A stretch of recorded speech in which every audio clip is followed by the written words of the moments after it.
Free.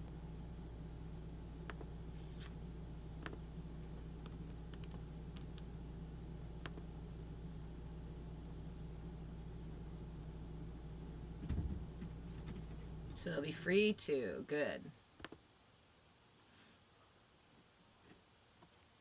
Did you turn that? Oh, I see. Microwaving. Thank you for catching it. Whoa.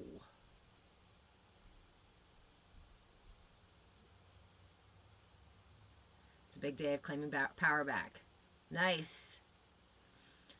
This week, I feel like, has been a lot of disruptive like that. I was better earlier this year about looking at the astrology and what was going on and what's coming and going through our skies. But I really haven't been lately, and so I kind of feel like things are catching me off guard. Where I'm like, "What is this energy?" And then somebody goes, "Oh, Mercury retrograde, it's on its way," or "Oh, there's a full moon," or "Oh, there's oh." Maybe the astrologer should look at the stars to figure out what the fuck is going on.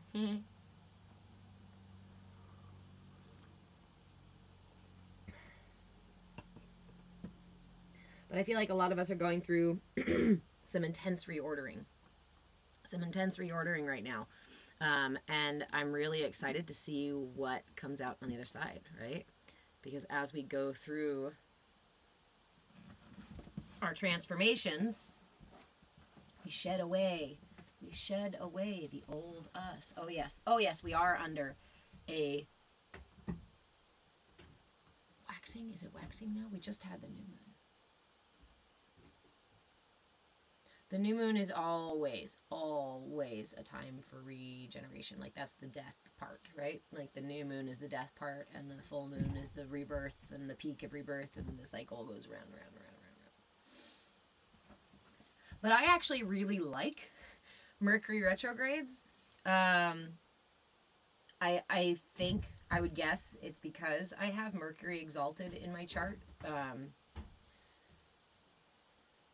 Mercury is ruled by Virgo. It is in the sign of Virgo in the 4th house, which is also the house of Virgo. So it's in its best spot in my chart, which means I am extremely focused on communication. But the reason I like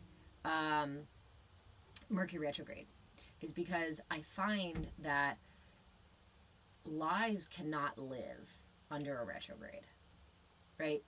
Like, all that stuff comes to the surface. I actually find sometimes that the most difficult forms or pathways of communication, of information during a retrograde, the ones that are ill-conceived, how do I want to put that, right? Like, not flat out lie, but like deceptive, not completely fully authentic and honest, tends to be difficult. So it like gives me a whole time frame, right, to just examine the thoughts, the words, the actions, the ideas that I'm speaking, things that are coming out, right? Things that are manifesting out of me in my communication or in my attempts to express things. If it's really hard to get it out during a Mercury retrograde, I'm like, okay, there's something not true about that. That's what I've found during Mercury retrograde. You do well in retrograde because you're used to navigating wild energy, but others who live dishonestly suffer more. And that's it too. Yeah, like, but it's not, again, it's not like I want to widen that statement, because it's not just like a lie can't be told kind of thing. It means like not being honest, not being truthful, both with the self as well as with others. What sign is my son? He is a Taurus sun with a Gemini rising. He got my Gemini rising and his dad's Scorpio moon. I actually haven't seen that before, and if any other astrologers or people who read charts have seen that before, I'd love to see other examples. But he got my rising and his dad's moon. We're not talking about that, son. I love you.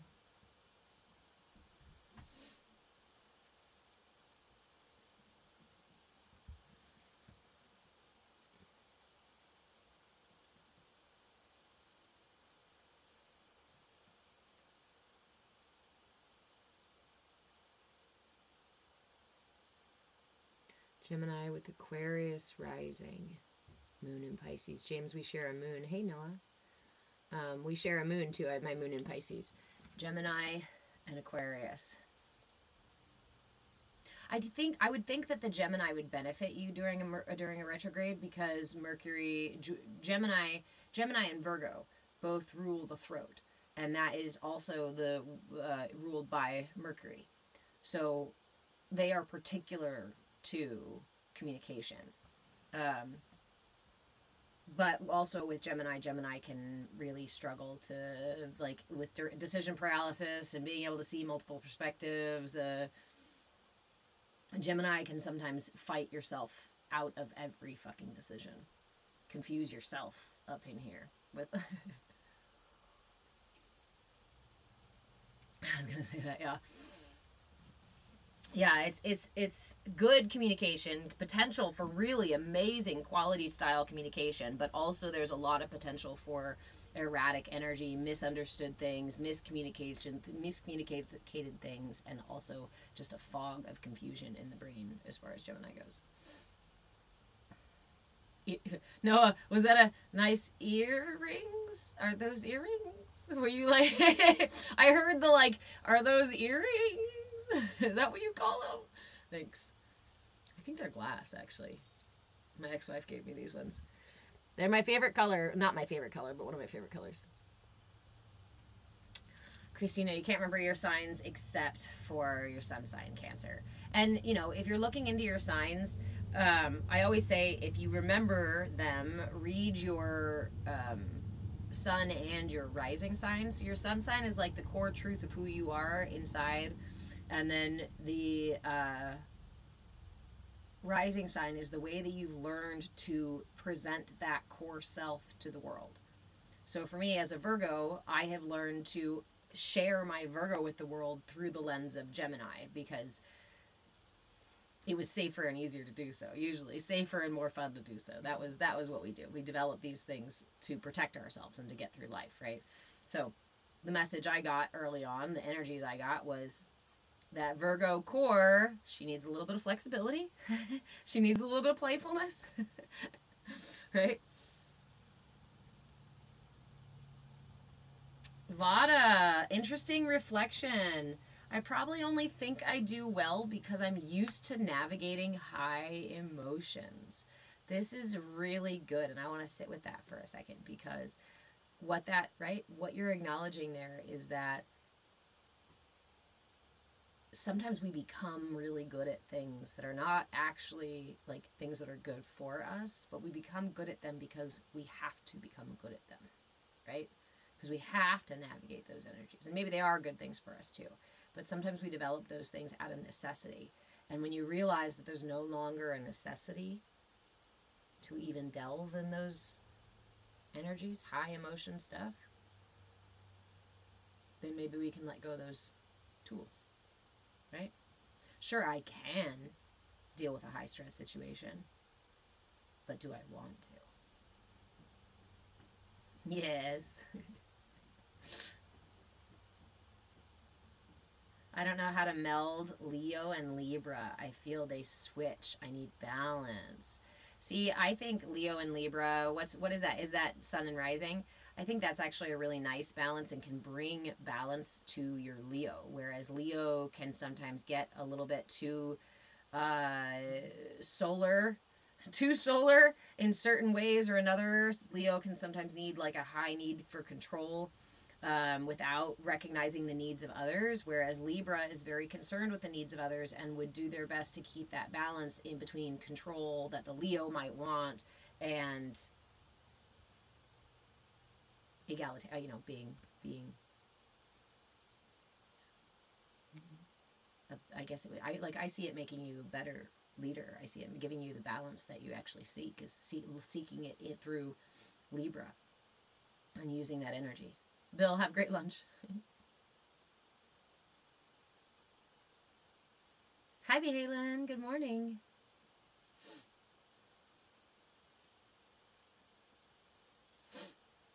My Libra only comes out of work. Okay. See, it does work together. So, my friends, for those of you who are new here, what time is it? We're already We're just chattering away. Hello, hello, happy Saturday. My name is Reverend Deborah. I am an interfaith minister, a movement facilitator, movement and breath, body and being, and I am your shenanigan shaman. Because we talk about serious stuff in here, but we do our best not to take ourselves too seriously. When we weave play and into our practice, when we weave curiosity along with our mindfulness, we give ourselves a little bit more space, right? We create more space within ourselves as well as... Are you okay? Okay.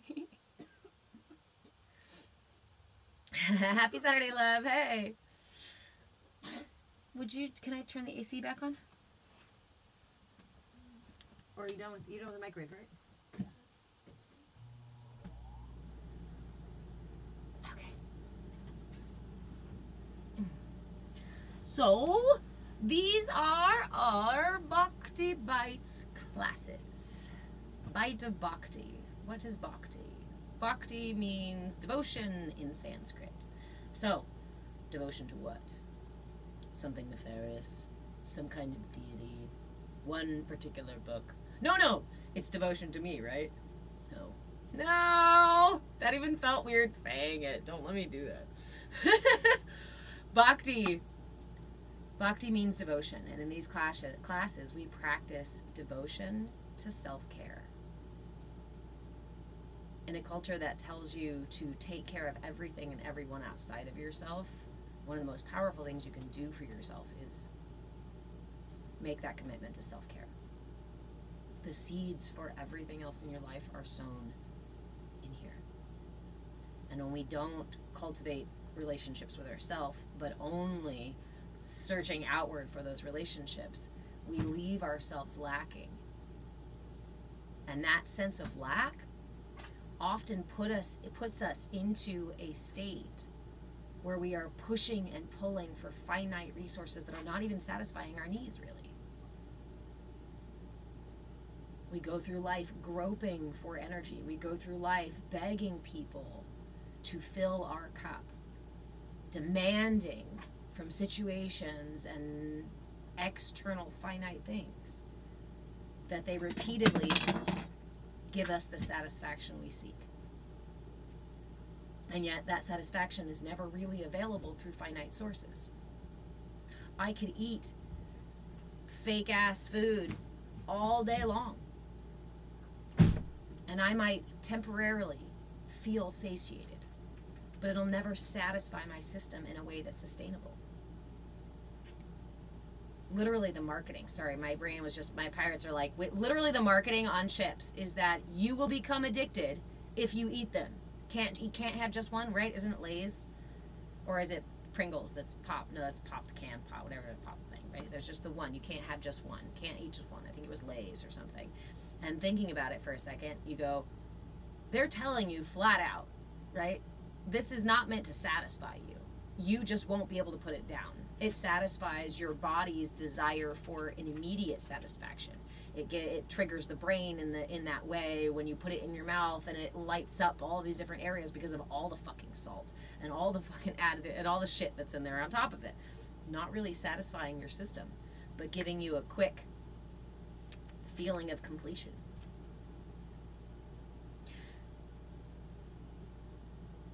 To perpetuate that kind of culture, I guess, we must remain ignorant that this is happening. We must say, ooh, yeah, I'll buy it. That looks delicious. Oh, somebody else has it? I need one. And we allow ourselves to be manipulated, to be pushed and pulled by things that oftentimes actually have very little to no bearing on us at all. But we are told that they do have bearing on us, and so we better pay lots of attention.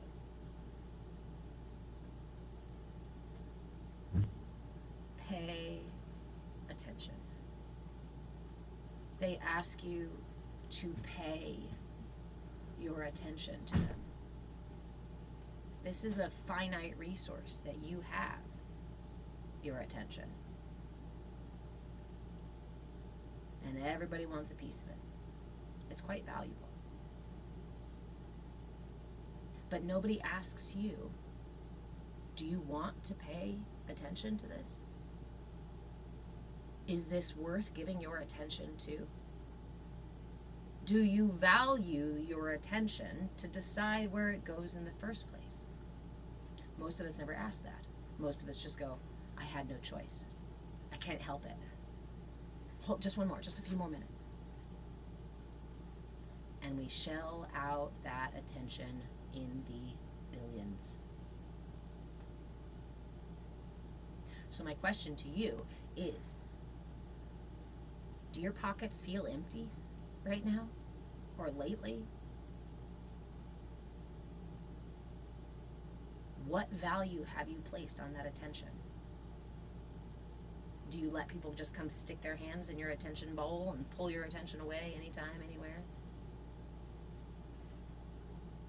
I can guarantee you that pretty much everybody listening probably still has some way that your attention is being pulled away that you don't actually agree with, that you don't actually possibly even recognize is happening. Yo, bro, what's up, Moist? So what do we do in this space? We practice mindfulness. Because mindfulness is the practice of cultivating our attention, aligning our attention with our intention, which is influenced by my values and my truth and my authentic desires and whatnot out of life. We learn to align those two, because when they are aligned, my system is not so easily pushed around.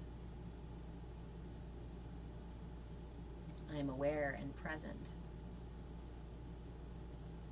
so that I can see this stuff happening. I can see this stuff pulling me away. I can see this. I can feel the emotion come up when we talk a lot about the grocery store, about going to the grocery store, right? It's a perfect example, a perfect, simple, small little experiment that you can do for how much your attention really is pulled away. Go into the grocery store and try to stay fully present the whole time. Maybe just go for a couple of items. And notice when your body or your mind, your mouth will literally start to salivate around certain things.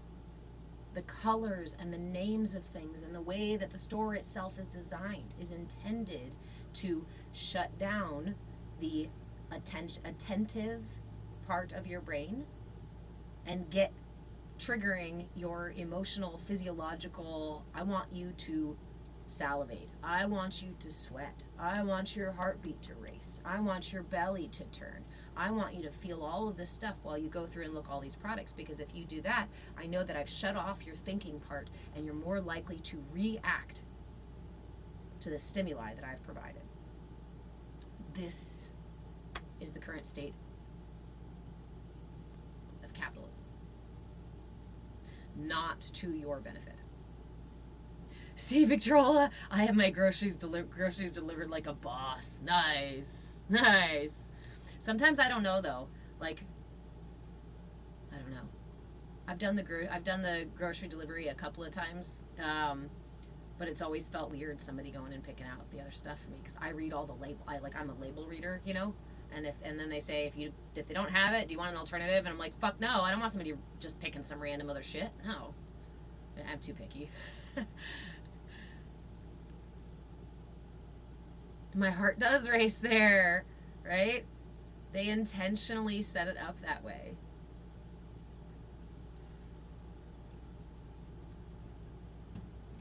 So,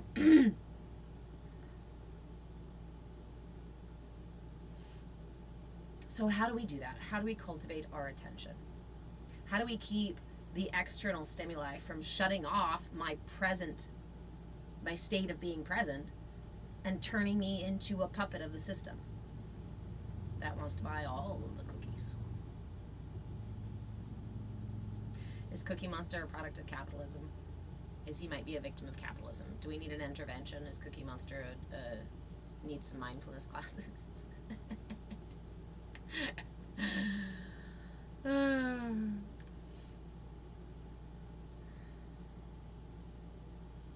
They can't pick cucumbers. But I like that being your particular complaint. They can't pick cucumbers for shit. So, he's a victim. Agreed, Vada. He's a victim of capitalism.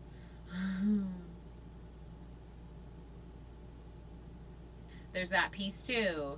If you see people in the grocery produce section sneezing and shit, I can't handle it. That's why I wash all my produce. It's one of those things. So, every week in this class, we pick a different mudra. Oftentimes we talk about energy, we talk about nutrition, we talk about astrology, we talk about mindfulness and spirituality and psychology and a variety of other things. But we practice mudras. Because mudras, at least for me, are one of the most accessible tools that I have found. Usually it only takes 1 or 2 hands to do a mudra. And even if you can't get the perfect mudra, getting as close as you can still has the effect you want it to have. And there are mudras for just about everything. Just about everything. And several mudras, sometimes several mudras for the same thing. Some of them are really twisty and bendy. But this one this week is actually pretty accessible. I think there's a couple people who have said that they had trouble getting certain parts of it. But this is our Shanka. I wanted to call it the Shanmuka. I was like, no, that's a different one. Shanka Mudra. The Shanka Mudra. Are you guys ready? Give me your thumbs up. Left hand. Thumbs up. Right hand. Wrap your palm around your thumb. Gently. Don't squeeze your palm, or don't squeeze your thumb, please. Turn the fingers of the left hand to bring them up over the fist, like so. Make a little hat for your fist. And then bring your right thumb to touch the left fingers. Cluster them all together as best you can, so it's going to kind of look like this, as close as you can get that way. It doesn't have to be perfect. If your fingers don't touch, do your best. On the inside, it'll look like this, with your thumb hiding right in there. You're in your palm. And we hold it here at the heart. Vada was squeezing my thumb so hard yesterday during my emotional breakdown. It's funny because I think I said it during when we sat for that little meditation for your thing, for the thing, together to hold space. I kept squeezing my thumb too. And that's why I think I said it a couple times where I was like, release, release. Mudras. Hasta mudras. Hand mudras, which are what we are using mostly in this class. Work by redirecting the energy channels in the body. I said relax and inward. You were like, oh God. Breathe. Breathe. My thumb got hot quick. Interesting. So this mudra actually works on several different parts of the system. Let's go from top to bottom. It clears the mind, improves concentration. It clears the voice, clarifies the voice, and improves speech, and can even be used to improve things like stuttering or other speech impediments and things like that.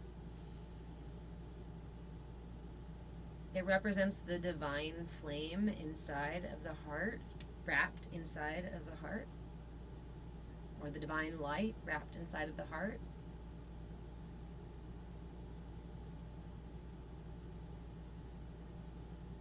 It's particularly good for the bones and hair, and it is also good for the sacral chakra. So as I was saying earlier this week, usually we hold it right here, but when I was laying down, I found myself holding it here on my belly. So here's the other option there, Bill. If this feels awkward, adjust your mudra. Like, feel free to move it around up here, away from you, closer to you, or even try resting it in your lap, or placing it at your belly button, or holding it kind of off to the side, right, over by the heart or by the other side. It's okay to move it around. It's okay to adjust a little bit so that you can get to the mudra. Mudras work by redirecting the energy channels in the body. thumb is the fire element. So we've wrapped our flame, again, the divine flame, inside here. And again, representing the flame here. Shanka actually translates to conch shell, and this is the mudra for mystery.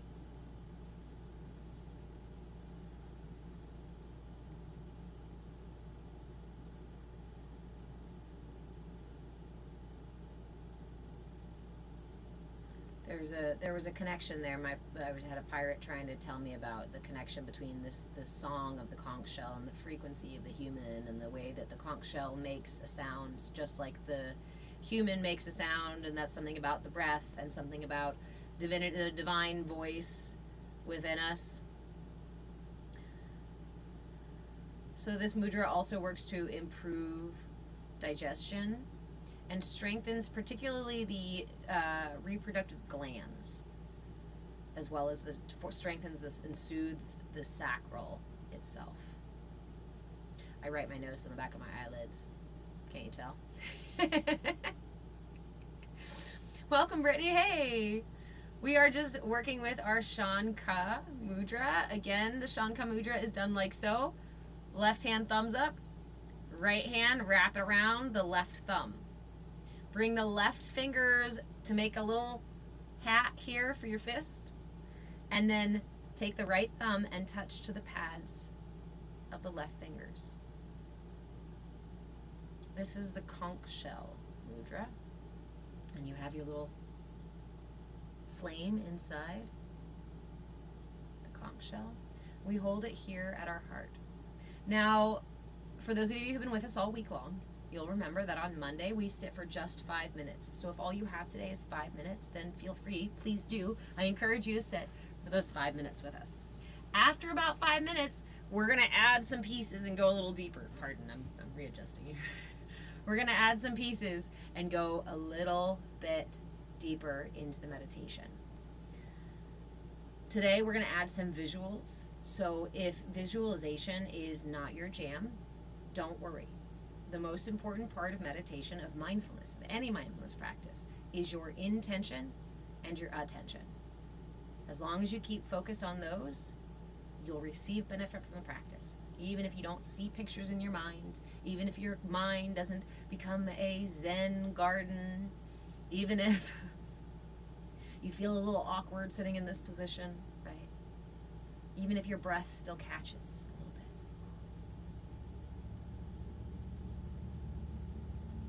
When we sit in mindfulness, when we sit in this space, we meet whatever comes up with curiosity and willingness, even if it's frustration, even if it's shame, even if it's that negative self-talk that says, see, I can't fucking meditate. See, this is a bunch of bullshit. And you can go, hi, I see you over there wanting to naysay the meditation. How about you just sit with us for the meditation for a few minutes? That's how I talk to that's sometimes how I talk to my inner folks. I'm like, okay, I hear that you are arguing that you don't want us to do this meditation, but we're just going to be here for 5 minutes. We're just going to be here for 8 minutes. We're just going to be here for 10 minutes, and then we'll go about our day, okay? Conversations I like to have with myself. Conversations, if this body could talk. All right. So, if you are ready for a meditation, again, we will begin with just 5 minutes in this space, and then we will add some pieces. So go ahead and close your eyes if it's available to you, and we're going to begin with 3 deep breaths to fully arrive for our practice. Begin by inhaling through the nose and pulling the breath all the way into the belly, and sigh it out. Inhale to lift the heart and lift through the top of the head. Exhale to gently tuck the chin and let the shoulder blades melt down the back. Inhale once more, expanding the ribcage in all directions. Big, deep, full breath. And sigh it out. Seal the lips.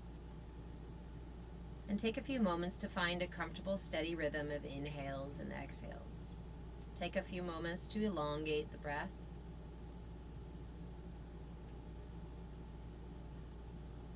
During this part of our practice, the only thing we are doing is refocusing on the breath, being present with the inhale and the exhale for the full duration.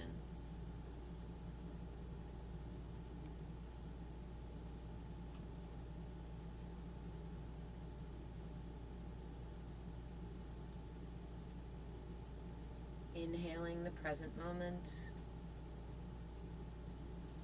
exhaling any tension in the breath, in the body, or in the being.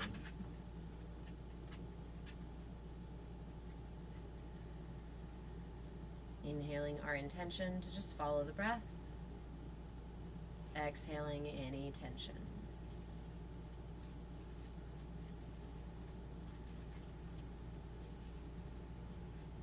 Do occasionally check with your mudra during your practice to make sure you're not squeezing it or haven't created tension within the mudra.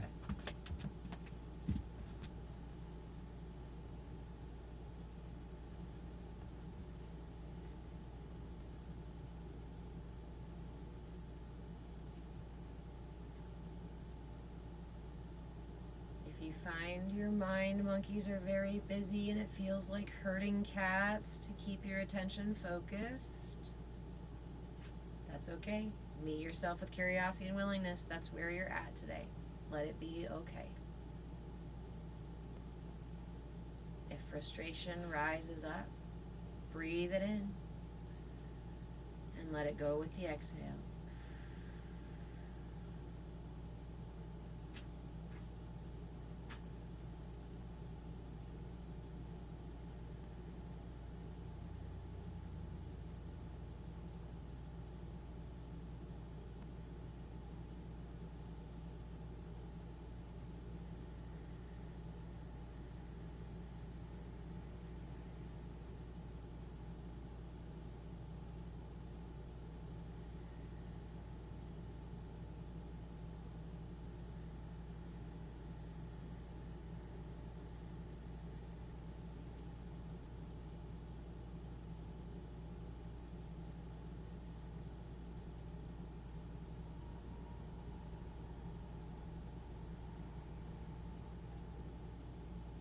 As your breath settles into a comfortable rhythm, I encourage you to shift your awareness to your inner heart space.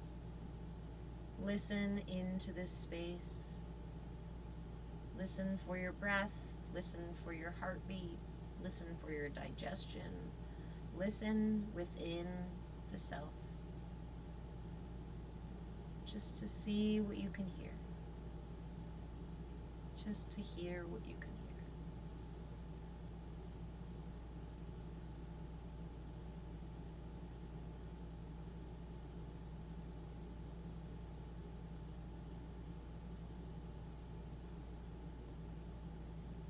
Keep breathing. Steady inhales and exhales. Listening now into your inner landscape for whatever arises.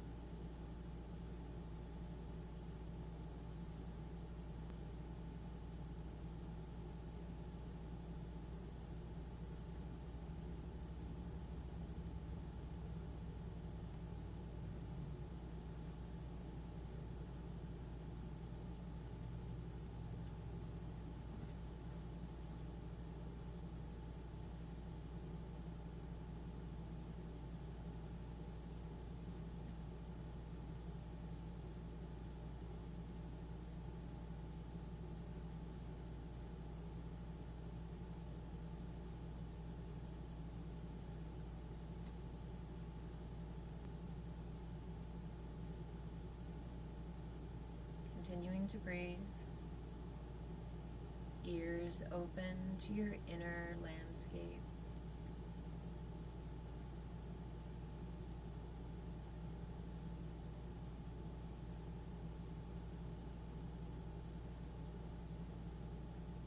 Notice again the rhythm of the breath, the rhythm of the heart, the rise and fall of this mudra on your chest. Like the ocean, the ebb and the flow of the tides. Listening to this inner landscape, imagine that it is an ocean within you. An entire ocean within.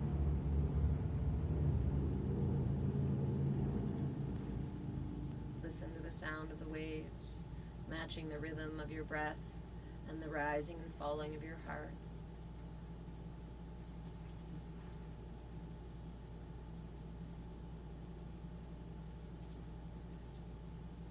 I invite you to take a dip in this ocean.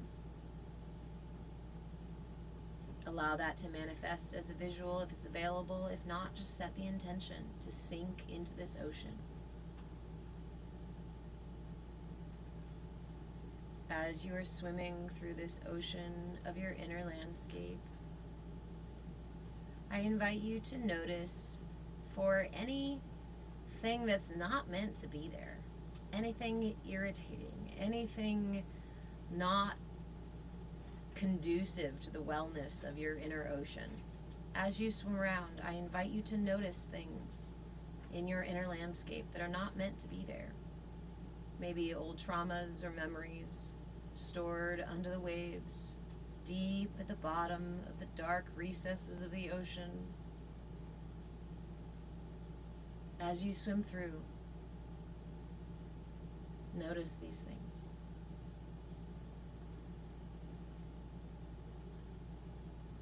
Keep swimming.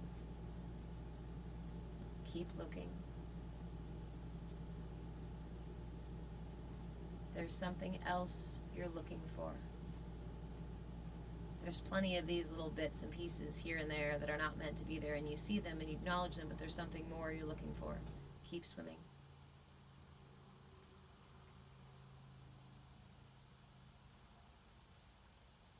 Keep swimming until you find that one thing. That one thing that has really been trying to break free.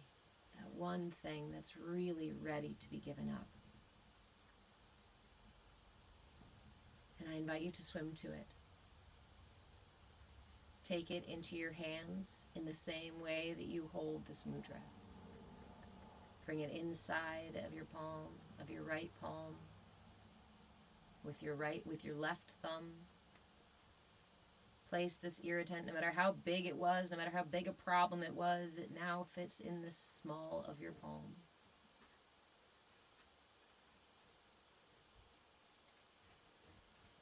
Take a big, deep breath in with this thing in your hand inside your mudra. Breathe deep, hold at the top.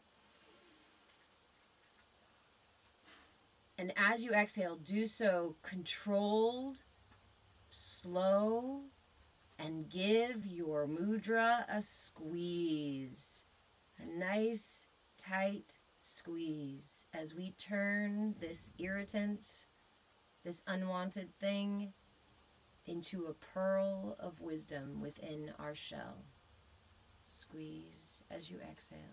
When the exhale is done, release the squeeze. Inhale again with the same intention to use pressure to turn this into a pearl. It's no longer an aggravating thing, no longer a painful thing. This will become a pearl of wisdom. As you inhale deeply, exhale controlled breath, and squeeze the mudra.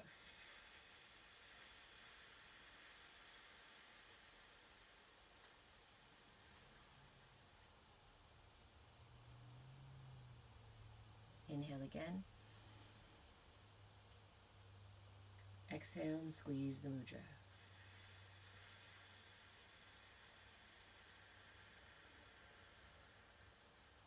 Keeping your eyes closed, in your mind's eye, release the pearl from this shell. Drop the pearl from the mudra as you release. Relax your hands. Don't release completely.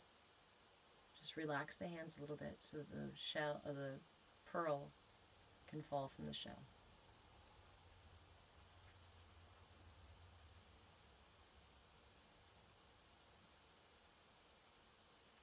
Anything within us,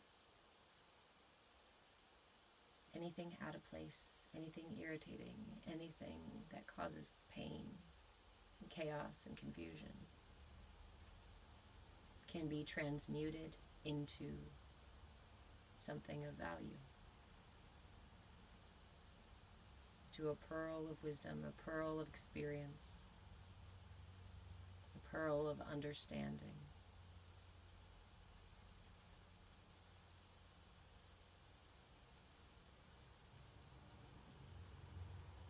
I encourage you, if you have the space available to do so, to sit with this mudra for longer. You can just rest, holding the mudra and breathing. You can go down into your inner ocean and pluck more irritants off the ocean floor and out of the coral and turn them into pearls if you'd like to. You can always come back to this practice as well. It's yours to make whatever it is that's most available, most valuable to you. Yours to adapt, yours to experience, yours to grow with.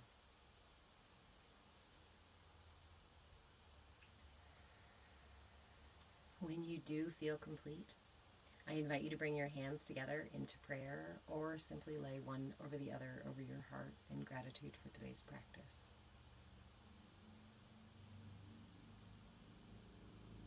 In gratitude for the pearls of wisdom that inevitably come from our trials.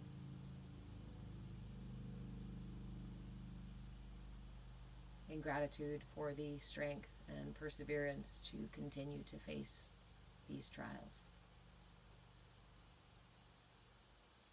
Offer yourself some gratitude for taking the time for self-care today.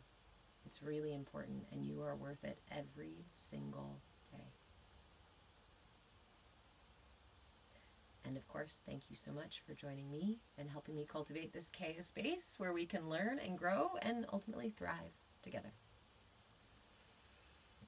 When you are ready to come out of meditation, please do so slowly. Offer yourself wiggles, stretches, really only opening your eyes until you're sure. If you're sure. Oh, there's a dog nose. Hello, what was that? Hi, dog. Hello. I'm not opening my eyes now. That was funny. That was fun. That was fun. I found a dog nose. In the middle of my stretches, I found a dog nose. I didn't even know it was there. I didn't even know the dog nose was there. I didn't even know how to get there. It's the best dog nose. It's the best dog nose.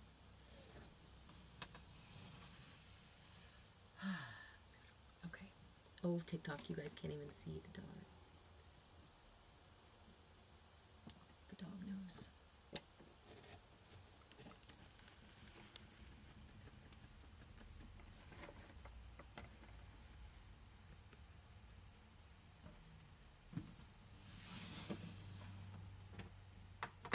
Oh, come sit with dog.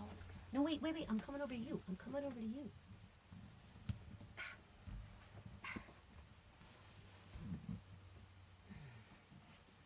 So, remember that replays are available on YouTube. I am at Move With Change, a Move With Change on YouTube. He is camera shy. He does not, I guess, he's not into... Come here, dog. Come here. There. Replays are available on YouTube. I try to start the meditations about 10:30. Now you got a bunch of pearls rolling around on the floor? I know, right? Question. How many people heard a, like, tink, tink, tink, tink, tink when you dropped your pearls? I totally heard it, like, tink on the ground, like that. Roll around on the ground.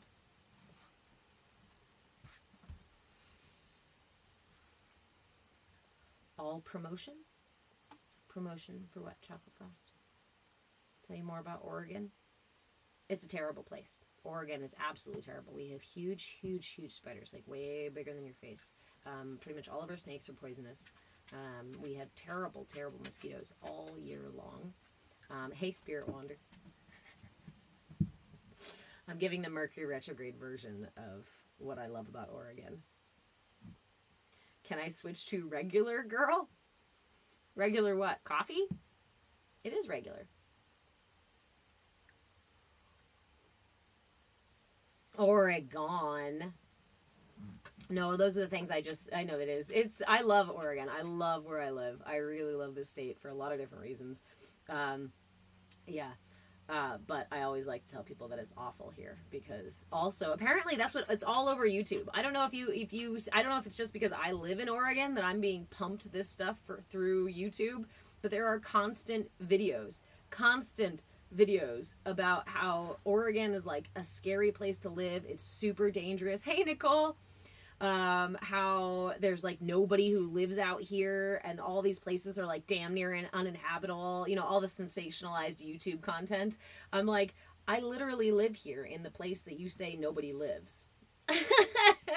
So, and maybe it is dangerous, but I might be part of why it's dangerous. The shenanigans with conversation. So thanks, Oregon. Feel like another planet. There's actually some really unique ecosystem stuff out here in Oregon because of some old tectonic plate things that happened, or some earthquake, some natural disaster happened quite a while ago and created the Columbia Gorge area, and that whole ecosystem is unique because it had deposits from somewhere that was further away. It's a really cool little thing. I learned all about it when I was studying herbalism, but I don't remember now. G-snap, people say that about everywhere. I know. That's why it's cracking me up, though, because I'm literally in the spot where he's like, nobody lives here in Oregon. Or, is Oregon safe to live? All these people having encounters in the woods. Yes, it's Sasquatch. And if you leave him the fuck alone, then he leaves you alone. Leave him s'mores. He likes s'mores. Real. All the single ladies. All the single ladies. I'm married to myself. I'm committed to myself. I do like places where nobody lives too, Leb. Do I encounter snakes frequently? Only here on TikTok. Occasionally on YouTube. Any forest fires at the moment? Yes. Yes, we have several out here. And I think we have like a record-breaking one in eastern Oregon right now. G-snap, they try to tell you that about New York. Yep. And that's the thing, is these people are gonna fearmonger from wherever, right? People are gonna do it in any. Yeah. It's just for sensational content, you know. Vada, I lived in Brooklyn, never felt scared like in Arizona, right? Real. I have not taken husband applications, not at all. Denied. Sorry. I don't know. I told you we're gonna have to just kind of wait and see because he's got a car issue.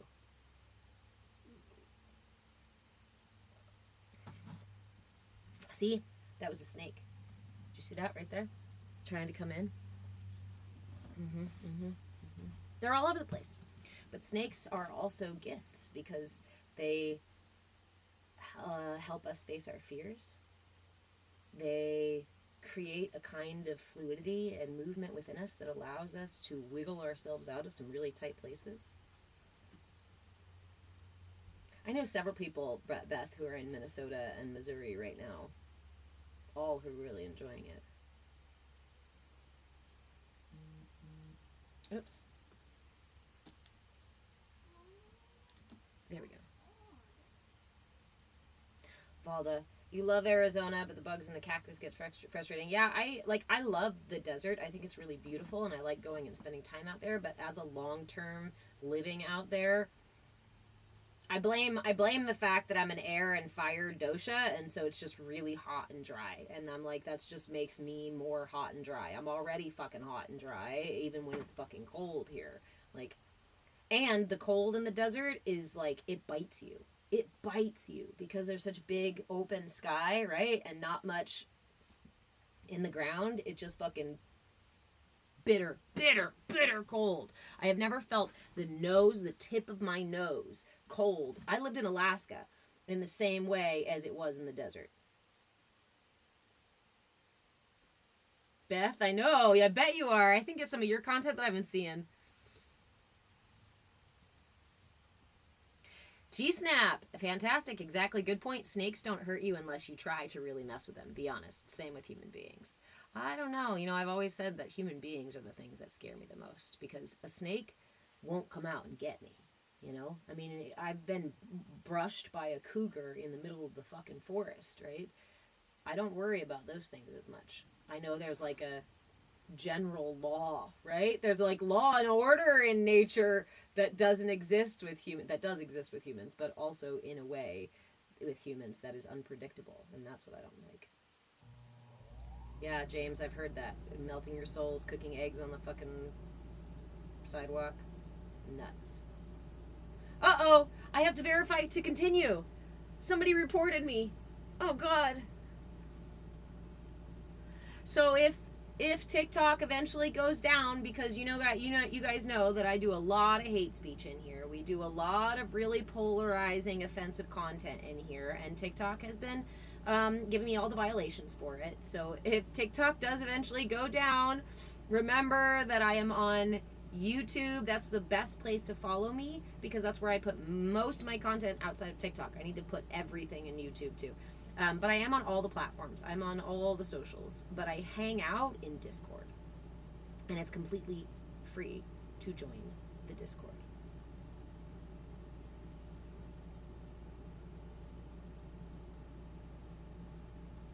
Vada, there's something sinister here, while there's also so much spiritual energy. It's chaotic to me. So this is what I experienced in living in Taos and going to Sedona and areas like this that are same name on YouTube, Chris. I am Move with Change everywhere. There is no other Move with Change except for the Move with Change 2. That's my backup account right here. Other than that, I am Move with Change everywhere on all the socials. And if you don't find me, I'm probably not on there, but I'm pretty sure I'm on everywhere. If you need a link to anywhere, yeah, you can also just send me a message too, but my link tree will get you everywhere.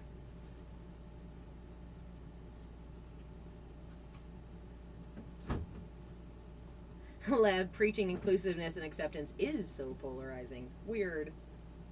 So, were you talking about literal snakes or guys who wanted to apply to get married? That was the joke, right? Because somebody mentioned snakes. Oh, we were talking about snakes in Oregon. I was joking about snakes in Oregon. Do I run into snakes very often? And I was like, only here on TikTok. Right after somebody came in and been like, I'll be your husband, girl. You're gorgeous. Hey, baby. Does that actually work? Like, come on, you guys. Does it actually work? Because it just makes you look like you really need a wife. Or a keeper. Or a handler of some kind. Discord confuses you. I know. And it's not the best. It really isn't the best. But we are working on an app. And as soon as I get somebody who's a developer who can help me build that app, we will have a platform that is user-friendly, packed with information, and hopefully free. I'd like to create a nonprofit around it so that it can actually fund itself.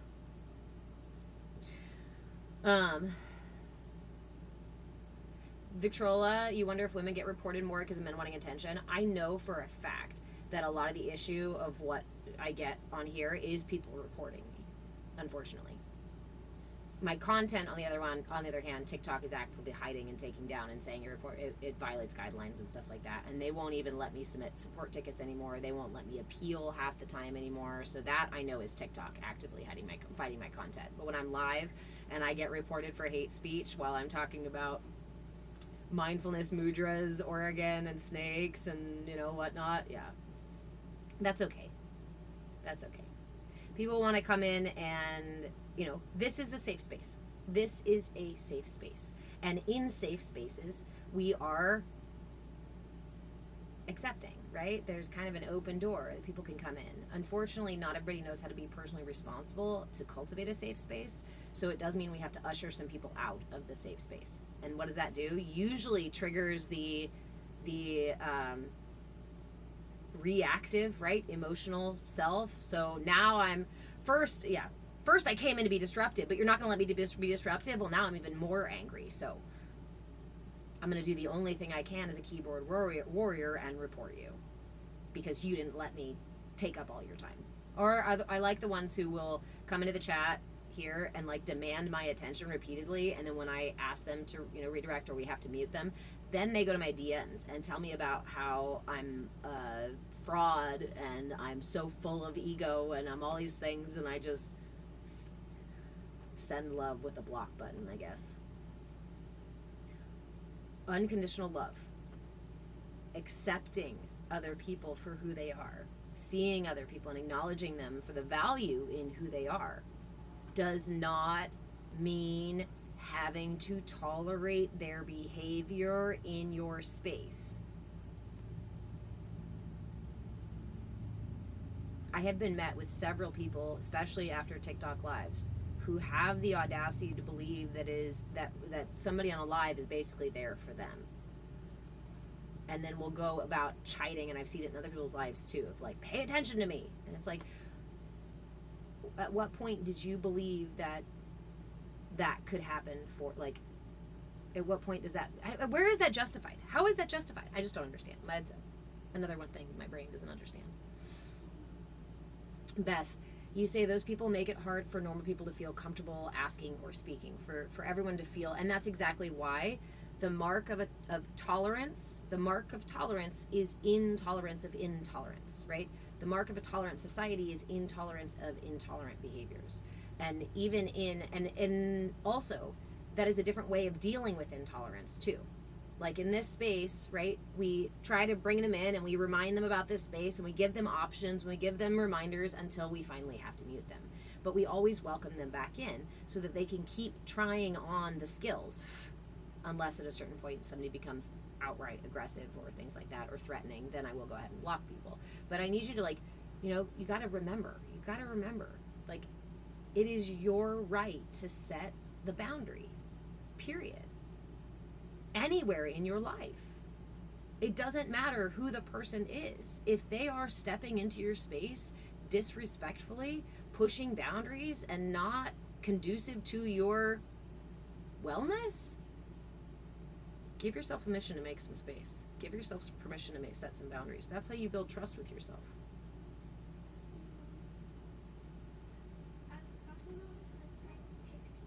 Okay. You can play outside. I'm going to pause you right now because I'm starting to get frustrated because I have repeatedly told you outside of the lives that it is not the time for you to negotiate screen time. On the board it says you can go outside and play. Stop interrupting the class to ask me for something I already told you you could not have. Screens are not for the daytime. The video games and the whatnot, okay? Thank you. I love you.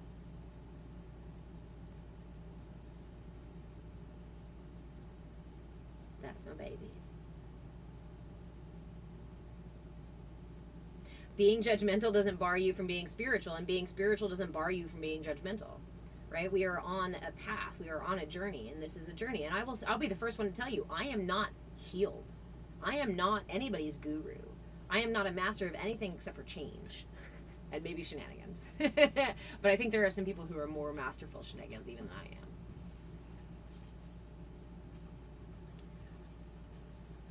Being in your spiritual practice doesn't mean not having judgments come up. Doesn't mean not having big emotions come up. Doesn't mean not having negative thoughts come up. It's about how you meet those things when they come up. It's about how you build a relationship with those parts of yourself so that you can, and meeting them with curiosity and willingness so you can understand why they show up that way with judgment. The triggers still come. I think this was a misnomer for me too, right? And it's maybe for other people too, is that when you go on this journey and do this work, first, it's harder.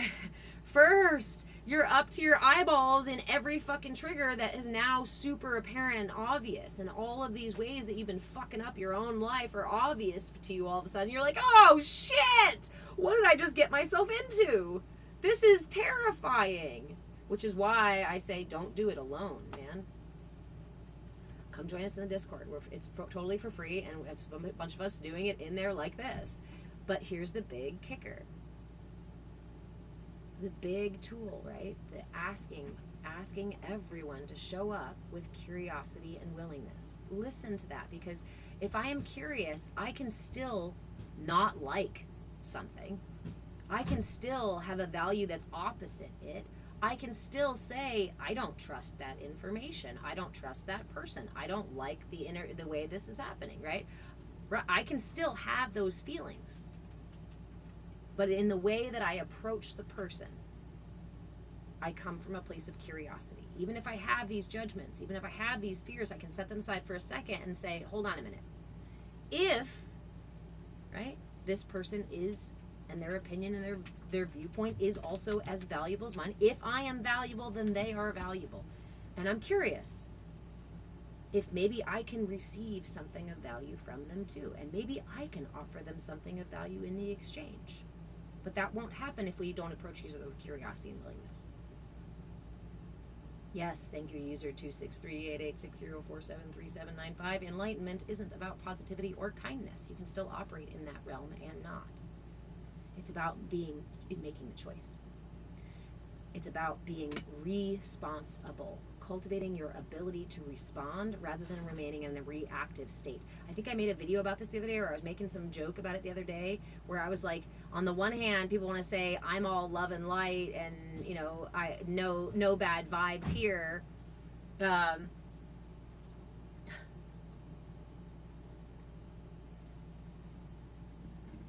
There was a thing. I don't remember what it was now. It'll come back to me. There's a thing. Just be there for somebody and listen. You love that people are trying to help and be a good friend. Yeah, that's important, and we want to make sure we turn those things on ourselves.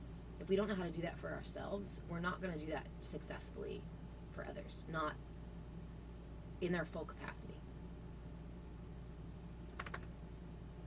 See, Victrola, I just don't have space for drama.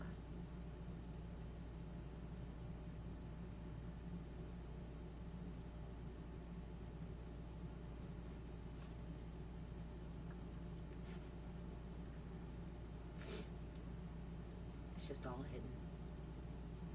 Love your damn selves. Love your blessed selves. So what I was going to acknowledge, Vada, and actually it does correlate kind of to what we're talking about here with that vibe, with the vibe stuff. When I was in Taos, when I was in Sedona, what I noticed is that it's kind of this paradox maybe, that the higher the vibration, the more of the dense energy that it actually like calls to it. I don't know how this works. And sometimes I think about it like, sure, like moths to a flame, right? You have a flame and all the moths are keep being attracted to it, but ultimately they in the flame. So in these places that have really high frequency energy like that, I absolutely find, yes, you've got your high vibe people, but you also have people who seem to be riding the shadow version of the high vibe. It like a falsified lab. You got some fun theories on this. It's actually like the mechanics of it is what my brain is trying to figure out right now, is why light attracts that density when ultimately the density is consumed by the light and transmuted into light. So it's kind of this odd like moths to a flame, right? Like something to its death sort of deal, like just, yeah. But I find a lot of people who, there's also the piece, right, where we want to be spiritual here, but we don't do any of the work. And I know that because spiritual practice and these kinds of things are like trending right now, right? People want to jump into it and claim to be that and get the costume for it and get all the pieces for it and say all the right words and learn the language for it, but never actually put the talk to walk. And I find a lot of that in places like that, Taos and Sedona and stuff, because it looks like the right place to be, right? Thanks, G-Snap. I love you too. Yeah, dense negative energy can be super useful, and that's why like I try to steer away even from calling it negative energy. I try to talk about like dense and lighter or expansive energy. I actually just was cleaning up my space, my office, my desk space here. Hey, Timmy. And I found a Post-it note that I wrote to myself the other day. Nothing is right or wrong. All is self-care.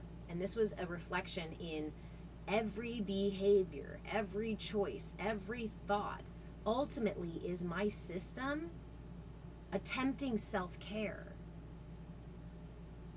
but my system my system is relatively ignorant until I inform my system of the different tools, right? So these wrong or bad behaviors or thoughts or judgments, they're not bad. They're there ultimately to keep you safe. So from that perspective, we can see them with a moment of gratitude and go, wow, thank you, judgment. You were doing a really good job of trying to keep me safe. Here's the update. We're no longer 5-year-olds, and we recognize, the subtlety between good and bad. So let's let go of that judgment. Let's try this. Let's try that. But it goes along with that, with all energy. There is nothing that is right or wrong. It is all just different densities, different frequencies.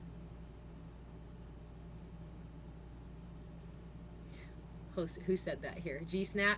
I think higher selves put thoughts in our heads to see how we will react to those thoughts. I used to have this idea that I talked about a lot in my storytelling about how fate, destiny, paradox, chance, and a couple others were all women who lived up in the heavens and threw down, chance cards and threw hurdles in our way, and fate and like they were always pulling the strings, right, and puppeting our life and throwing down hints and tools and whatnot. And I used to laugh because I'm like, they've got to be up there just laughing at us humans trying to fucking figure out whatever code messages they're sending, and they're up there doing it like, oh look, that looks like a really nice day and she's having a great time. You know what? Let's throw her for a loop so she gets to challenge herself to deal with the surprise of it, right? Like, ultimately, it's for our best interest. But also, I think they do find it very funny. At the same time, since then, I have pulled back from that messaging, from that thought game, because it also gives the intention to somebody else. And it's paradoxical for me to actively be working out to gain awareness of the manipulation of the current system I am in, and the current system having an intention to manipulate me, and me transposing that same idea on my guides and higher selves. Somewhere in meditation, I saw that and went, no, I need to break that link. I can't give my higher guides or angels or the universe or God any sort of nefarious intention. And that's just that's just like where I'm at right now on my thing. However, like I said, I used to have the story that I told of all the ladies up there. Vada, I go to lower energy places in my dreams. It's work. Exactly. It's lifting.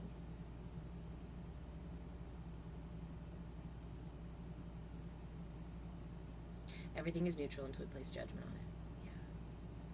See, Victrola, most people are very insecure. What is that? That's a product of the culture that we were raised in. That's nobody's fault. That's the product of the culture we're raised in. That encourages trauma in the lower 3 chakras, which is where we build the foundation for our personality. So usually all of us are facing some kind of insecurity, some sort of imbalance in those lower chakras that make it difficult for us to stand in our authentic truth. And again, that's also a product of that's a product of the system in a way that it keeps us within the system. If we feel insecure, we are groping for the quick, immediate satisfaction of our insecurity. But when we are provided with false satisfactions for that insecurity, what do but just keep clamoring for the same false satisfactions again and again and again, and wonder why it never makes you feel better. Oh, I'm just insecure. It's just who I am. Actually, it's a frequency that you're resonating at right now, and it's something that you can shift out of. But we have to shift out of it. We can't shift out of it by perpetuating the same cycles.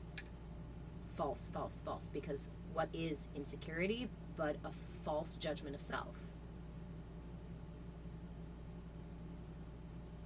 Wild April, thank you, friend. I love you. And your insecurities will keep showing up until you figure it out. Because what is that again? It's energies. It's energy coming up to be released. So again, I want to do another perspective shift here. And I'm actually going to stop on that comment because I want to talk about that for a second, Victrola. Your insecurities will keep showing up until you figure it out. We often think about the universe as attacking us when this stuff happens. My brain is attacking me when repetitive thoughts happen. My body is out to get me when we deal with chronic pain and insecurities and things like that keep showing up, right? Again, shifting the paradigm, shifting the perspective from I'm being attacked by all these things, they're my enemy, we're at war, we're at odds, versus recognizing that the system is dynamic and constantly moving, right? These energies that are stuck in our body or are just misaligned. My negative self-talk is a misaligned energy in my system. So if I want my negative self-talk to stop, I can't meet my negative self-talk with negative self-talk because I'm going to perpetuate the imbalance in the system. If I learn to accept and stand beside, remember, this is opposing those insecurities, those fears, the shame, negative self-talk, versus standing beside it and recognizing the value in it and the purpose in it and learning about it until I can guide it to another place, guide it back to balance.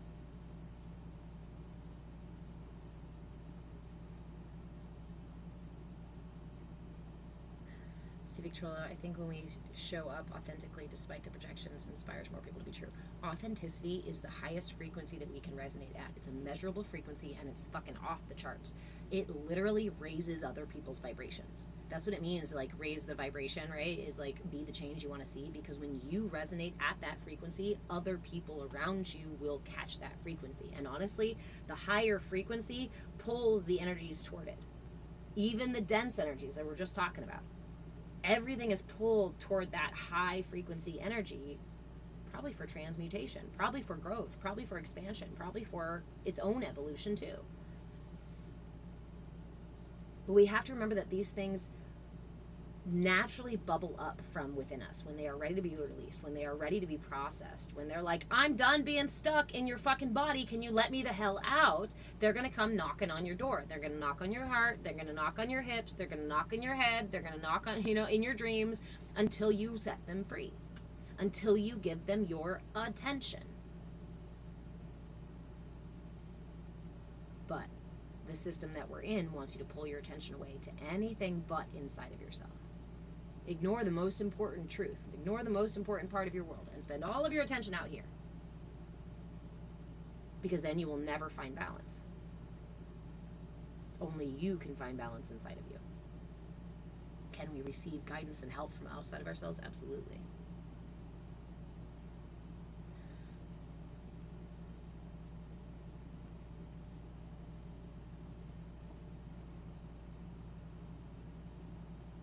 G-Snap.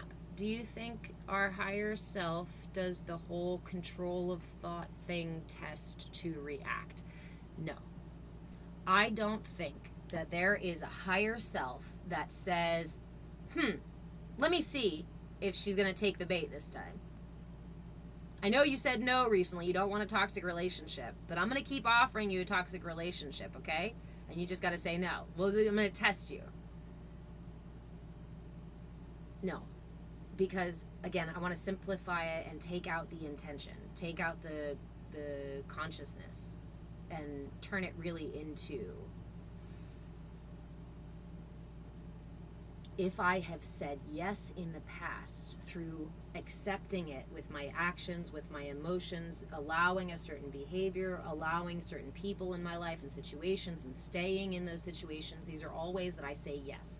Engaging with those situations again and again and again, using tools or vibrating at frequencies that lead me to those situations again and again and again, right? This is just the fact that it's like residual frequency. I'm still going to resonate at the thing that I said yes to again and again and again until I shift that frequency. When I shift that frequency, it won't show up in my life anymore because I'm not resonating at the same yes frequency for that. And that's where we get into energy work and aligning our systems, right? We talk about, for example, in codependent relationships, the wide heart chakra and the small heart chakra, or the excessive and deficient heart chakra. If I am resonating at the frequency that calls in needy people, means I probably have a really huge heart chakra and I am not mindful about where that energy goes. My heart is screaming, anybody need help? I'm here to just martyr myself for absolutely everybody. Who's that going to attract? People who go, I need you to love me. push from the earth. That's the frequency that matches your frequency. So you're going to keep calling those people into your life. Nobody's doing that on purpose to you. Nobody's trying to trick you. Nobody's trying to test you. It is a reminder that something within you is still resonating at what you said yes to before. So be aware. Because when that comes back up again, because it's going to come back up again, what does it do but gives you another opportunity to say, not this time.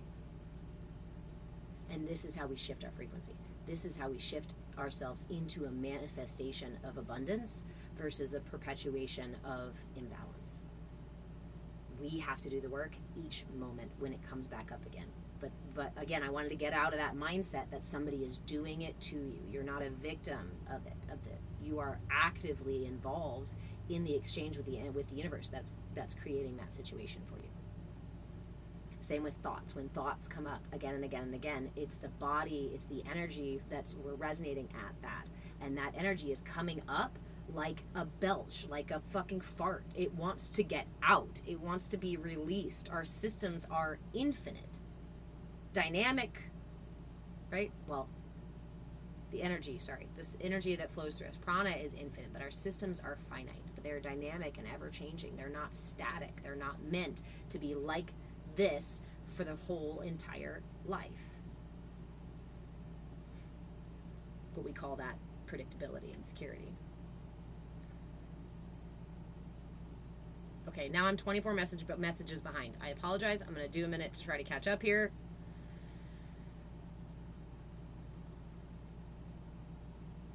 GSEP. So we have to control by going, no, I refuse to accept that thought.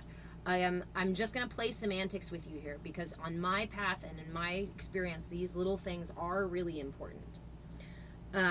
Instead of trying to control the thought, we accept it like a belch. We accept it like an inhale, right? My body's going to naturally inhale. And then I'm going to exhale because that's what it does. That's the rhythm of my breath. The thoughts can be the same. They are just as finite, just like your emotions. They rise and fall, just like your breath rises and falls. And then when we step back from the judgment or feeling like somebody's attacking us or put the consciousness into it, we just see it as a pattern, as a rhythm that we can align ourselves with. And when we feel these things rise up, let it out. Let it out. Let it out. Let it out. Off gas. Let the gas pass. Until you find what's underneath. That gas is a message that something is festering inside of you that's not meant to be there. Leb, yeah, when we blame things outside of ourselves, we give our power away. Thank you, Leb. I was like, why am I wanting to do this? Because it is really important the way that we speak about these things. Because even these little words of control and, these are giving away our power or a victim or a power dynamic, period. And we're not in here to create a power dynamic inside of ourselves. We're in here to release the power dynamic. When we release the power dynamic and develop a trusting relationship with ourselves, we develop a community within here. Or for me, right, my pirate ship. A crew full of pirates in here who are actually my allies. You might say, I don't know how to hear my guides. I can guarantee you're hearing your guides. They just sound like self-talk. Hey, Cassie. A lot of times your guides are the ones saying, what the fuck?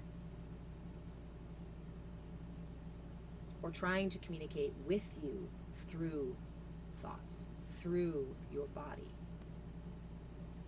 But we are, again, in a culture that tells us, do not pay attention to those thoughts. Do not pay attention to your body. Your body has no wisdom. Your thoughts on their own have no wisdom. You can't access universal wisdom on your own. Come on. You have to go through my certification program and pay me all the thousands of dollars for me to certify you and say that you can do the thing that actually we're all naturally intended to do. That's more control. We don't need to be in a control system.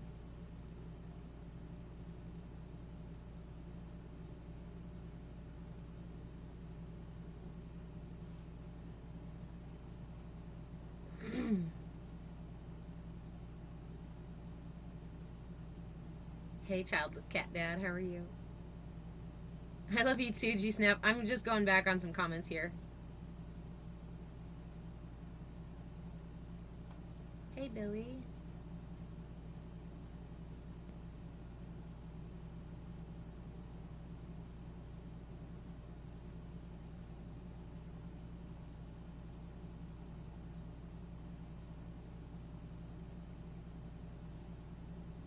Okay, I'm caught up. But the coffee's cold.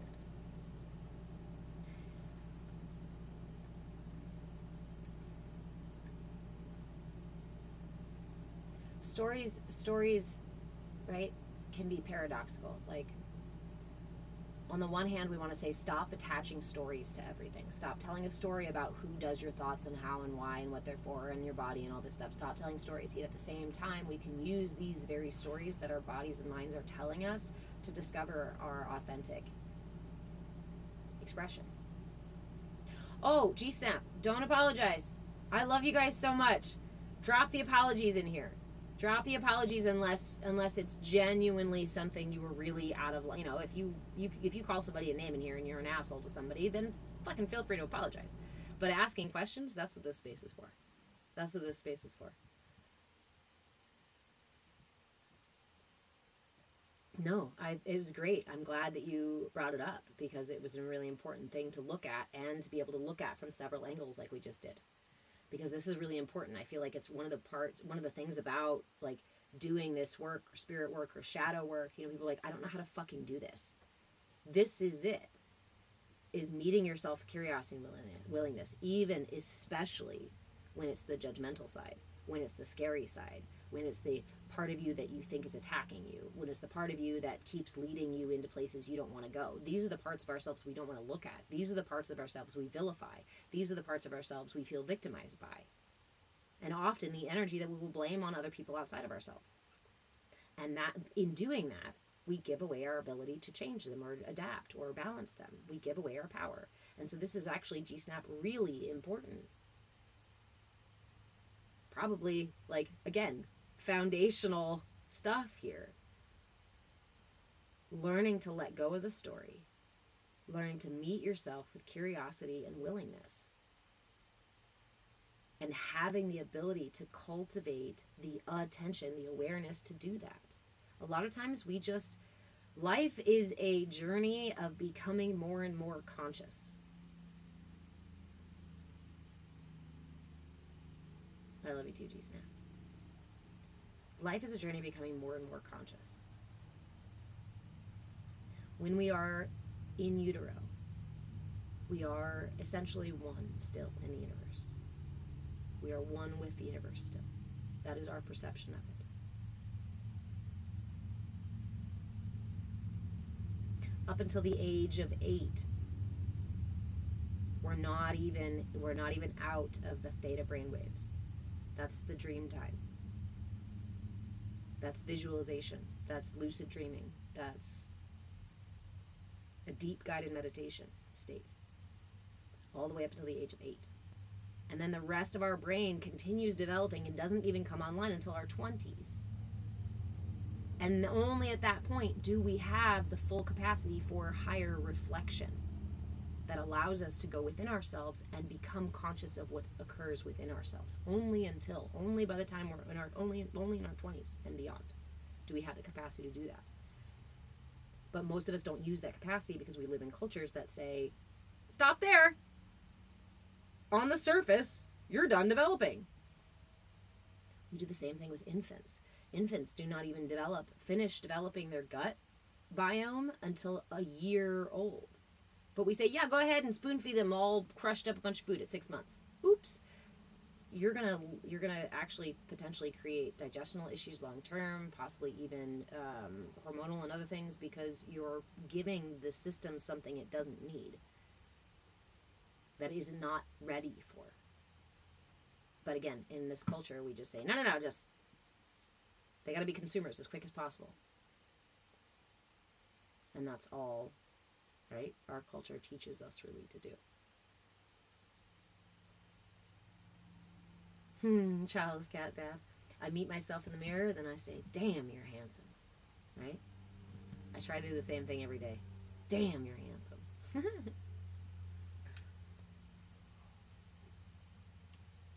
But most of us stay, we get primed. Hey, Zark. We get primed, and then we stay where we are. We don't continue examining. We don't, and I shouldn't even talk about it like this anymore, because the truth is that we are doing it now. And that's why things are changing. And that's why everybody wanted to, laugh about millennials being overly sensitive and emotional. And it's like, actually, we were just ready to actually really honestly look at our emotions and how to balance them. And we're not interested in perpetuating the same cycles that we saw in our parents and our parents' parents of this. Clearly you're triggered and you can't fucking handle you have zero emotional intelligence. How many of you had parents who had little to no emotional intelligence? And it gave you a huge mirror that said, see how important this is? That's our evolution. We're evolving. Learning from the previous generations and saying, I see why you're suffering. I totally get it. Our children are really good at that. And they often try to lead us out of our suffering by trying to teach us the very thing that is our hardest thing to learn.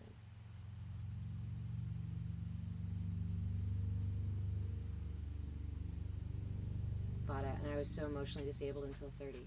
Yeah.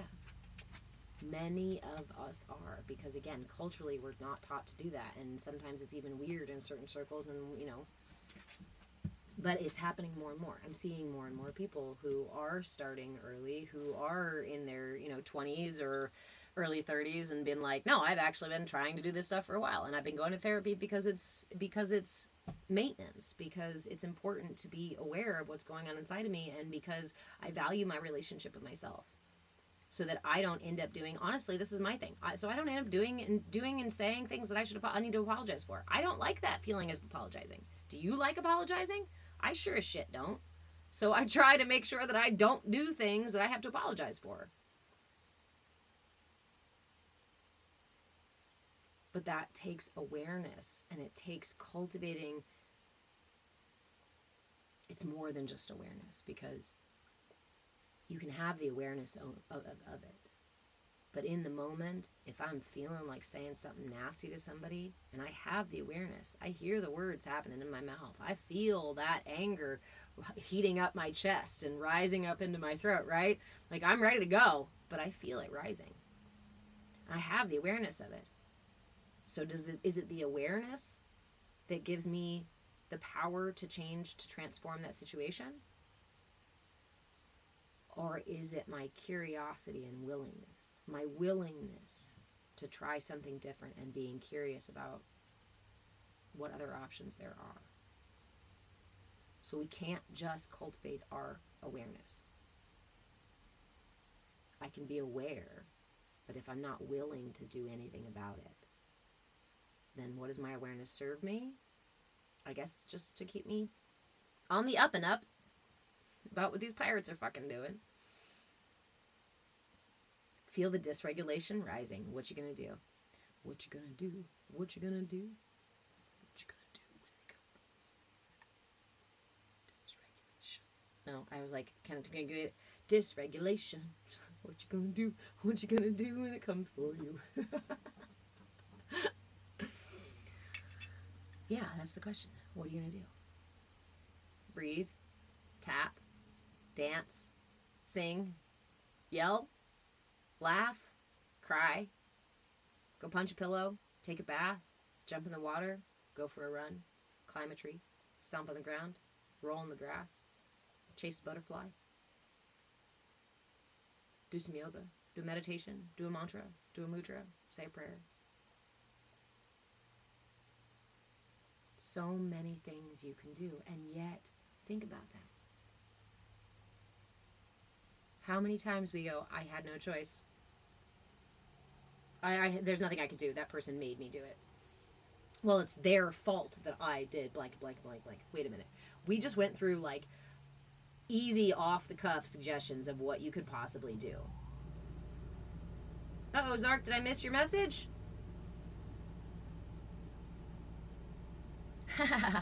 Thanks, friend.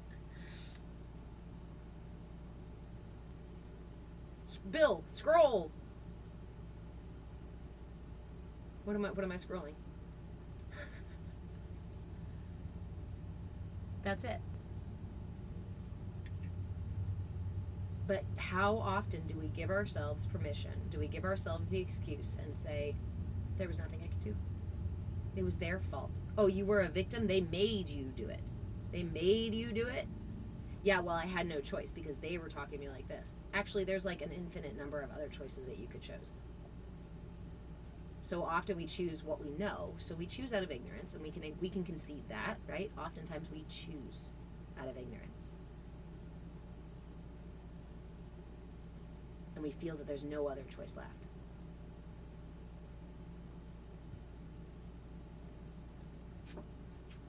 But is that really that there's no other choice? Or is it just a lack of creativity? A lack of curiosity?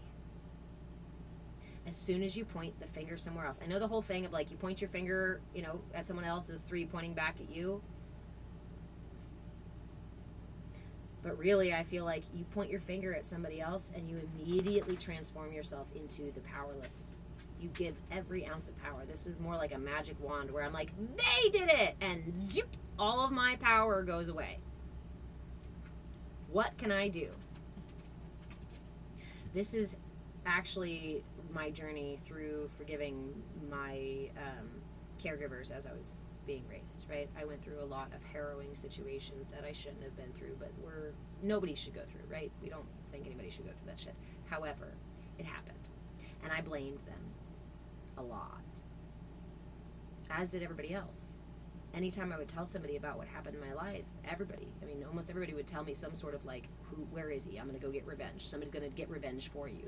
Fuck that person. Fuck those people. You should put him in an old folks home when they get old enough. Oh, you should blank, blank, blank. Like, we all had a reason to be angry and blame and to justify that blame to the adults that were responsible for raising me. But at some point, probably somewhere in my 20s, I realized that every single time I did that, what did I do? But I made myself a perpetual victim. There was nothing I could do. It was their fault. And I was going to carry this pain inside of me for the rest of my life because there was no healing it. They have all the power. And what's worse, I made it worse by saying I need an apology from them. So now I gave away the power for my own healing. I couldn't even heal or align myself or feel better because they didn't apologize. I never had a good father figure. I never had a good mother figure. Whatever the thing was, I never had this good role model. Oh, well, it's their fault that I can't be a more mature person because I didn't have a good role model. So, again, just throwing my power away like it's fucking, I don't know, candy on Halloween. Leb, is that a quote? One who blames others is lost. One who blames self is halfway there. One who has no blame has arrived. Yeah. The less we blame, the more we take our power back. And again, I want to shift the perspective here because that's the thing. Stop seeing letting go of blame as you being weak or letting them off the hook. You're giving yourself permission to take your power back when you stop blaming other people. That doesn't mean blaming yourself. Let's clarify. We don't just turn the finger of blame from them to self and say no, because that's the same engagement, same energy.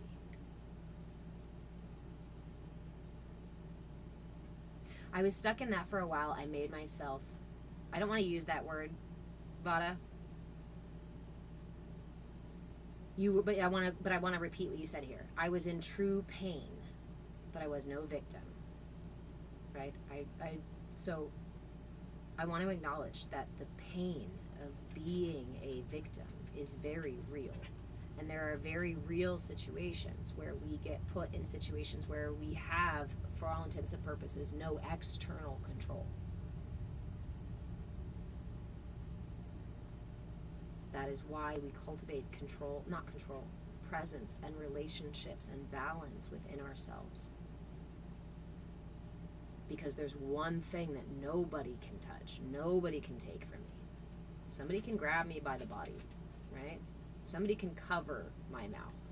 There are ways that you can prevent me and make me do things, but you can't get in here. And if I spend my time fortifying here and here, then I have the most powerful, effective form of protection that I need. We talked several weeks ago about how to protect our systems. We protect them by enlightening them, by becoming more and more aware of them, by meeting them with curiosity and being willing to build a relationship.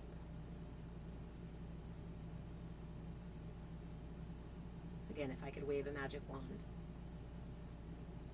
I'd give everybody a better relationship with themselves. I wouldn't take anybody's pain away. I wouldn't change anybody's lives. I would just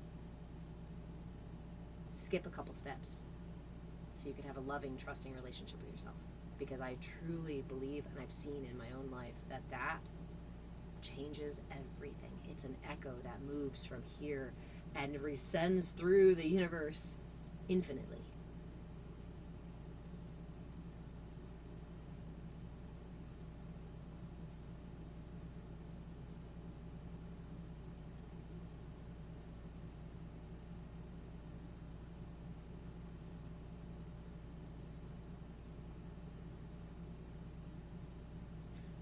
I'm trying to read what you're saying here.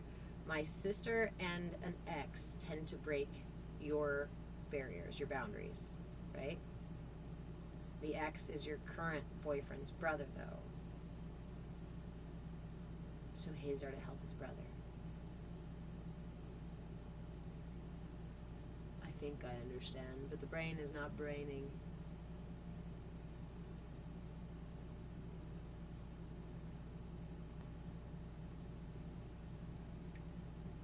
They're both passed. Okay. So are these parts of them that are still with you in your heart? Oh, okay.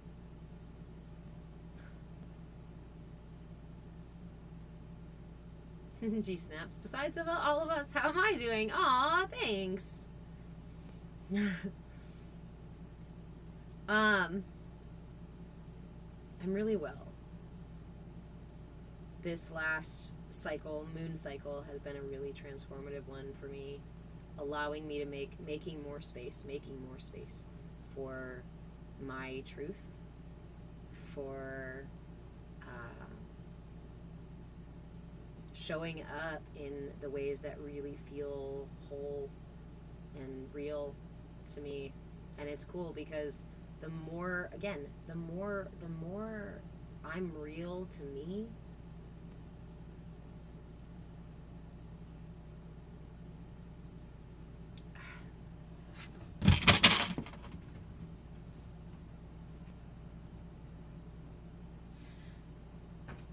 it's as if the barriers and struggles and frustration in life don't actually exist outside of me.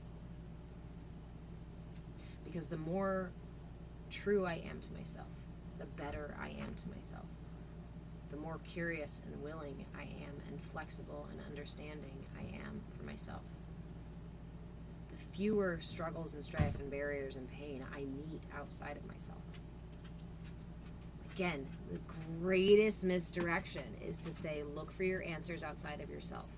Because what it does is sends you on a lifetime of fighting shadows, of fighting reflections of what's happening in here.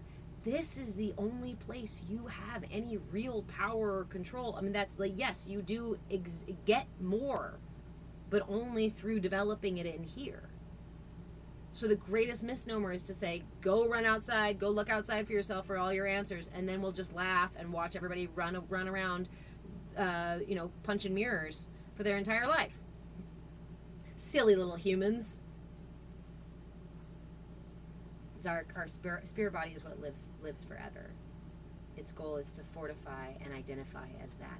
Yeah, and similar in my understanding of what it means to be human, part of that really is that, like what I said before about, hey, Jay Tamara, about the journey of life is to become more aware, become more conscious, become more, enlighten the self. And that is our spirit body guiding us to that. What is unlightened, what is unlightened, yeah.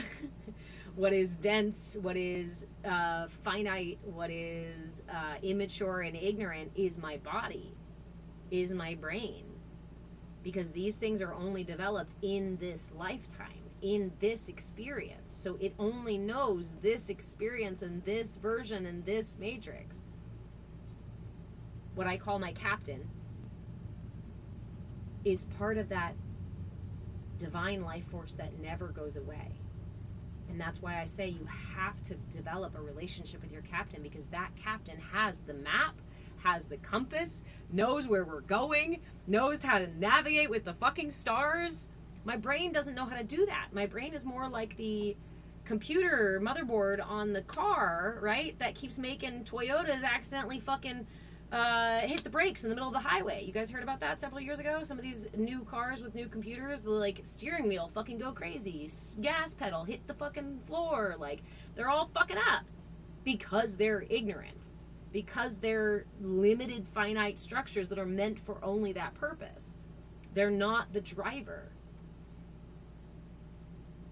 The driver is supposed to be the wise, right? Navigator. So find that captain. That captain is imperative. That captain is your guiding light. Can help you find your guiding light. And has the wisdom to create, to facilitate balance within your body so that you can balance yourself on that ship through the stars. That's my brain was like, no, we just went on a ship and it went like all the way up into the stars, but it had to be balanced. It's like a surfboard. It was like a narrow ship that went up into the stars. Like, you got to balance on that shit or you're going to fall off. If you're too heavy, it won't be able to lift. Storyteller here.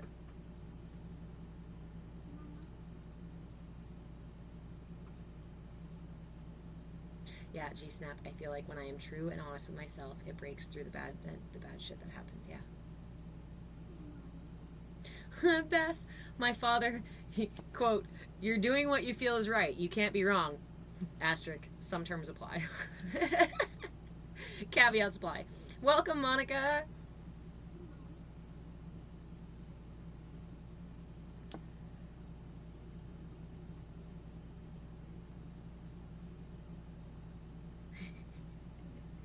Tell your boyfriend we said hello, Beth. Yes, Vada, authenticity going forward is our currency. So I was watching a video. Hold on. Currency. Yes, son. Please don't mess with the AC. You can go outside and play. Home skillet. There's going to be a consequence. Please leave the AC on, because you might be a fire monkey, but I apparently am a fucking wildfire, and I can't. There's a wildfire inside of me. So, then leave it. If you are too cold inside of the AC, inside of the metal box, then go outside in all of the heat. But then it was too hot. Go lay under the camper with the dog. With the cats. They know where the cool spot is in the heat. Te amo todo el tiempo, mijo. Por favor. Oh, another, like, hour, at least. Part of the agreement and continued privileges is respecting boundaries.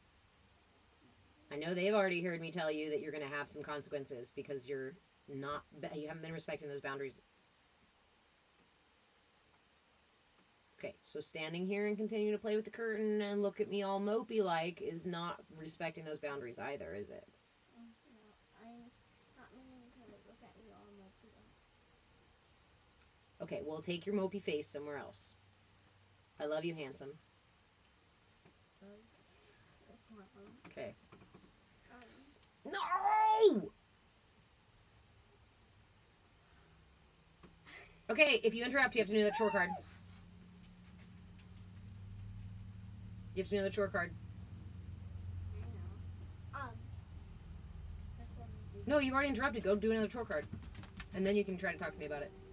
But you'll probably get another chore card. I'm just gonna get 2 chores out. I used to think it was the coolest word as a teen too, which is why I use it now. Because when I was a teen, I was too annoyed by how cool it was, so I wouldn't use the term home skillet or any of that kind of stuff. But there were a couple of ones too, like home skillet or a hot minute and stuff like that. I've always been like, bleh, bleh, bleh. It's too cool. But now that I'm letting myself be whoever the fuck I want to be, I say whatever the fuck I want to say. Uh-oh! Return of the mom eyes. Beth.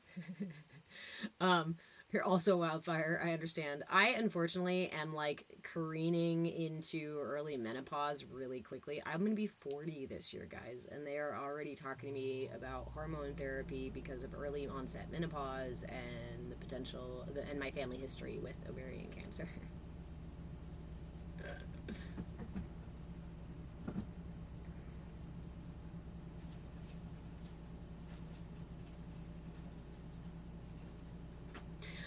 Beth, that's one that I say too. My daughter keeps remembering her attitude came from me. I have had longer to practice. I have literally said to my son when he's tried to lie to me and give me attitude and stuff, I'm like, you do realize I have like at least twice, or I'm more than twice the experience that you have. Like 4 times the fucking experience that you have lying and trying to cheat my way out of chores and trying to complain and gaslight people. Like, I promise you, son, I am the master of those things. And I can teach you the way. I will teach you the way, but if you use it against me, then...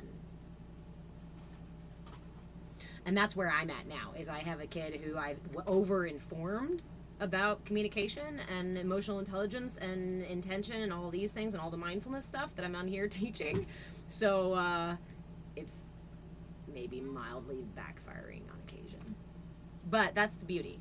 I'd rather him be difficult for me because he's so aware, and then send him off in the world like that. Go. Christina, wildfire to Arctic? Exactly.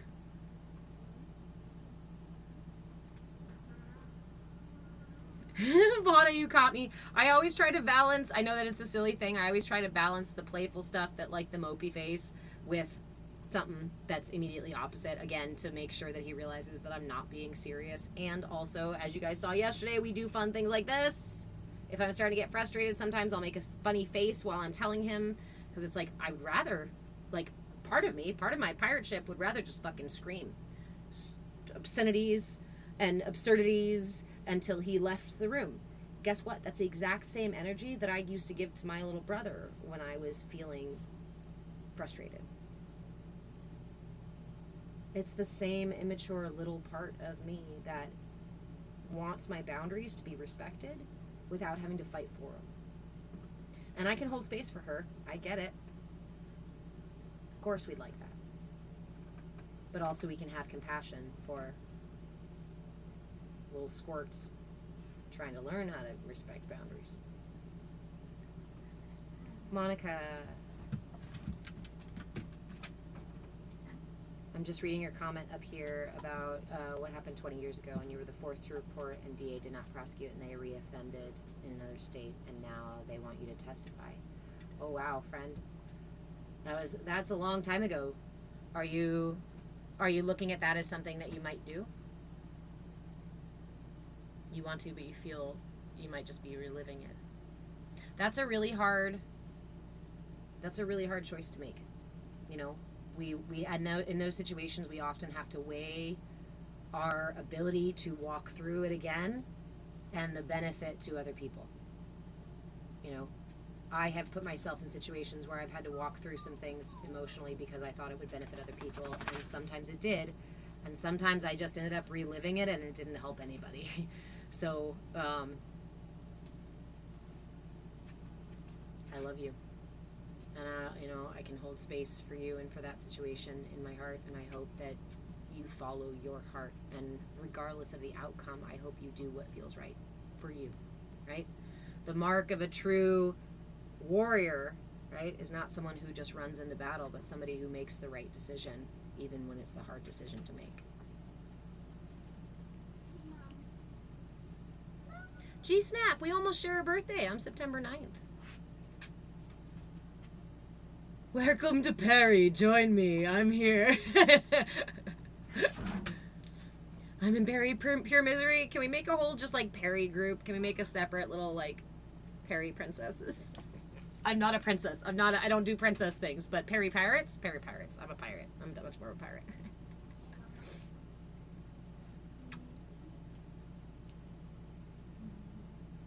Hey Corey, how are you? Hey Stuff Tough.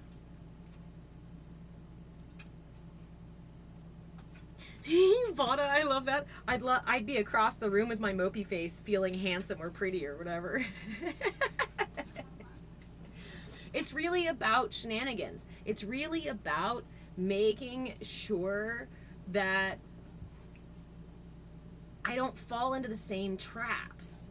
And sometimes I don't even realize that I have set a trap for me and it's right in front of me. And I step into it, right? Because I'm just doing the same thing that I've done before, and I do it again and again and again, and every time I step in the trap, and I'm like, damn it! And I don't realize where along the journey do I step in the trap. So, do you know what I've done? I just add shenanigans.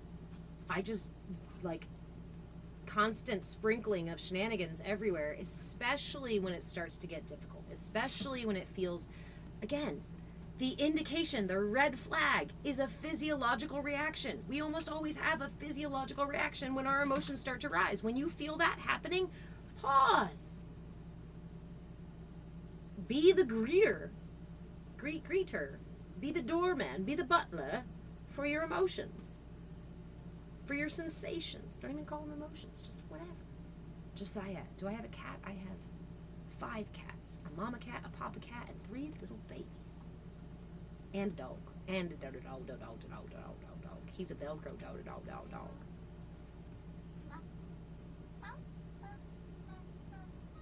Oh, gee snap. I love you. Leb. Could you be an honorary Perry pirate? I mean, Perry pirates, honestly, can you imagine a bunch of perimenopausal women trying to run a pirate ship? It could be, in certain moments, it would be really useful and helpful, and in other moments, it would be total and utter chaos. I think we would probably need some people on the deck who were not also going through the of perimenopause.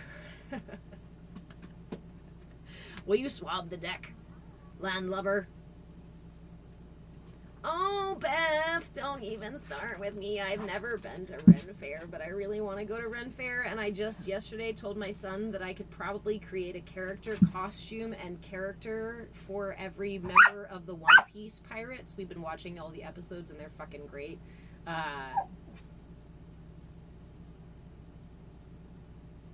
And with the, yeah, who knows?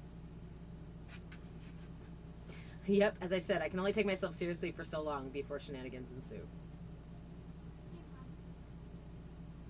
Darling, I don't think, I think you're finding this funny. And again, I think maybe you find it funnier because I'm online. And I won't let them hear my voice turn up that high. But we're getting to the point at which either my voice, my volume is going to turn up when we get off the live, or you're going to lose a privilege, and then your volume's going to turn up, and you're going to be like, "But I want it!" And we can avoid the whole chaos if you just tuck tail and run your ass outside and go do something. Play in the mud. Turn on the sprinkler. Go be a monkey. Climb a tree. You're a heathen. You're barefoot. Go get in the dirt. Go roll around in the dirt. I don't care. Just whatever it is, not in here, please. I need you to respect my boundary without making a joke out of it, without making it funny. Because it's not funny to me anymore. No last things. Love you. Now he's literally giving me a stink face.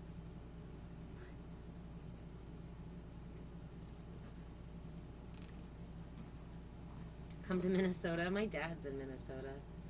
I don't know. I love the ocean. That's my honest. That's what I mean, Vana. We would be a force to be reckoned with. We'd be a force to be reckoned with, Perry Pirates.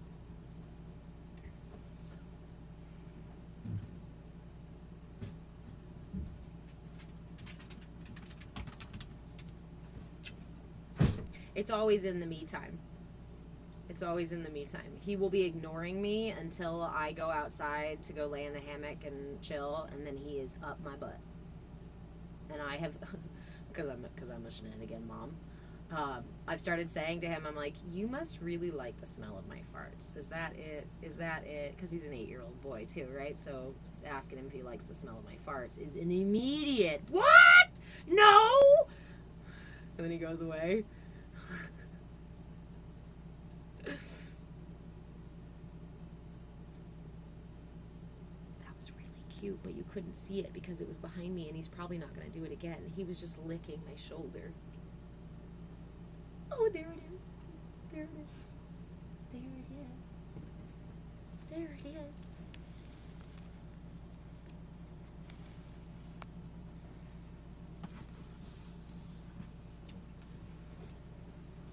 Hi.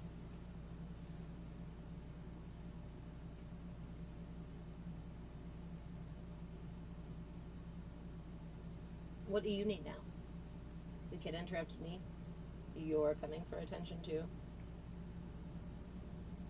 What is this? What is this?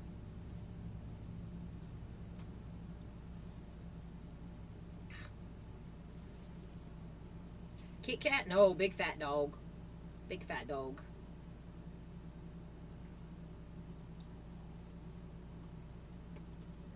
All right. Today is Saturday. Today is Saturday of a new month. Can you guys believe it's already August?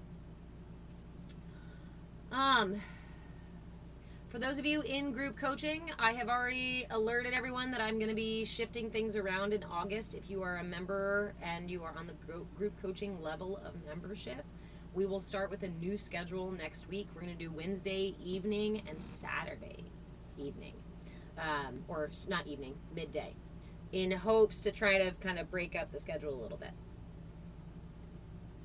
Can we come over after and hang out? Yeah. Come on. Come on. So, I know everybody's in their own space in the world, right? But if you're genuinely seeking community and you want to cultivate it online, come join us in our Discord space if you're not already in the Discord space. If you want to dive deeper and spend more time with me, more of my time, that's what I charge for. So the memberships are available for that if you want group coaching or private coaching or even coaching intensives. That said, there is also the added piece that I am genuinely building in-person community.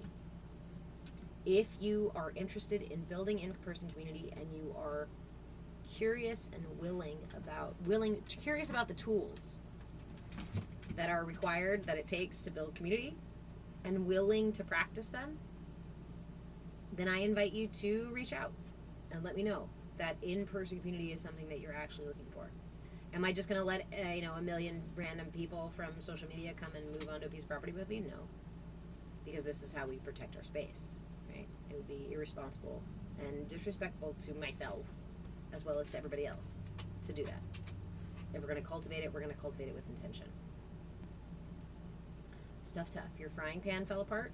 Do you have tongs? Because my frying pan fell apart last year and I just used tongs instead of the handle. I'm changing. I never want to hang out with people in real life. And that's the thing, is I know that, we were talking about the lone wolf stuff and finding the pack and stuff, and we are in a great reordering. So I think there's a lot of us that feel like we don't fit anywhere, and it's because the places we fit are the places that we are creating. We have to do that with intention. So they're not here. And the feeling that you don't fit anywhere is because you're meant to create the new place to be.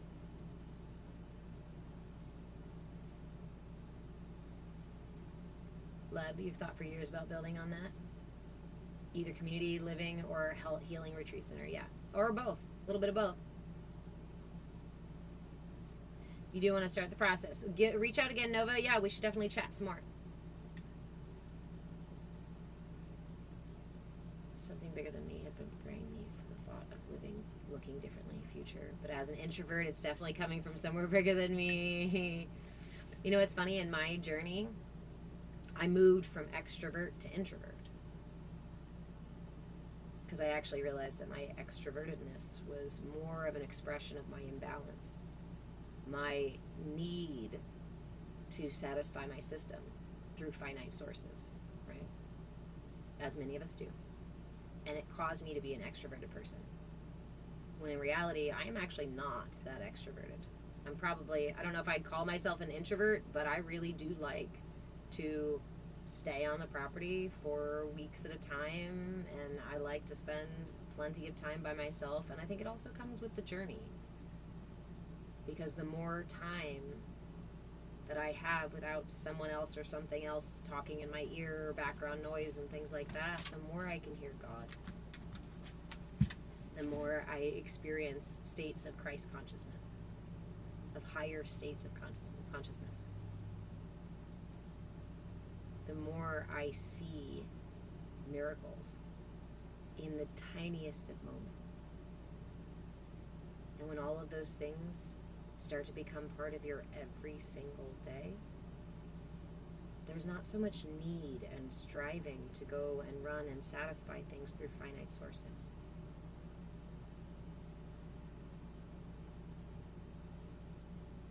But my mom also is agoraphobic. You said you're agoraphobic, but that's why I teach. My soul has only ever felt at rest alone. But when I can be more like myself like this, I start to feel differently about my abilities to connect. Yes, that's the message that many of us have received. It's actually out of our imbalance that we live the way that we have lived. Regardless of how it is, whether you're an introvert, extrovert, you agoraphobic or not, anxious or not, it doesn't matter what kind of life you've lived. But many of us have been operating in imbalance for a long time, and in a system that perpetuates our imbalance. So we are evolving out of that system into a more balanced system, and we are building that system, one that sustains our thrival, that supports us thriving collectively. So, again, this is why I keep encouraging those four little words: curiosity and willingness. To live in New Earth, right? You gotta update your body, you gotta update your mind, you gotta update your spirit so you can get there, so you can be there, so you can breathe that next level of air. Be curious as you start to meet the new parts of yourself. The parts of yourself that are there for New Earth, that are here for New Earth. They're inside of you, they're with you, they've always been with you, and they've always been riding with you toward this direction. Divine prana flows through absolutely everything in the universe. And it always flows through the path of least resistance to bring you to your highest good in every moment. Everything in the universe is not trying to deteriorate, take you down, destroy you, but in fact lift you higher. And if you're in the downward spiral right now, it's just because you're going to end up getting popped out the other end of the black hole and then expanding again. It's a cycle. But like the Fibonacci sequence, right? With the intention of evolution, creation, getting bigger, expanding, growing. That's the nature of creation. Until we each manifest into our own little universes.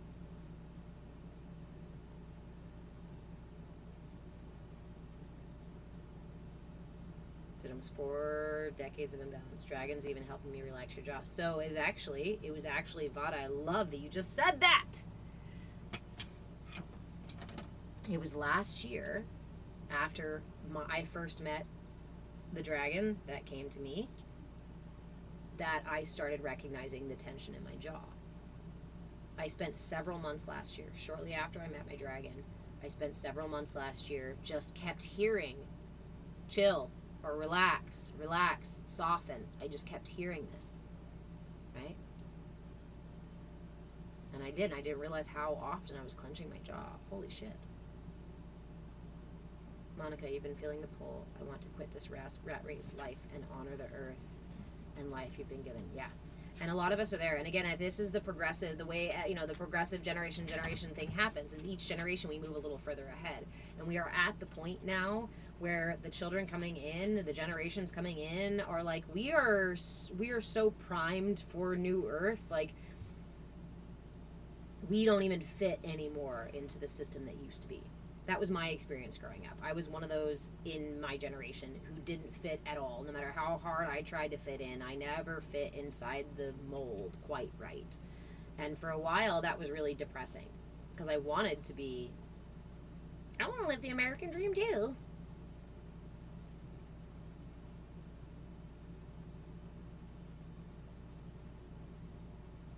It caused a lot of doubt, a lot of shame, a lot of guilt, a lot of questioning myself.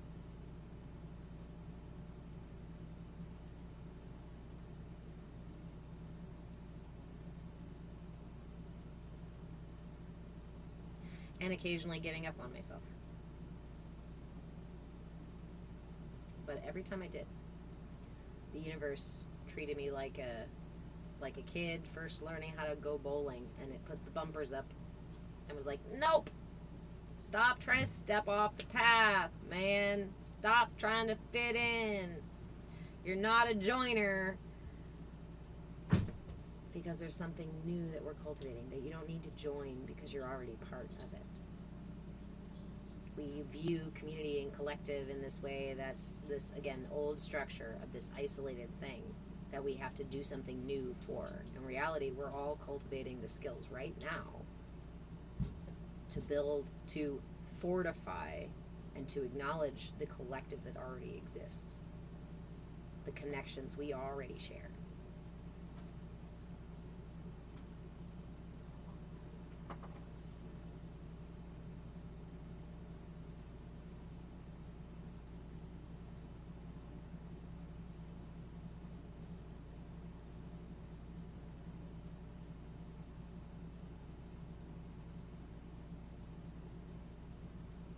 She said, you've been keeping faith in self and universe, God, source, that really striving for higher self. Really, that's probably my only thing. I think the only time I really walked away from God was when I was a Catholic, when I left the church. Actually, and when I left the church, I didn't even walk away from God. I walked away from the church because I told the church, I'm like, I'm going to go find God because God doesn't exist in here. God's out there somewhere. And I think that one of the saving graces was building that relationship with Christ consciousness, with the heart of Christ consciousness, with the divine flame that lives inside of here, with the spark of divinity that's inside of me, just like is inside of everyone. I remember I used to lay there and just sob and beg. I was begging Christ to teach me how to carry the solitude. Teach me how to carry the feelings of rejection. Teach me how to carry the pain I was witnessing in the world, but couldn't change, couldn't heal people from. That was probably my most frequent prayer is how. Show me how. Give me strength, give me patience. Teach me. Teach me to walk as tall as you. Teach my heart to be as strong as yours.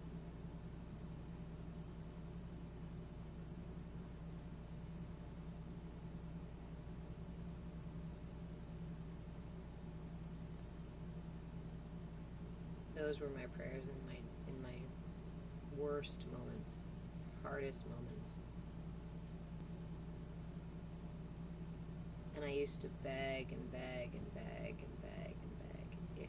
If you can just tell me how to be, tell me what to do and I'll do it. Tell me what my purpose is. Tell me why I'm here. Tell me what I'm supposed to do and I'll just do it. I won't ask questions. I'll just do it. That again, literally as a kid praying this.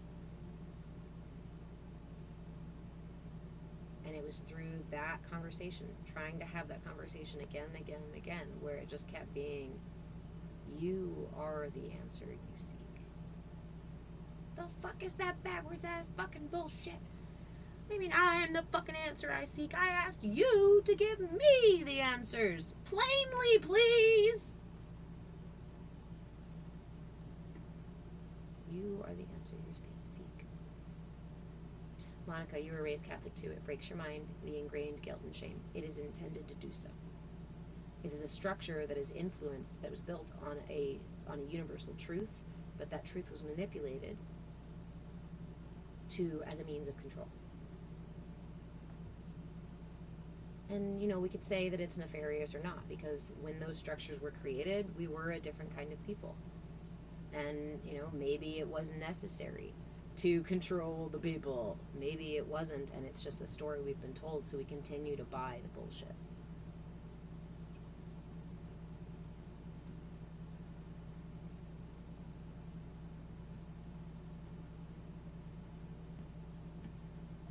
Yeah, Beth, I once wanted to walk away from the big guy, and deep down I really couldn't, but I may not be a Sunday.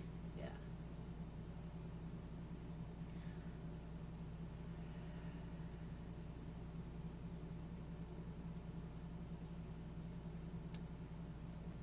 My deepest truths, honestly, again, came from conversations with Christ, and came from finding God in the universe.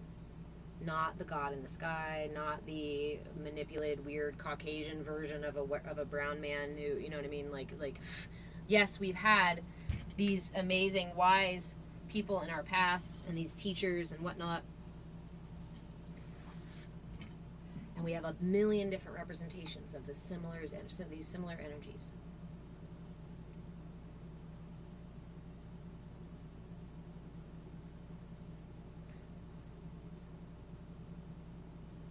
But my mother actually said it to me when I was young. She helped me see the Brahman, the concept of Brahman, before I learned the term Brahman.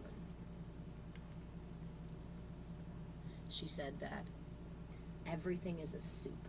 The entire universe is a soup. She was the one who gifted me our family lineage of energy work, right? So the entire universe is a soup, and we are just little bits inside of that soup. Technically, we're part of the soup because the whole thing is a soup, but there's different bits and different ingredients that go into the soup. You might be some of the salt that went into the soup, and when you sip the soup, you can maybe taste the salt, but it's mixed with everything else. You can't see it anymore, right? So there's all these ways in which we've blended together. The entire universe is blended. She said, God is not I was literally, I remember this conversation so vividly. I remember the little alphabets and little tiny little stars and carrots in my soup. It was like an alphabet soup sort of deal, with the tiny stars, and she was like, you see all those? She's like, God is not an alphabet, a letter. God is not a star. God is not a carrot in your soup. The entire thing, the bowl, the soup, the spices, everything in there is what God is. And that is why when we say that God is inside of you, or that you are part of God or children of God, that is what we mean, is that you are intrinsically part of, inseparable from. The only reason we don't experience that is because we are in this illusion, this experiential illusion, for the purpose of returning home, the purpose of becoming more and more conscious.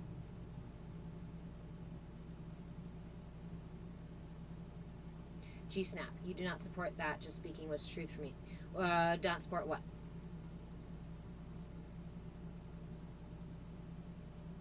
Whoever came up with these multiple religions, I'll say they were pretty smart when it comes to control. So, in the past, it's been a lot easier to control the masses through these structures because the information was gatekept. There is higher knowledge information that's still being uncovered and shared with the world, that has been hidden or kept away from most people. Remember, a lot of people couldn't read. A lot of people couldn't write. The information you got was from what somebody else told you, and you had to either take it as that they're lying to you or not. And so these structures, like religions, in this way, were built as this means to shape the information in a way that served a purpose. And we have to remember that these structures were all created by people, and therefore, if they were created by people, they can be evolved by people too.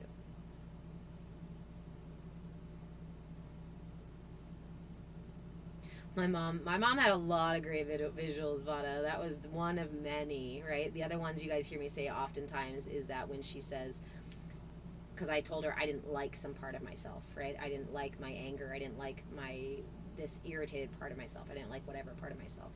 And she goes, well, if then that part's an enemy, right? And I said, yeah, I don't like it. It's my enemy. I want to fight it. I want to get rid of it. I want to kill it. I want to amputate it. I want to get rid of this part of me. And she goes, well, then that is a battle you will fight every single day.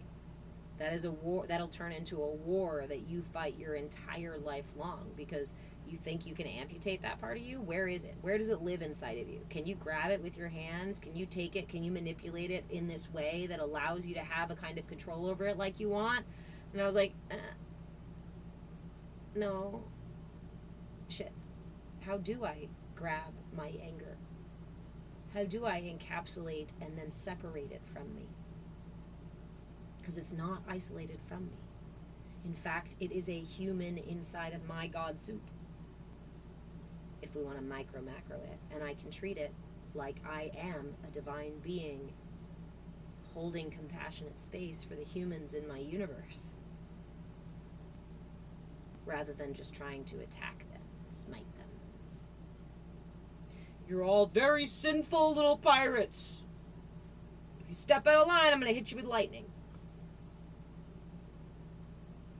You can rule your pirates that way. You can rule your system that way.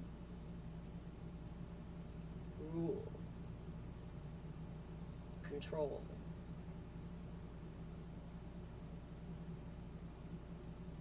By force. Hey, meh. Hey, so I just got off a hike. Okay. When you bring your posture into proper position and center, you instantly feel presence, feel spiritual. You just went and did a grounding practice. When we walk, just walking on the earth, were you barefoot? Because barefoot will make it much more, that's why people are all about, what they call it, earthing now. Touching the earth, walking on the earth. Remember all of the energy, okay. Pressure points all over your feet, right? There are energy channels through every part of your foot that connects to every part of your body. When you walk on the earth, what are you doing? But you're activating all of those pressure points. It's better if you are barefoot because more of your foot actually gets to connect. Congrats, you grounded. But let's talk about it because it's not just, yeah, oh yeah, I grounded, but why? You are seeing, hey Ricky, the result of a really good grounding practice. Why? It activated all of those points in your body. And when you're doing that, when you're walking, you're also letting go. You're dropping off energy that it is ready to let go of by movement. You're moving your body, which creates a little bit more space within you for other things to shift. As you're moving, as you're breathing, because usually when we're hiking, we're often breathing, regulating our breathing. If you're getting up a hill and you have to kind of go, you gave yourself a full body moving meditation to some degree, depending on how intentional you are about it. And then to come and sit down and try to meditate, that's why I like to meditate in the middle of a hike. I'll go on a hike, go up the hill, and go stop at a certain spot, and then sit and meditate, because it's almost an immediate, because you're setting up your frequency. You're adjusting your frequency.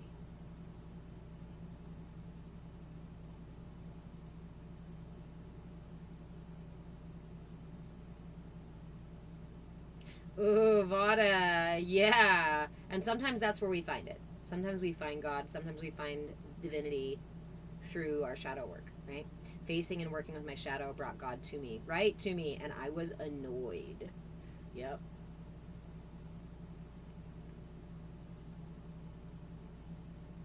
Because I don't want to move ever.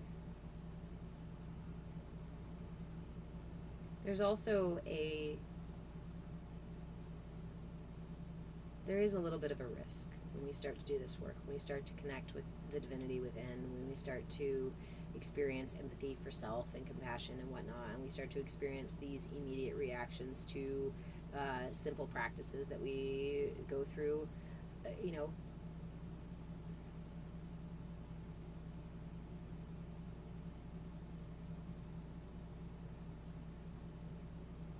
Where are you going with that, Pirates?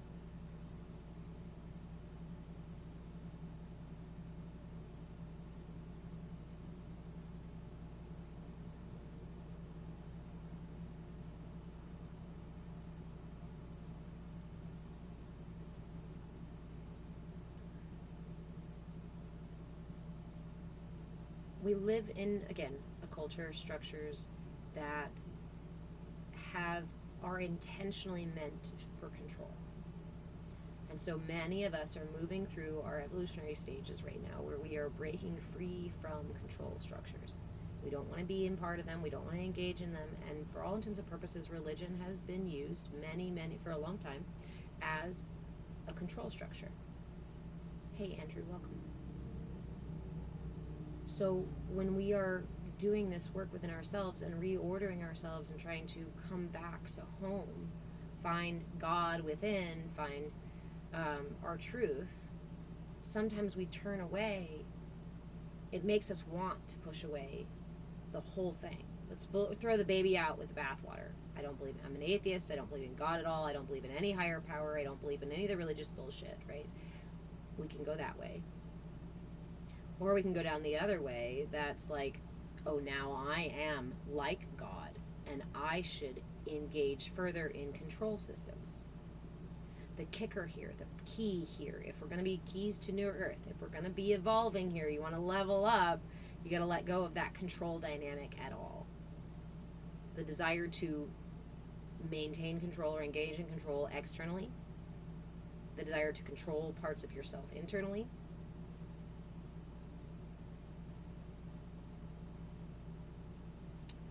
Zark, what do you think it takes to be able to directly experience and communicate with spiritual beings? I think there's really a lot of different ways to come at it, so it really depends on the intention. What's your intention? Are you wanting to like do a seance and see if there's spirits in your house, or are you wanting to hear your guides? Are you wanting to have a candid conversation with Brahman or Christ? Or are you wanting to bring somebody back from the dead for a night for fun? Hear your guides, know what to do. Okay. Our guides are always speaking to us. Your guides are already speaking to you. Sometimes they can get lost in the voices of ego as well. And so, from that regard, if we're wanting to hear the voice, hear the sound, hear the words of our guides, we've got to sort through. Actually, I have a practice for you, Zark. If you are, if you would like to try a meditation, if you want to sort out, you guys, here's a new practice. If you want to sort out the difference between ego thoughts and higher self thoughts, I invite you to sit in a meditative practice. Only sit, because it's something you have to do something else with. So otherwise I'd tell you could lay down or walking and whatnot. But this is one that you actually do sitting, because you take 2 bowls. And you can do the traditional, this is done with white stones and black stones. But you can choose just 2 different kinds of stones entirely. It doesn't matter. Or choose 2 bowls. So anyway, the meditation goes like this. When you are in your inner space, listening to your thoughts, allowing yourself really just to focus on whatever rises and falls in your mind. You use 1 stone for what you feel like might be ego, and you use 1 stone for what you feel like might be higher self. Start just there. we could go deeper and talk about, like, some people will tell you that, like, higher self says I, or you versus ego says I personally don't find that reliable enough to tell you that your guides are going to sound exactly like this. But if, and here's the kicker, here's the thing, I keep saying kicker today, here's the other thing, is that your guides may not communicate with you right now through thoughts. There are so many ways that they communicate with us, and oftentimes through our thoughts, through our bodies, through messages outside of us, on the radio, through things somebody else says. There's a million ways to communicate with us. But if what you are specifically looking for is to differentiate between higher self and other thoughts, then sit with this practice. 2 different types of stones. You have to have several, obviously, of them, or a bowl full of marbles and stones and just 2 bowls. One being the guides, one being the ego self. And just sit with that practice. And honestly, for any of these practices, I always suggest using a journal, especially if you're trying to communicate with your guides, because that is a relationship that you cultivate. So give it a go and see if you start to notice any kind of difference. Because oftentimes what we have to do is just teach our brain what the difference is. Our brain is hearing it both. Our brain just doesn't know what the difference is. And when you teach your brain what the difference is, then your brain's like, oh, and it helps you recognize what is what in the future. Pedro! Frosty! How are you doing? I need ego, BS, higher self-discernment. Did I see everything everywhere all at once? It is. We are everything everywhere all at once. What? Pronouns are now reliable determinations for me. Words, man. So, that is a practice that I encourage you to use, and I encourage you to let me know how it goes.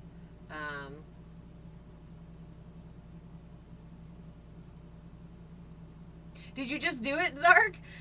Zark just responds and says, such a good practice, thanks. Higher self always says do the work when ego just wants to play video games and eat pizza.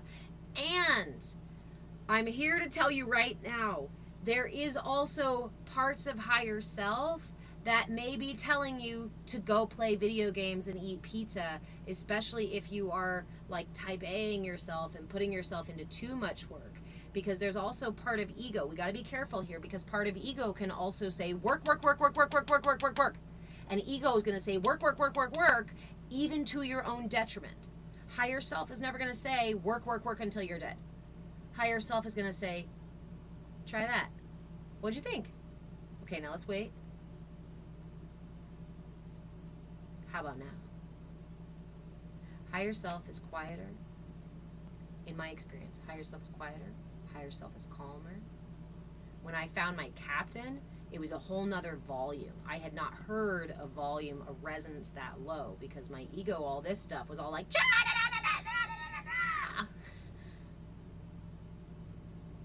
you're getting yours ready for later? Good. So doubts, fears, judgment is most often ego. If it comes from a place of judgment, yes, it's also ego. But we can also, this is the confusing part, I can perceive what my higher self says as judgment if I'm sensitive to it and feel like I got triggered by something that my own mind said. So it can be confusing. And that's why I say try this practice and sit with it several times. Practice it for yourself. And instead of worrying about what anybody else says about ego or higher self, I encourage you to sit with those and keep a journal and repeatedly, because again, finding my captain meant I had to go through several layers of ego who told me they were the captain. Love you too, Reiki. Who told me they were the one in charge. Who told me they were the one with the maps and the wise one. You will have several layers of your brain saying, no, no, no, I'm the expert. I'm the master here. I got you. Because that's what ego's job is to be in charge for you until higher self can, until ego trusts higher self. This is a relationship we have to build. Ego is not why I was with work-life balance. Nope, not mine either.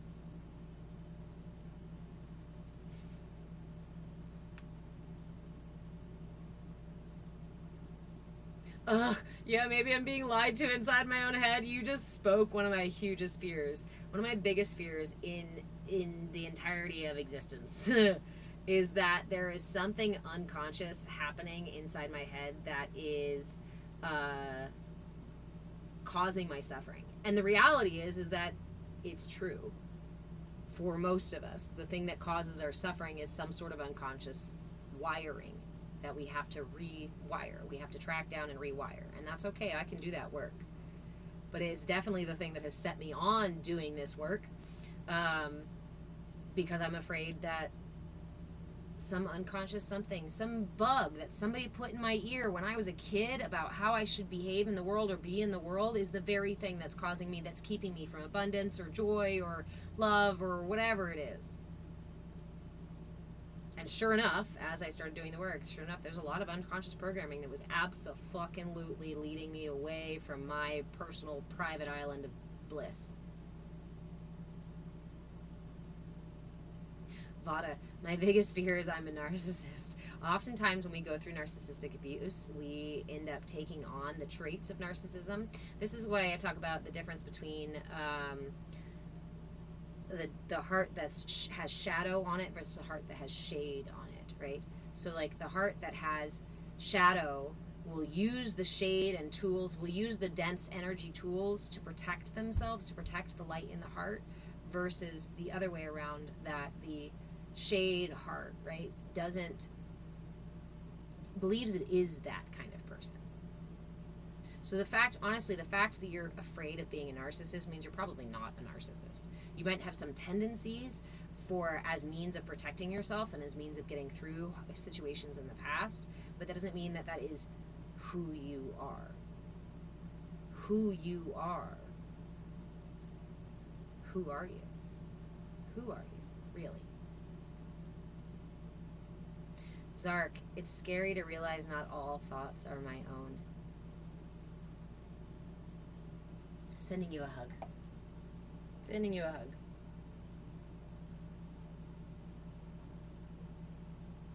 When I found, I don't know, for me it was always comforting. For me it's always been comforting that instead of, after years and years and years of seeking answers outside of myself, trying to find the answers to things and really coming up short again and again and again, when I started to tap into the wisdom that was available within, instead of trying to search for it for miles and miles outside of myself, then it became comforting. At least for me.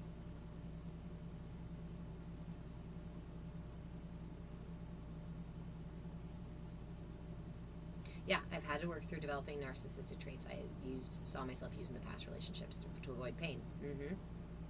And this is the kicker there, right? Seeing that, acknowledging that, and taking responsibility for that, rather than blaming and shaming yourself and labeling yourself and saying, now this is who I am, there's nothing I can do about it.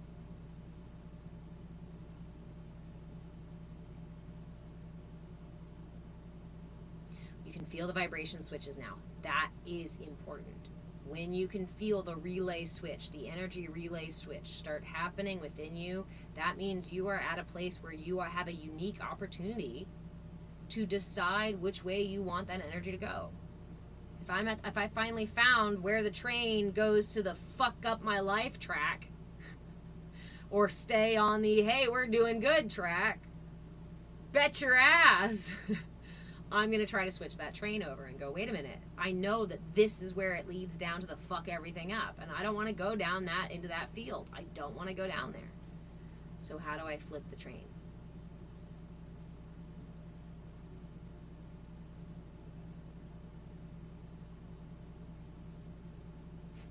Stuffed up. I like the way you said that. Self-control in my brain hole keeps my soul from smoking bowls. That is not my cup. That is all the coffee.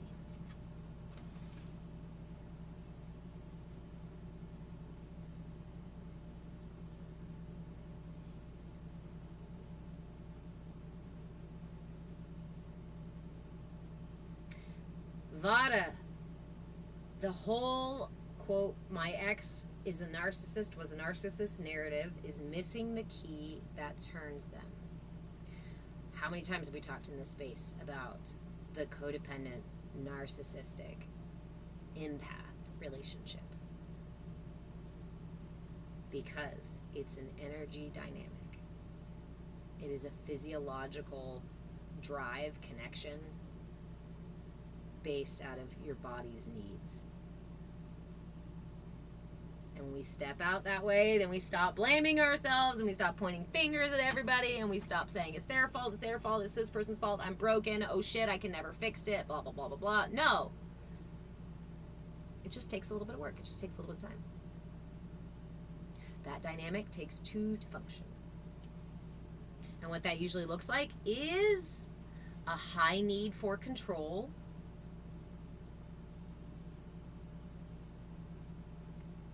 matched with someone who feels the lack of ability, lack of strength to control.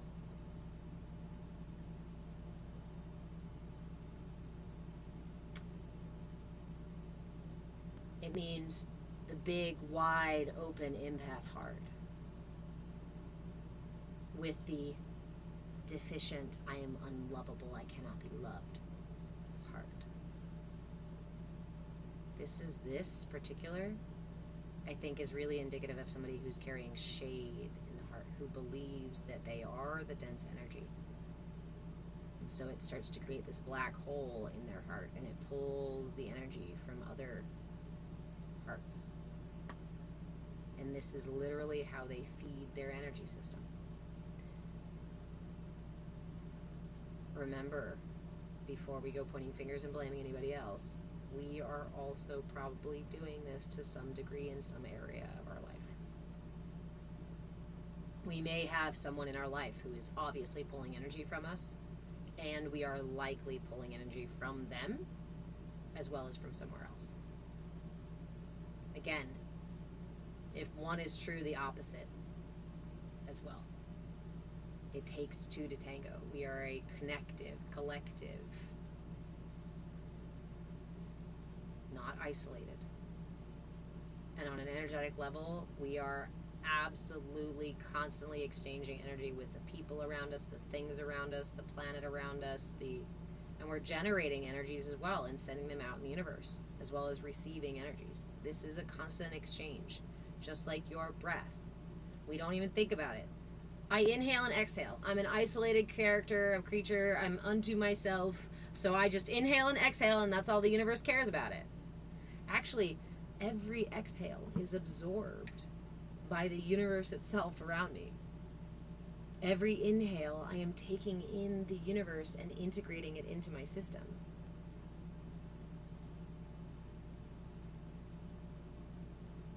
That is huge, Vada. Good job.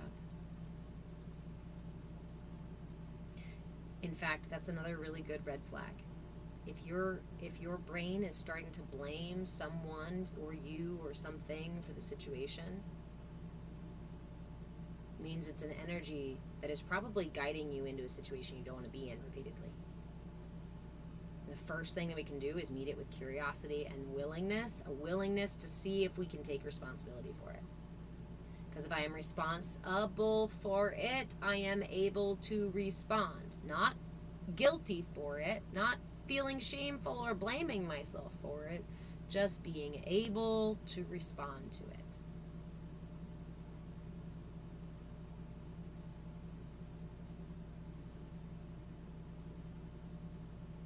Yeah.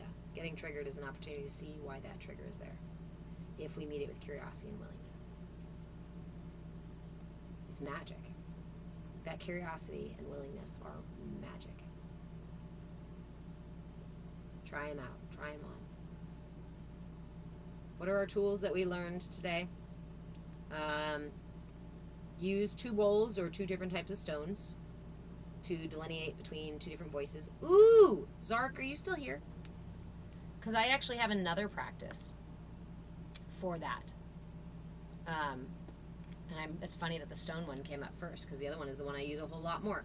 So, yeah, all right. So the other practice I use is both hand writing. So journaling, if I am waiting to hear, I'm wanting to hear my guides, while I'm journaling, I will use my dominant hand to start writing about what's going on, the questions I'm having, the things I want to talk about, the answers I want, things, the things I want answers to and whatnot. I'm going to, with my dominant hand, I'm going to let it just free form. In this way, I'm not even really trying to like make my handwriting pretty. I'm not correcting anything. Just total free flow, forefront ego thought, right? This my dominant hand is writing all that shit down. As soon as I hear the response,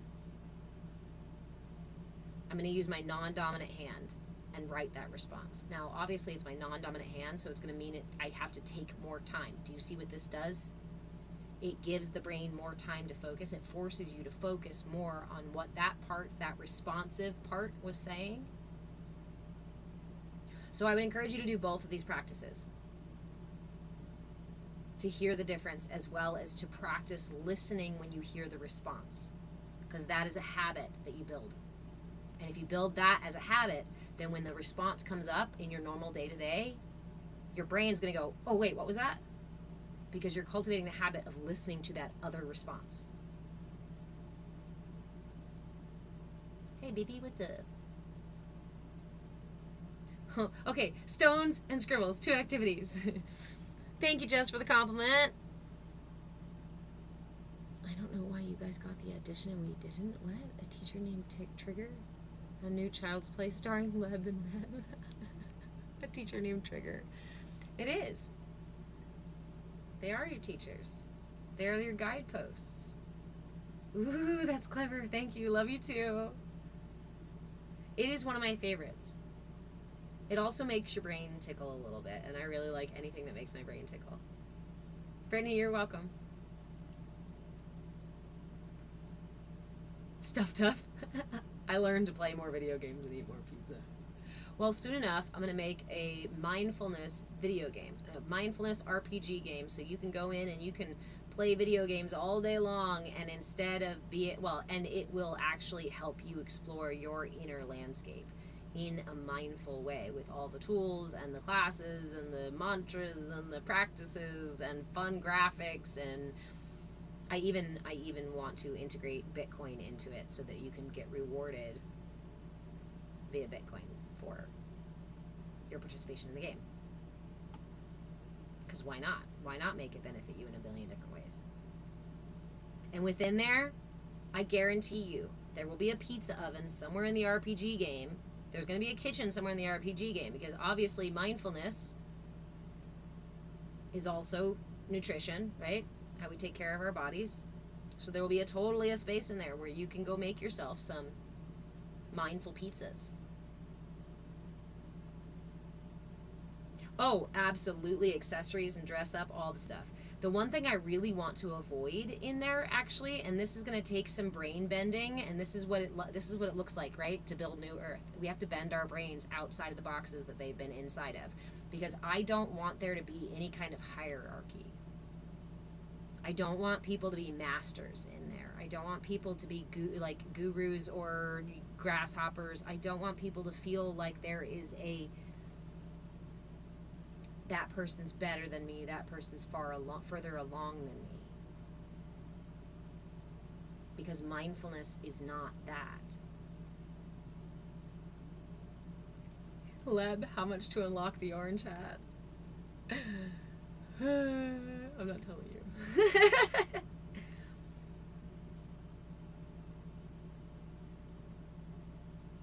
G-Snap, next time we talk, or can you send me some small info about how to know if Bitcoin is legitimate and works? So I am actually really new to this, and so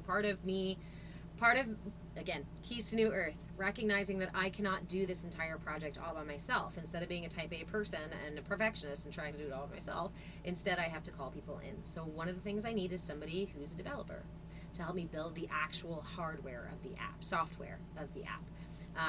And I also need somebody who's versed in Bitcoin. I learned a little bit about community coins, which is kind of like it is a electronic coin, but I am not the person to like give a talk about what's legit and what's not and how they all work. So Again, it's setting the intention and then calling in the people who have the skills to do the thing.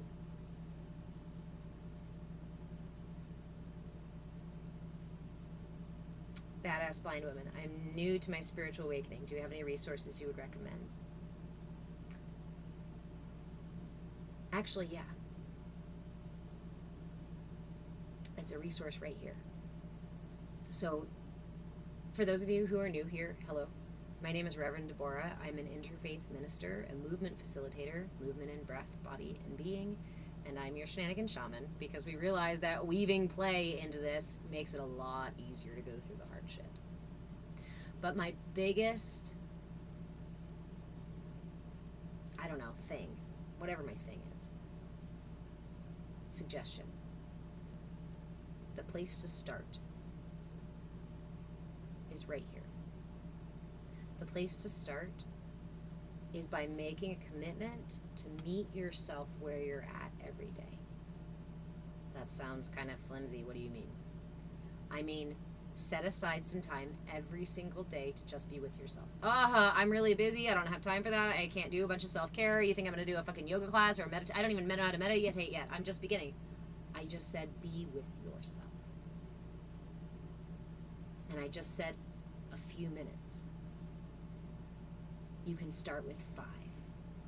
You can start with 3 if you just want to start with 3. But what this does when you meet yourself every single day, consistently, every single day, you start to build a trusting relationship with yourself. And that's the foundation for everything else that you're going to experience through your spiritual journey, through life. And that is going to give you these scales. It's going to start to ground your scales so that whatever you receive from outside, you can weigh against your heart. So you can weigh it in your heart and know if it's truly for you or not. I think one of the difficult things when we start our spiritual journey is that there's so many resources and so many things available outside of ourselves, it can also feel really confusing. Where do I start? Do I start with my shadow work, or do I just go grab a journal? Should I start with pranayama and mantras? But should I study Hinduism or a different religion, or should I just say affirmations every day? Right? Like, what is for me? What are the tools that are going to lead me through my journey? Zark, you should definitely pop in Discord. Wait, what?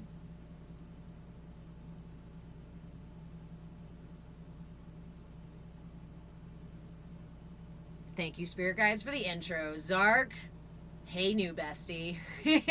You want to geek out with me later? Yay! And this is why I keep saying it out loud, guys, right? Calling it in, asking for it, saying, I am committed to this. Okay, and yes, fuck yes, Zark. And badass blind woman. You badass. This is why we start with just a few minutes a day.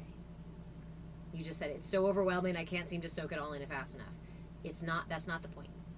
And sometimes when we push ourselves too fast and try to do that, we actually overwhelm our systems and we create tension within us, which is going to make that path be a little bit harder. So we start with the very simple things. Start by making a commitment to yourself. When I started, I was doing 15 minutes on every day. And I made a space for it. I would sit on my yoga mat. I didn't do yoga every day. I would sit on my yoga mat for 15 minutes and I'd put a timer.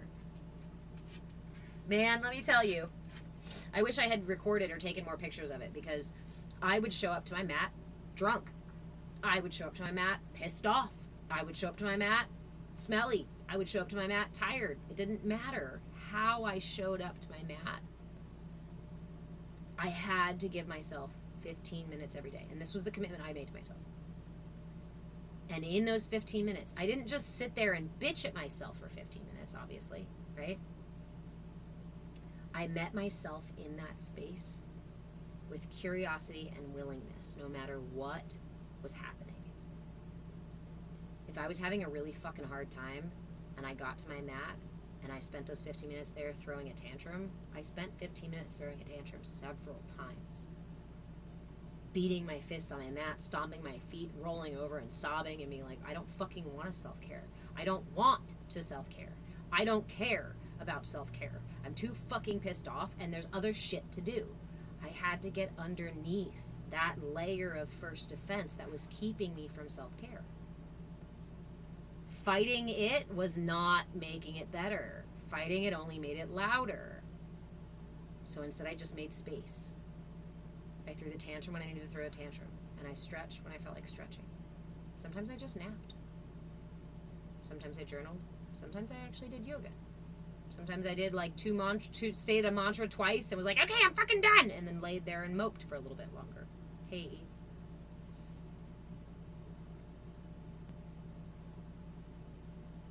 So we start there, and badass, we talk about the 4 pillars, what we call the 4 pillars of mindfulness in here. And I've got some fun merch on my shop too if you want to get some things to actually have the things on. I'm just playing with it. It's not, yeah. So the 4 pillars are your intention, your attention, and your curiosity, and your willingness. When we cultivate these 4 things, everything else comes from that soil ground that they create. What is your intention? My intention is my desired outcome or my desire in this place, right? My intention is to develop a spiritual practice. That's a really wide intention, right?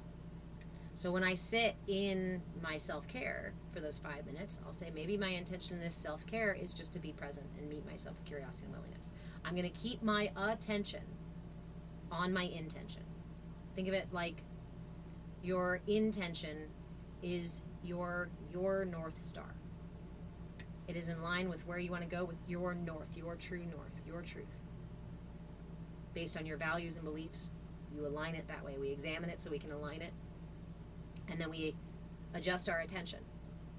Our attention is the compass that keeps our ship heading in the direction of our intention.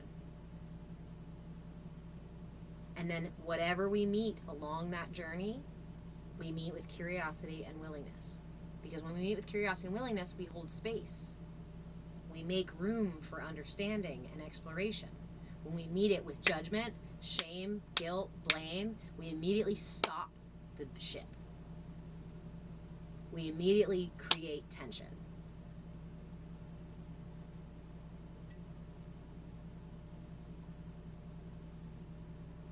So my curiosity, willingness, right? My willingness is the wind in my sails.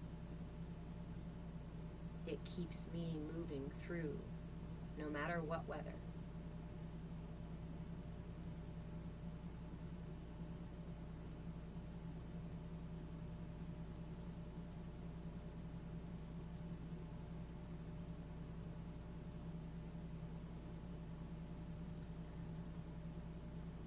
We want to often be so quickly in the next spot that we forget to enjoy the journey. And I know that sounds like a platitude because it kind of is, right? Like it's a common thing to say. But the truth is that life is not about the destination. It's about how you get there. It's about taking the journey to get there. It's about the discovery. It's about the learning. It's about the meeting yourself. If you're going to go on an epic journey, you have to leave home first. There has to be some kind of loss. There has to be some kind of leaving and changing and shifting and evolving of self and of your reality. And in my understanding of what it means to be human, that's why we're here. And God is along with us every step of the way. Not somewhere far away up in the sky, not in a church, not in somebody's book, right? Not something separate, something different. But because we are all drops in that ocean. We are all alphabet letters in the soup. Part of the whole. Experiencing isolation so that we can find our way home. Can you imagine knowing and feeling everything in the entire universe? And so there was nothing to learn, nothing new to discover. And you were watching all these little creatures discover and learn and grow and evolve and experience joy and pain and loss and all these things. I might go, hey, that looks fun. I want to do that. So I can. Hey, Trey.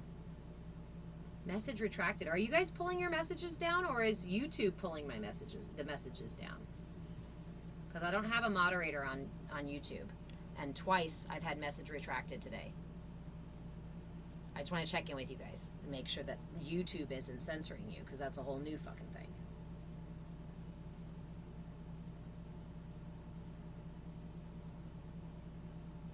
Transform judgment into discernment.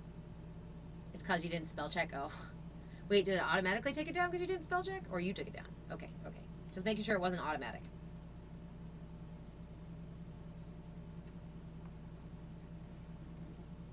It's a really good way to keep you from finding the divinity in yourself, from discovering your truth, from coming home to yourself, from building a relationship with yourself and with God, a personal one, is to tell you that all the answers you seek are outside of yourself, and that God doesn't live inside of you but lives somewhere else far away.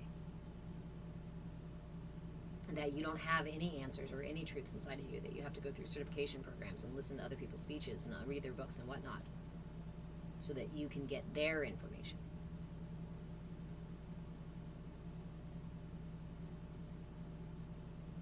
Thanks, Lev. I was thinking about having mods on both. Yeah. But generally, I don't need them as much over on YouTube.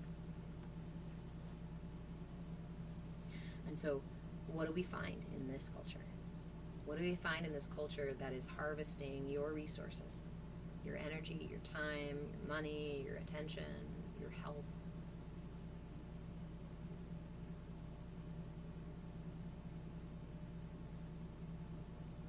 It's all a grand misdirection to keep you in the same perpetuation of everything. Same perpetuation.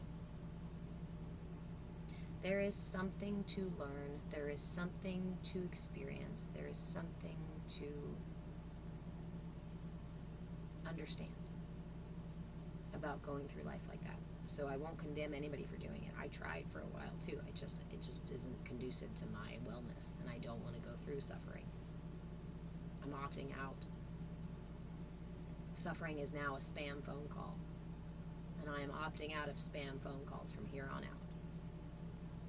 So whenever suffering comes knocking, sorry, friend. Stuff tough. Why aren't we set up to succeed? Why can't we get more chances? Brother Bear. I think we are set up to succeed. By the universe. It's the culture. It's the situation we're in right now. A finite situation we're in right now. The finite human experience we're having right now is one where the culture that we are in actively tries to prevent your success. Because capitalism does not thrive on healthy, well people who don't need to spend this version of capitalism.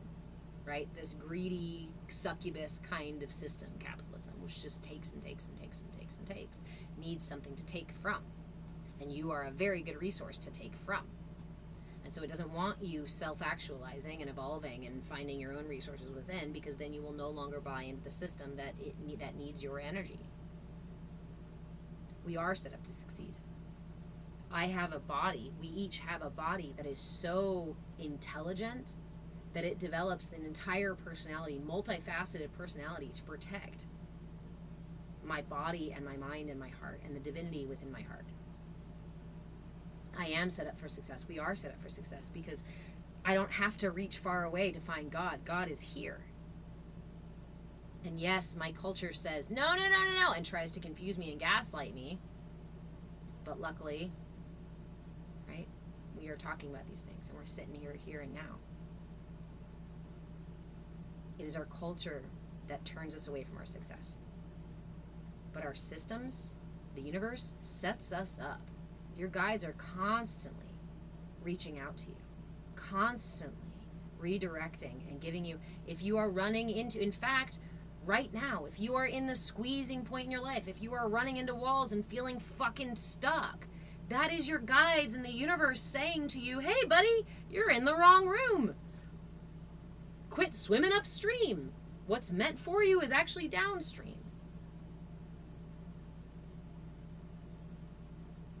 With skillful means and mindful ways, we can learn the fun ways, even in the hijacked matrix. Yes. The matrix can be quite fun to surf when you rise above it. She is always within. Christ Sophia is always in the heart, echoing through the entire universe, echoing through every cell in your being. You are absolutely set up for success. And I know that it's really hard when we've been told the opposite. That's why I'm sitting here doing this. That's why I'm giving the information for free, because it makes me kind of a bit irate to have realized that all this information has always been available, but that we live in a system that has intentionally denied us this information for its benefit. Nah, let's just keep them dumb and weak. They're easier to harvest that way. Talking about like injustice brain. So this is my radical revolution. Knowledge is power. And you deserve to have access to these tools, because these are the very tools that are going to lead you to your success. Because they're not just working for me because they're special, or because I'm special, or because I paid a lot of money for them. It's because these are tools that have been working for thousands of years. And the structures that we are currently within are very, very young.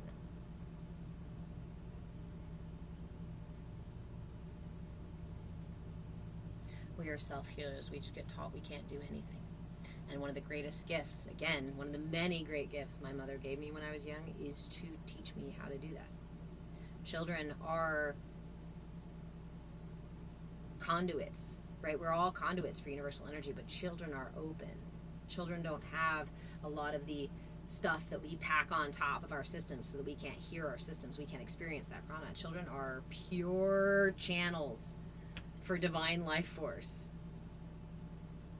And when we teach our children how to manipulate that energy, they don't forget.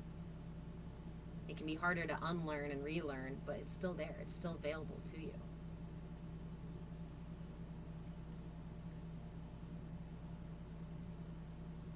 Vada!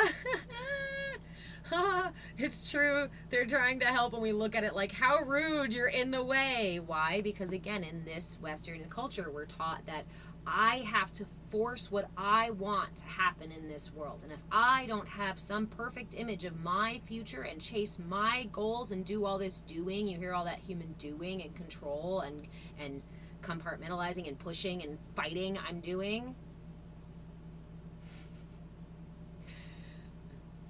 But so much more comes to us when we receive it, and when we acknowledge how limited we are in our perception and our ability to understand. When I got to that point past the type A part that was like, I gotta make everything happen, and sat back and went, wait a minute. The universe is exponentially more intelligent and insightful and creative than I am. Why the fuck am I trying to lead this fucking universe into my own version of whatever? Wait a minute. I am literally limiting myself by trying to demand things that I think I want or I think I need from the universe. Turns out the universe actually knows a fuck ton more of what's good for me. And that's really hard to let go of when we've been in the control systems and we want out of the control systems. We want to regain control. The hardest part on our spiritual journey is then to relinquish that control again. But this time not relinquishing the control to some sort of big sky daddy who's going to fight, who's going to beat you up if you do something bad. but relinquishing control because you learn to dance in sync with the universe. That's a different kind of control. Martial arts versus ballet. Stuff tough. I'm just a lack mindset. You are not a lack mindset. Your thought patterns may be stuck in the grooves of the feeling of lack. Can you shift that for yourself? Yes. And part of the way sometimes is to really look those faces in the mirror, those characters in the mirror who say, why aren't we set up to succeed? And to have that conversation with your part of yourself and say, actually, look, we are set up to succeed. This is just a belief, a self-limiting belief that does not serve us. How can I loosen my grip on it? Every single time that it comes up, remind yourself, wait, that's outdated, it's old. We're updating the information without shame, without guilt, without blaming yourself, without feeling like shit about it. You can just say, no, wait. We've got new info. We're just going to overwrite that program. That's all. It was an old program. That was an AOL. I don't have to bitch about it anymore. I'm just going to overwrite it and use something better. Update, upgrade, inform your inner selves about the deeper and newer understandings that you have about the universe and about life itself. They are eager to hear these things because a lot of times they are overwhelmed having to do this fucking work of feeling all downtrodden and annoyed and struggling through life. Your body doesn't want those energies. Those energies want to update and evolve so that they can also be experiencing joy and expansion.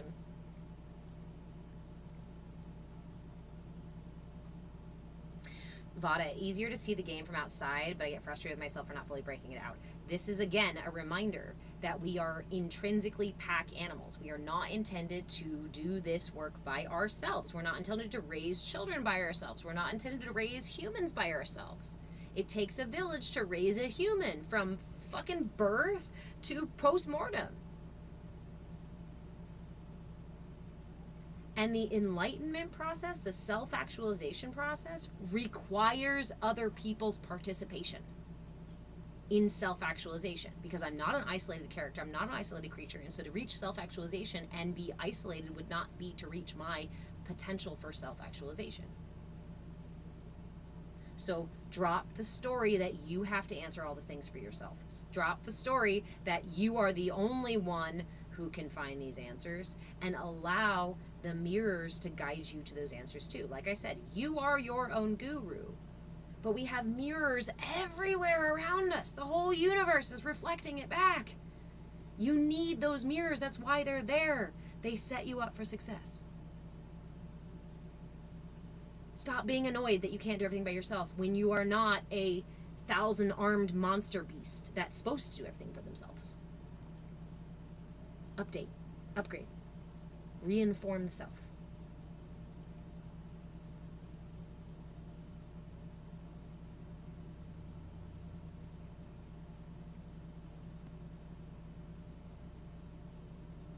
Vada, contrary to the news, the universe has balance down pat, so maybe just trust it. It was really hard to do because I wanted to get away from being controlled. I wanted control back. How do I relinquish the control that I just now gained? By realizing that if I'm holding tight to anything, I'm creating tension. And it is that tension that leads me away from my purpose, from what I really want in life. So instead, it's not about control. It's about releasing tension. Finding tension and releasing tension. And only using tension when I need tension. If I'm going to go to the gym and build my biceps up, right? Get some guns here. I need tension. I have to do that with tension. That's how muscles are built. So there is a use and a time for tension. And also, it's not meant to be our constant state of being. Our constant state of being, of tension, if we are in tension, now the words are all sounding really similar.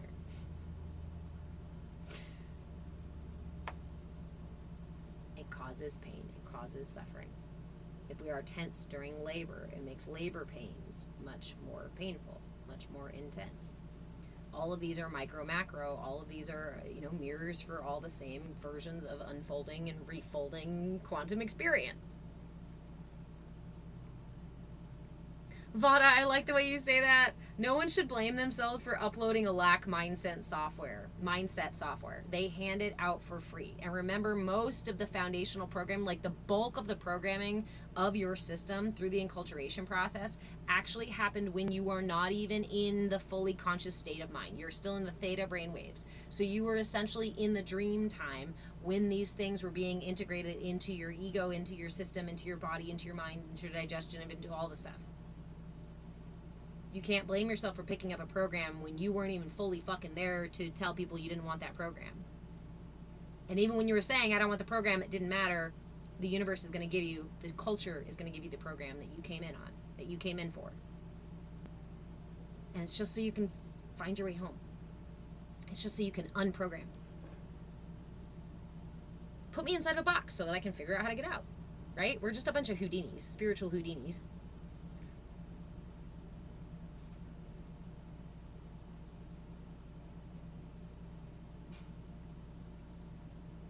Ooh, yes. I want to talk about my veritable fortune now. My fortune in the vortex, sitting there waiting for me.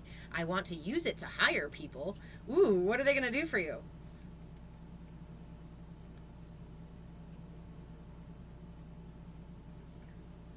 Avada, I loved birth. I did too. I would actually have considered doing surrogacy because I loved birth so much. I loved being pregnant so much.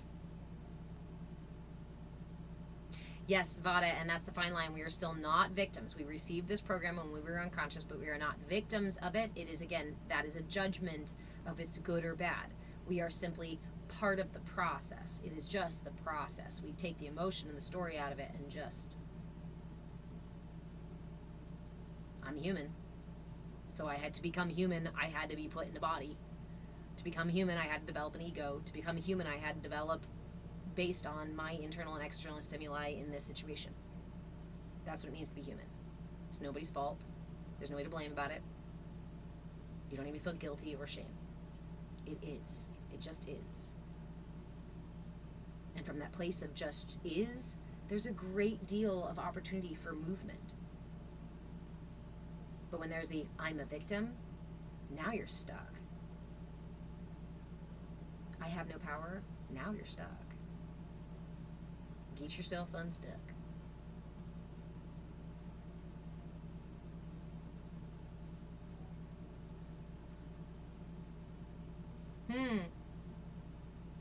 I contend salvationism to be like purely lazy Christian hinayana.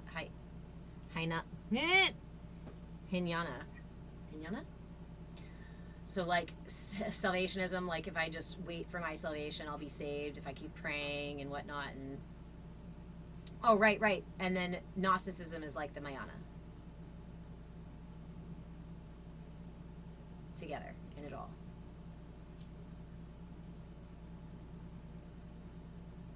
And this is why the structures are shifting. This is why the religious powers right now are actually fighting really hard to gain more power, because they are losing power. The power that they used to maintain, they are losing right now.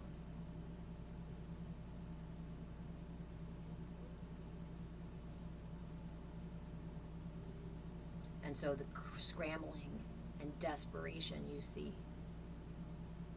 it's a sinking ship. Because the tide, we are the collective tide that is rising. And if that shit don't float on truth, then it's going to sink. It's going to sink right to the bottom. If it's not open and expansive, like curiosity and willingness, then it will not float. If it is judgmental, divisive, it's dense and it's going to sink. And anybody holding on to something that's going to sink is going to go down with it. But that's your choice. You have the choice to sink or to float. Sometimes you might have to swim. Sometimes you might choose to swim. But float. Floating is how we make it to the top. In swimming, sometimes I swim in the wrong direction and end up swimming myself down deeper into the water. But if I trust the ocean will lift me to the surface. And this is different than relinquishing my control and becoming a victim of a religious doctrine. Mary, I'm going to echo this here real quick because I really like this. I really like to have this conversation. Sometimes my brain doesn't want me to float. It wants to drown me. So, let's talk about that. Part of you sometimes doesn't want to float, but instead is so dense, feels dense, and is pulling you down. This is a dense energy stuck in the body, and it can manifest as thoughts, depression, right? Depressive thoughts, negative thoughts, self-talks, or negative self-talk, or even worse, like threatening, right? Self-talk, or tearing you apart kind of shit. So dense. But here's the key. Here's another key. Here's another key here, okay? Your brain is just the motherboard. Your brain is not out to get you. It is just the hardware.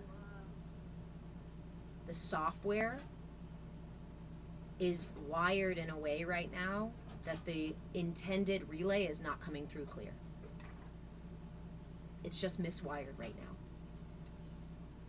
So we practice rewiring it. And we practice rewiring it because what's happening that's causing that tension in the brain and in the body is that the channel needs to be, there's pressure. It needs to be released. The channel needs to be redirected. Whatever's happening in that channel causes pressure. Every time the brain goes through that roundabout loop and you find yourself not wanting to float and back into depressive thoughts, when those come up and they densify, sure, they densify our energy. But they're doing it so that they can get free. This is a really, really big one. I want to help everyone shift this one. The obsessive thoughts, the repeat emotions, the night terrors, the chronic physical conditions, all of these things are expressions of your system attempting to release a finite energy. My body is finite, my breath is finite, my thoughts are finite, my emotions are finite. My digestion is finite. Everything in my material system in this matrix is finite.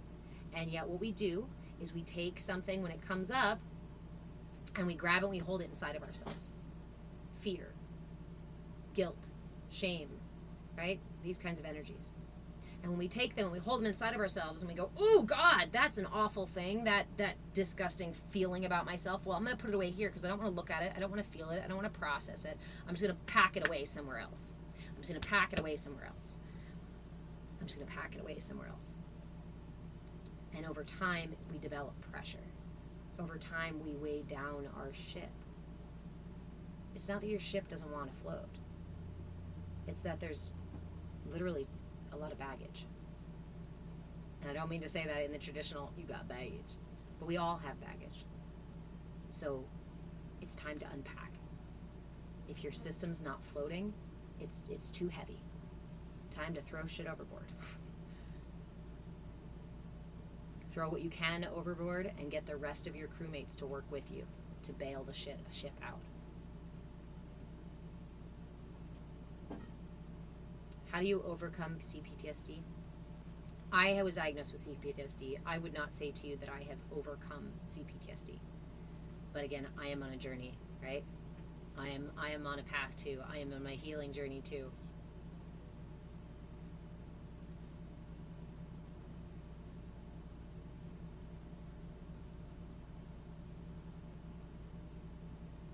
Think about the Houdini. I'm just reading you over here, Trey. Thank you, friend.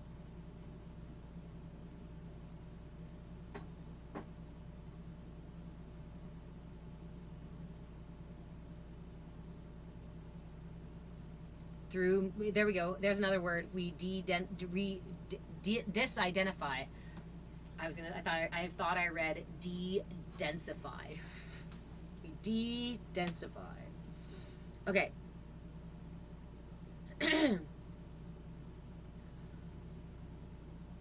This is the biggest work. I mean, like, you know, how do we heal from PTSD? That's what I wanted to say. first, I don't know if we really I don't focus on the outcome of not having CPTSD. I focus on how I meet myself every day and recognize that some part of my character feels the need to live in that fight or flight mode, feels the need to have the high vigilance. And when I give those parts of myself permission to have that, so for example, one manifestation of CPTSD for me is anxiety often, right? Memories of a million other shitty things that happened before in a public setting. And so just about every single time I go to the grocery store, I am going to meet that anxious part of me. I'm going to meet CPTSD. So I'll get to the grocery store, and if I feel it in the car, I will stop first in the car and just hold space. I usually touch the part of my body where I'm feeling it, and for me, anxiety happens in my belly and often in my throat. So I'll hold space for a moment and remind myself that those are just past situations. Whatever it is, even if memories aren't coming up, I'll just say, this is a memory, not my reality. This is a memory. I don't own them. I'm not even going to own the memory. This is a memory, not my reality. Not my reality right now, right here, right now, reality. And I'm not going to try to change it. I'm not going to try to shift it. I'm not going to try to do anything to make it different. I'm just going to remind it. This is a memory. It's okay. Kind of like this is a little kid. Can you imagine if your toddler had a shitty experience in the grocery store, and next time you go to the grocery store, the toddler's like, fuck no, I'm not going in there. Would you bitch at the toddler and drag him out of the car and make them go through the store screaming? That is what we do oftentimes with our emotions, is we say, fuck you, shut up, sit down, I have to go grocery shopping, you don't get a say here. That's how we treat our inner children. So being gentle with ourselves is a huge place to start. But I want to take it back a little bit too, because gentleness is also, we have to be able to be gentle. We have to be able to be patient. We have to be loving, right? We have to cultivate these things, which is why I lean back on curiosity and willingness. There are days where I will go to the grocery store and I'm ready to go inside and anxiety will creep up in me and I am annoyed. I don't feel gentle. I don't feel loving. I just want to fucking go to the store, and it might be that this is like the 6th time it's happened to me today, so I'm even more frustrated, possibly even at the universe of like, what the fuck? Why this life? Right? Your brain still goes there. But there's still the I that is the container for all of these. And the I can step back from that judgment and step back from the emotion and hold space. Again, make it real. Touch the area where you're feeling it. Breathe. Try whatever tools work for you. Sometimes it's breath, sometimes it's visualization, sometimes it's mantras. Sometimes it's silliness, sometimes it's shenanigans. If I have this happen to me in the middle of the grocery store, I absolutely meet it with playfulness. And that's one that really helps, because I'll be frustrated. Okay. More examples. But essentially, there's a million tools that you can use in the actual moment.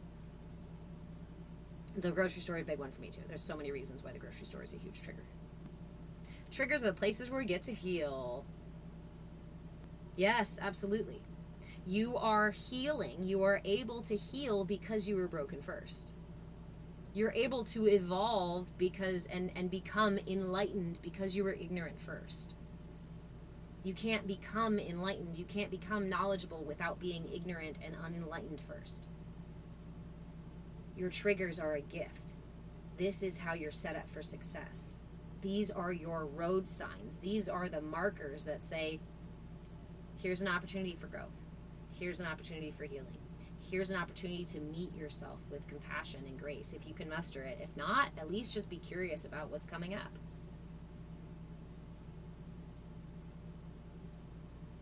These are the stepping stones to our individual healing and our collective evolution.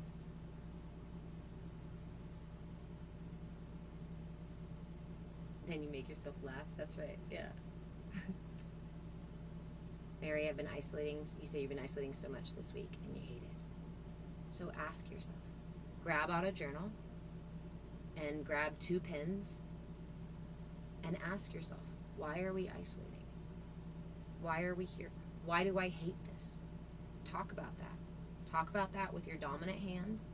And then when you hear an answer, regardless of what the answer is, pause and write it down with your non-dominant hand. And then go back to the questioning. And then when you hear a response, pause and write it down with your non-dominant hand. Even if it's all scriggly, try to do it without judging yourself, right? And like have fun with trying to figure out how to write with your non-dominant hand. And I almost guarantee you that if you do this practice, you will find some sort of response as to not just, well, I just hate it, but something underneath there of, I don't feel safe.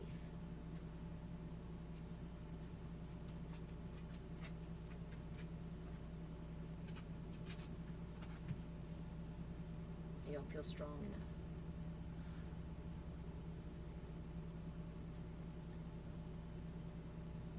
I don't feel like I'm worth taking myself to the grocery store. Right? It always comes back to safe for me. Right. Good. Yeah. That's root chakra work. If it comes back to safety for you, then I would suggest root chakra work. Anything with the root chakra, mantras, mudras, colors. The root chakra is represented by the color of the red, the color of red. And if you just start wearing red, it's going to help balance your root chakra. Remember that a color has a wavelength. Sound has a wavelength. Energy, light has a wavelength, right? So the wavelength, there's a wavelength to everything for your root chakra. It all was within a scope of frequency. Doesn't matter which things you use. Use the ones associated with the root chakra and see if that helps cultivate that sense of safety. While you're doing that, do you know what also helps cultivate a sense of safety? Is by building a trusting relationship with yourself. And imagine if you were that kid in the back seat who was having a tantrum about not wanting to go to the grocery store. Would you trust your adults if they just dragged you out of the car and threw you into the grocery store, regardless of how you felt about it? If they never held space for you to voice your concerns, or if they told you you were stupid and immature for having fears? What do we say to ourselves? This is so stupid. Why can't I just be fucking normal? Imagine you're saying that to a little kid instead, and see if that's still what you would say. And then see how you would respond if you were that little kid being spoken to that way. And now ask yourself, why don't I feel safe? Why don't I trust myself or anybody else? Why don't I feel loved? Because I'm straight up denying myself those things on a daily basis in the most important place.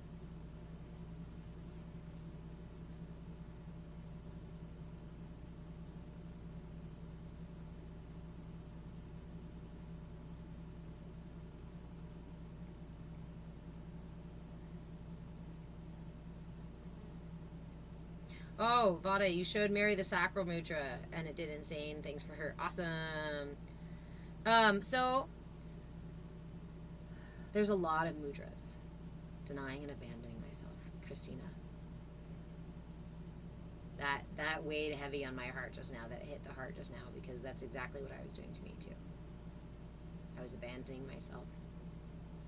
Denying my truth. Ignoring my needs.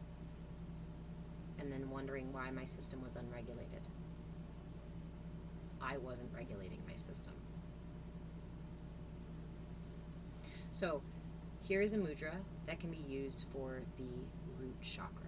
There are many, many mudras for the root chakra, but I like the Gada or the club mudra. I think it's this one.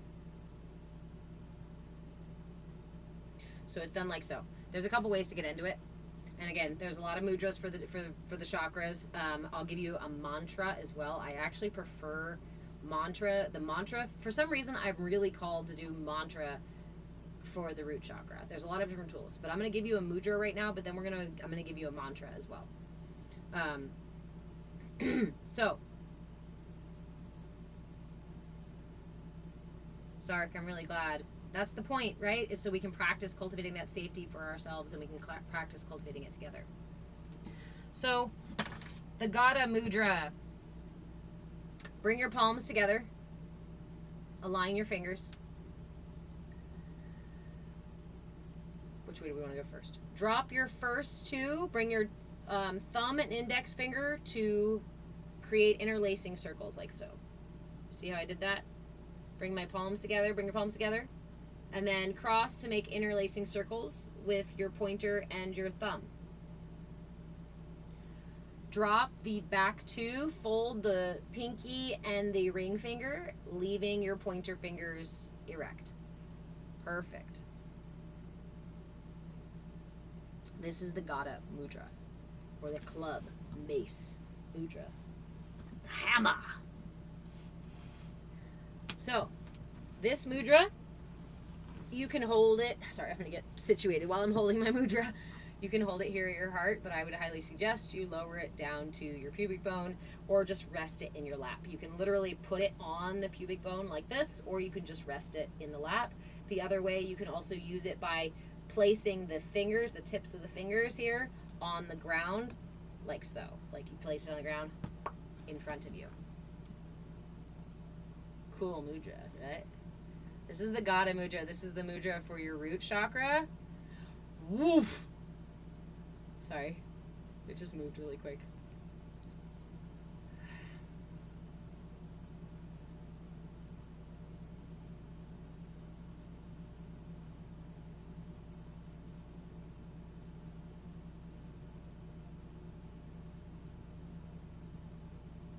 When you are holding this mudra, especially if you're placing this mudra into the ground or pointing the fingers downward, I encourage you, if you enjoy visuals or they work for you, then imagine your roots growing down from your pelvic floor into the earth, rooting you deeply, strong, wide, oak-like roots. Root like the oak, bend like the willow.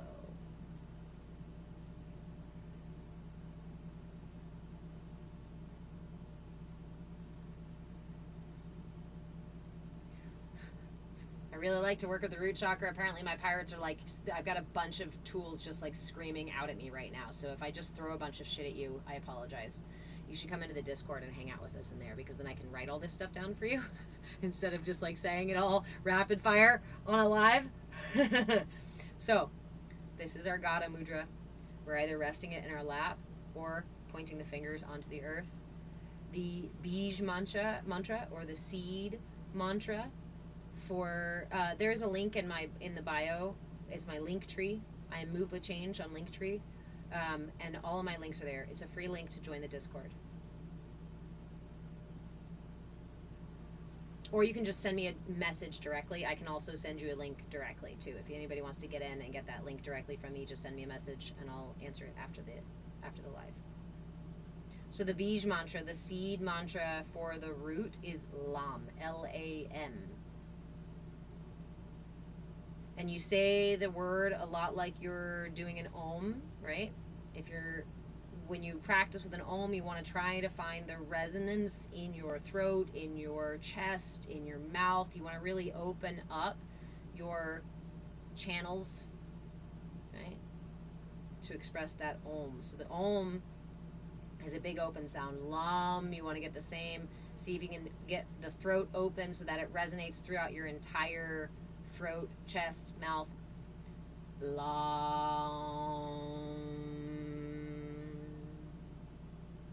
Lam.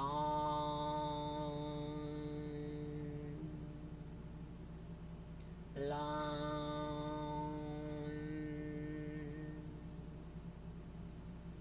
Lam.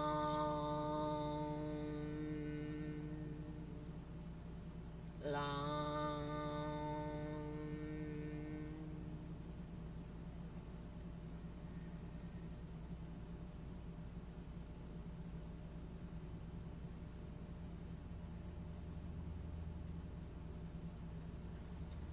Such a good vibration.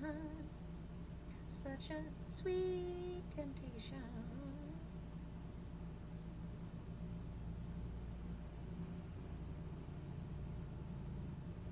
Roots coming home. What's the song? What's that song? My roots. Roots. All right. So, there is a mudra for your root. There is a mantra for your root. Here in the West, most of us have root chakra trauma and imbalance. Normal for our enculturation process. This is why we talk about generational healing and collective healing. Stuff tough, I would love a burrito in the mail. I would love a burrito in the mail. It just made me sad that there's not a burrito in my mailbox right now. Some part of me, when you said that, some part of me like got up and imagined the whole process really quickly of like running to the mailbox and opening it up, and she was like probably like 10, maybe 12. Like she's like yay big. No, it's not weird. I'm in Oregon, so it's okay.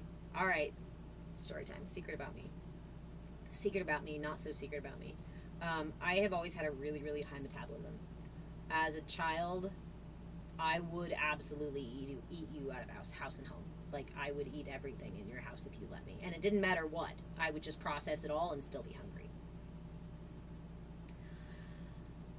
At the local Mexican restaurant in Key Largo, they had a burrito challenge. This fucker was like a foot and a half and fat. Like they had a special plate for it, right? And they had all these plaques on the walls for all these people who had eaten the burrito. And of course, they're all adults, and many of them very large adults.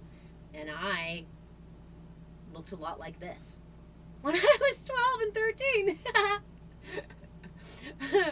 with a little more round in the face. And I went in. We went in for dinner one night, and I was like, I want to do the challenge. And my stepdad and his wife were very not funny, like those kinds of shenanigans. They wouldn't have spent money on something like that for me. So I don't know what it was that night, but there was something about it where they were like, fine, go ahead. I was like, really? Because if you finish the burrito, it's free, right? But if you don't, it's like a fucking $30 burrito or $50 burrito or something stupid like that. Like, it's absurd. So they let me do it, and I won. And I don't even know if that restaurant is still there in Key Largo, but if you are ever in Key Largo, Florida, and you find this, I don't even know the name of it, this little restaurant, little Mexican restaurant down there on the right side of the highway, and if they've got plaques on the walls, my little face is on there. My little face is on there. So when you said burrito, that little girl who is always hungry for more burritos, she ran to the mailbox.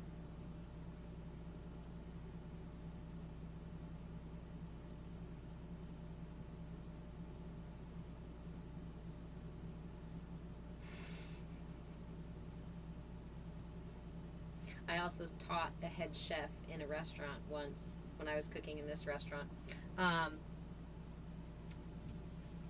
to roll a burrito. Apparently, in 30 years of chefing experience, he had never learned how to roll a burrito properly. So, like, there's this whole thing. You just, like, triggered an entire thing I didn't know existed around burrito stuff. Thank you for the reflection. Thank you for the mirror. And now I know I have attachments to burritos and apparently deep-seated emotions around burritos.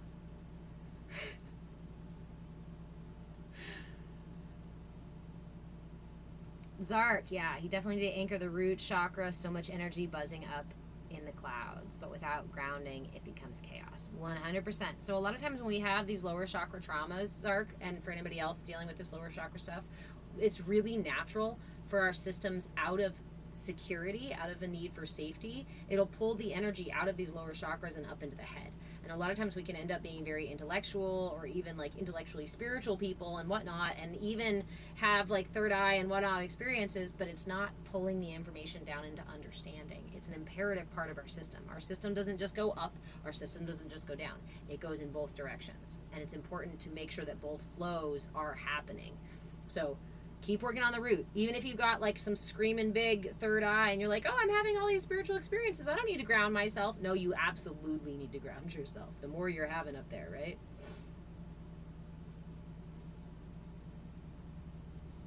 You're one of the few who can make it right, Beth. Nice. Can you go get one for dinner? No. I mean, I could go make myself. Here's medicine. Food is your best medicine.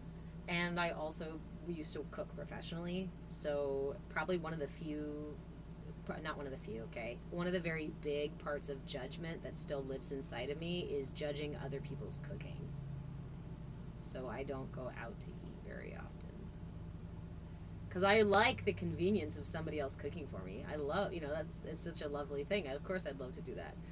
But I go to the Mexican restaurant and order a vegetarian burrito, and they're like, here's a tortilla loosely wrapped in wet beans with a couple of olives in there and maybe some tomato chunks.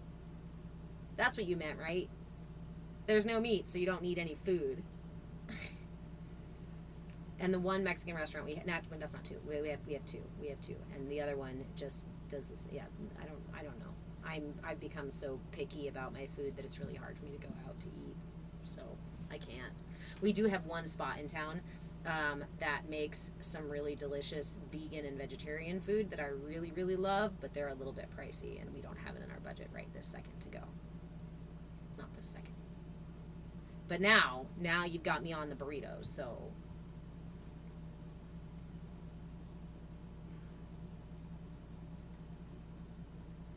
Barry in Oregon as well. Oh, hey, Barry. Barry. Welcome. I've been thinking lately, and I keep having this, like, imagery of a bunch of us gathering somewhere in Oregon. Do you want to hear a secret? So for the last several months, I keep getting this dream or keep getting this visualization, especially when I talk to people and I hear from people, like just now. You said you're in Oregon as well, and I saw it again. This like gathering of people on this somewhere here in Oregon, and I keep feeling like it's in Oregon, people in Oregon. And every time I hear somebody else in Oregon, I'm like, you're part of it too. Like I feel that energy pulling it together.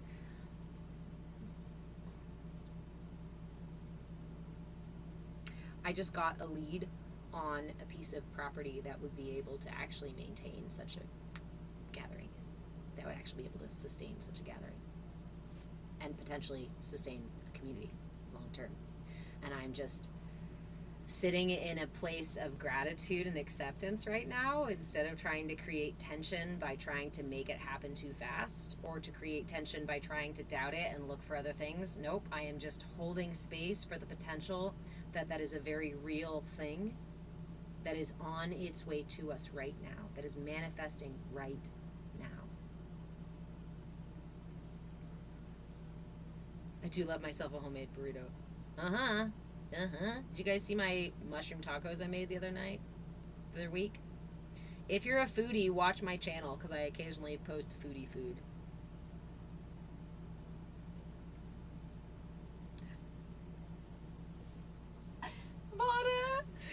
That's why I only date women with that judgment, so they still cook. So you get somebody to cook for you because they don't want. Smart. I just need a couple more people on the community with a similar judgment so that we can just trade. Yeah. It's a green flag for me when someone that has what I used to, that would be a chef attitude. When somebody has chef attitude, yeah. Mary, face the grocery store. I don't know if I want to. We might today, because I try to make it once a month that we go to the grocery store. Maybe a second time for like little things here and there. We'll go 2 or 3 times more for like little things, but I make one big trip to the grocery store so that I don't have to stress. Like I'm like, we're going to do this once, and we're going to get it done, and we're going to give it all of our focus. So I've been avoiding the grocery store because it's right about the time that we actually need to go in. So it's the time for our big shopping trip again, and I just don't like doing it. I want friends to come and do my big grocery shopping trip with me. Do you guys want to somebody in Oregon, you guys want to get together and like once a month go do big grocery shopping trips together and make like big trains of carts and shit like that and be annoying and silly in the grocery store and then just get it done and never have to go for the rest of the month?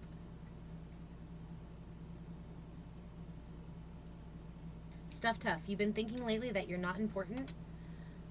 Come here. Come here. Come here. You are an imperative. You're right. Maybe you're not important. You're an imperative.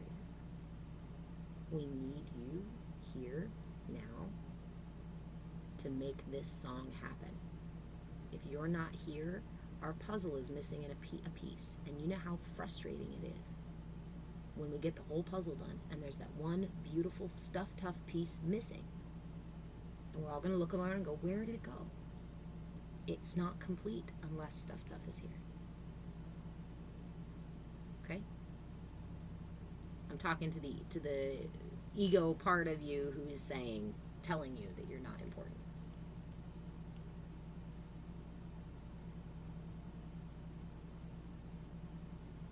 G-Snap, it's hard doing no meat and then you don't receive all the nutrients you need, but I know there is a way. It's actually, when I finally dropped meat, I was already eating in a way that didn't need meat. So if you're looking to drop meat and you're worried about nutrition, just make sure that you start cultivating a vegan, whole food nutrition before you start to try to drop the meat. That's my suggestion. You can absolutely get all of the nutrients you need. Meat is 100% replaceable, and in fact, the proteins that you and minerals that you replace it with are much easier to be acclimated into the system. Your body absorbs protein from rice and beans better than it does from meat because meat ends up festering in the digestive tract, so it ends up rotting in your system versus plant-based things, not plant-based pre-made whatever fake shit. No, I'm talking about like actual whole food is what your body processes and takes nutrients out of easier. It's harder to get it out of meat. It takes it's harder. Yeah. Yes, feed me.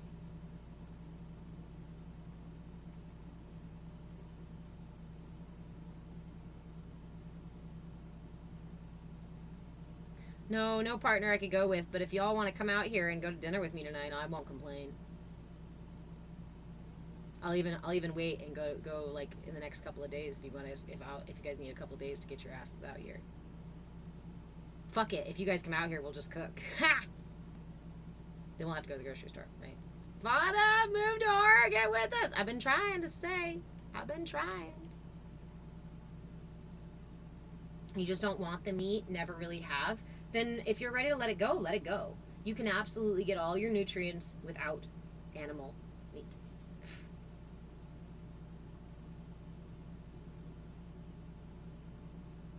Monica, any guides or books for those wanting to drop meat? Yes. Ayurveda. Study Ayurvedic nutrition. Start looking into your dosha. Start studying the constitution of your body and how to eat different foods. And what you'll find in Ayurvedic nutrition is not going to tell you to just drop all meat. Ayurvedic nutrition is going to say these types of meat are better for your dosha. During this time of year, it's better to eat this type of meat versus in the springtime, just skip your meat entirely. I'm an air dosha. I actually am a vegetarian right now because I just haven't been eating meat. But I don't label myself as a vegetarian. I am a Vata dosha, a Pitta dosha, and I eat whole foods based on my dosha, based on the time of year, based on what my body needs, based on the level of activity I have, all of that stuff. Christina, you're in PA? I made it all the way across the country in 3.5 days once, but I was kind of driving like a bat out of hell, so I don't recommend it. So we could wait 4 days. Maybe 4 days, 5 days. So yeah, Monica, start with Ayurvedic nutrition. It's going to have a whole self, whole system view of how to eat. And that's going to start to lead you down the direction of cleaning or aligning, adjusting your diet, your nutrition so that it actually suits your system. Once you do that, so there's this concept in Ayurveda where we talk about balance, right? If we are in balance and then we do something that pulls us out of balance, for example, if processed sugar, that shit's not good for us, right? So if I have a little bit of sugar, if I'm in balance, hey Mikeness, if I'm in balance and I have a little bit of sugar, it's going to go, and then I'm going to be able to right my system again without much trouble. I'm a pitta dosha, so spicy foods can be too much for my system. However, I really like spicy foods. So it'll go, I'll have a plate with something spicy, right? And I'll feel it pull me off. But then it's easy to realign. The problem is, many of us are feeding our systems this way, in like such crazy imbalance in these ways that are not conducive to our wellness, not conducive to our particular systems, just based on like a run-of-the-mill, everybody should just eat and behave this way and that's it, and X amount of calories and X amount of water and whatever. And we've actually maintaining that imbalance. The problem that they'll talk about in Ayurveda is that there is a kind of gravity to imbalance. When I am still here, I can right myself pretty easy because I can do a little bit and throw me off and come back. If I have been perpetually out of balance, or I reach such a tipping point that it's easier for my system to fall back out of balance than it is to right yourself. So before you try to like stop eating meat or become vegan, or I even change bad habits, drop sugar, drink alcohol, whatever the things you want to clean up about what you consume, try aligning the system first. Try looking at the whole system and start using the tools of Ayurveda, the guidelines of Ayurveda, because they are the ones that will bring your system back into balance. Then when you get closer to balance, it's going to be easier to maintain that balance, and your system just won't crave the sugary stuff or the fatty meats. I was really far out of balance. Really, really dry in my system. And so I was eating heavy, heavy fat meats.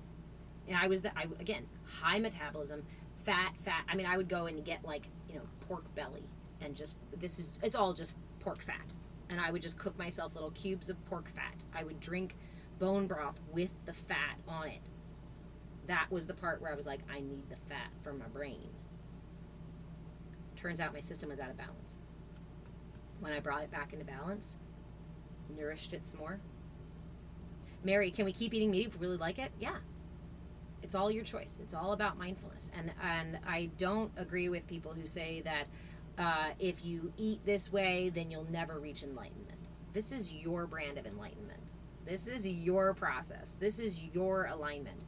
Eat meat with as much consciousness and awareness as you want or not. It's up to you. If you want to align your system with its truth, then you have to trust your system to guide you. But you can help your system do that, right? Because most of us are operating with a system that's really gummed up and bogged down and heavy and dense and foggy and hard to understand and like wires crossed. Like many of us are really far out of balance, and that's okay because it actually doesn't take that long. It doesn't take that much to get us back into balance. We just have to commit to doing it a little bit every day.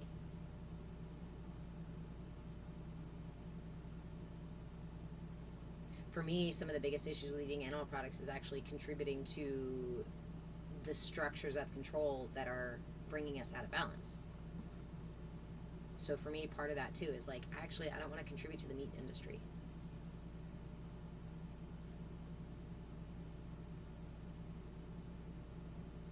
So in that way, that's why I dropped it. Not why I dropped it, but it was easier to drop because I also had those other things where I was like, I don't want it for these other reasons. And then my system dropped it. But before my system dropped it, I couldn't drop it just because of those reasons. I tried to go vegetarian several times, vegan even a couple times, and it did not work. I felt like shit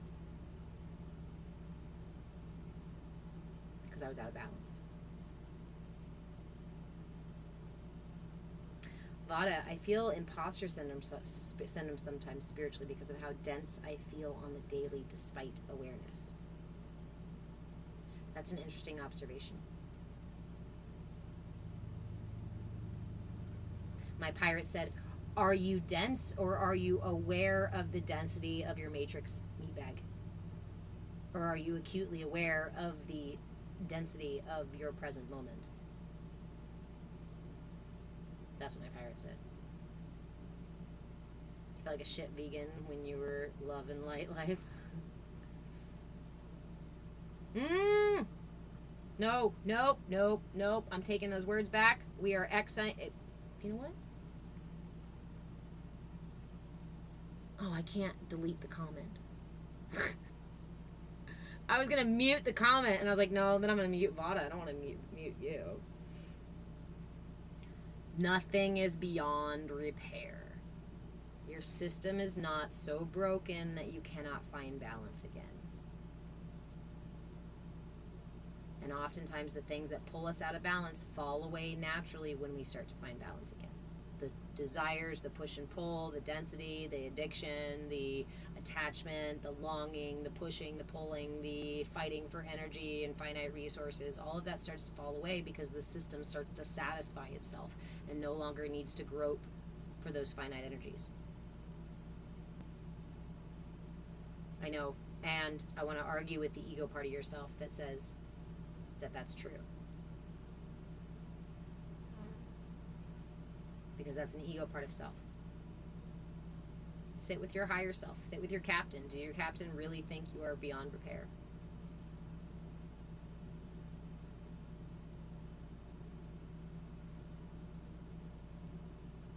I love you.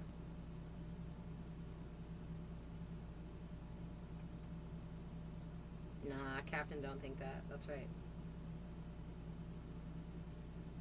Yeah, and thank you for sharing your vulnerability. You know, thank you for sharing vulnerably.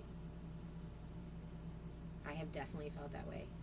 And there's still part of me that says, like, I'm still doing the work and we're still seeing good benefit and we're still like getting healthier and everything and like in mind, body, and everywhere. And there's still a voice in my head that goes, not gonna work. Not gonna work. We're too fucking broken. You're just patching holes. You're full of shit. That pirate may always be on my ship. That's just my peanut gallery. She just sits there somewhere and is just like, nope, I'm just a naysayer. I'm just contrary Mary. Don't matter. I'll just be contrary. Because you're fucking wrong. I can always be fucking wrong. Probably some part of me that developed from people telling me I was fucking wrong. Right? Nope. You're wrong. And I'll just wait. I'll just wait. As long as you can get that you're wrong part of you to just sit back and wait. You tell them, you just wait. You just wait and see. We will see. We will see who's right here. Give me a lifetime to work on alignment and self-care. And if we're totally wrong and we're beyond repair, well, then you'll be right. But you got to at least give me a chance to prove it.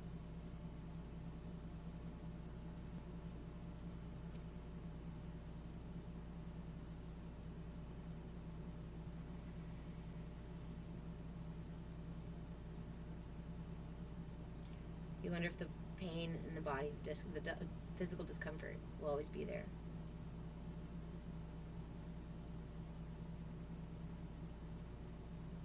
I can't, we can't answer that for you. That's a journey you get to go on.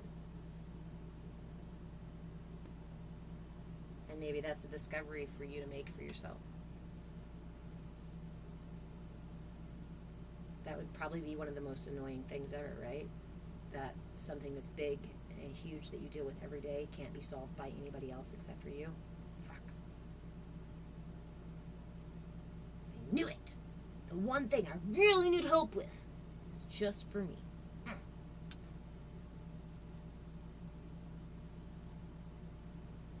Yes, journey on you will. Sorry, Yoda. Only you. Yes, it is. It is only you. Mediocre at best. that Yoda's voice. All right, so what are the tools that we've developed? What are the tools we've worked on here today? We have our Shanka Mudra. We have our Gada Mudra.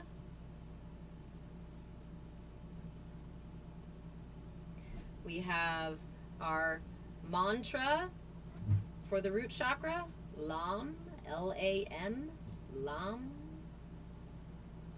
Pizza and video games is the other tool that we were talking about in here today. Yes. Burritos is the other tool we were talking about in here. Burritos are a really powerful tool. And apparently mailing burritos is also a really powerful thing. So be wise. What? What is so funny? Sorry, you're just cracking me up. Because you're saying junk food and video games are really powerful.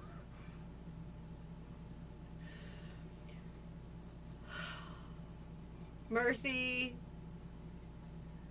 Lord have mercy on my soul. My son just heard me say that video games and pizza and junk food are a useful tool for balance and alignment. And now he is snickering like a monkey who just found the fucking pile of all the bananas, the hoard of bananas. The Gada Mudra is not meant to go on your third eye, but apparently I need to ground my third eye. Or I just stuck my head up my ass. One of those two.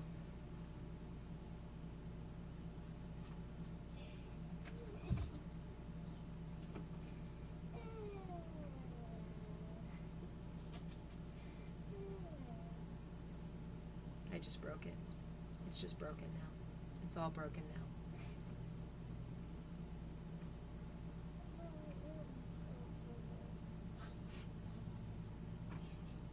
That lifted some density. He's good for that. Ooh, your grandma made you bring burritos from Arizona to Tennessee for her once. Did it work? Were they all soggy? Yeah, of course. Thank you, James. Thank you, everybody, for today. You know. I'm getting off right now. You survived another hour without me, so.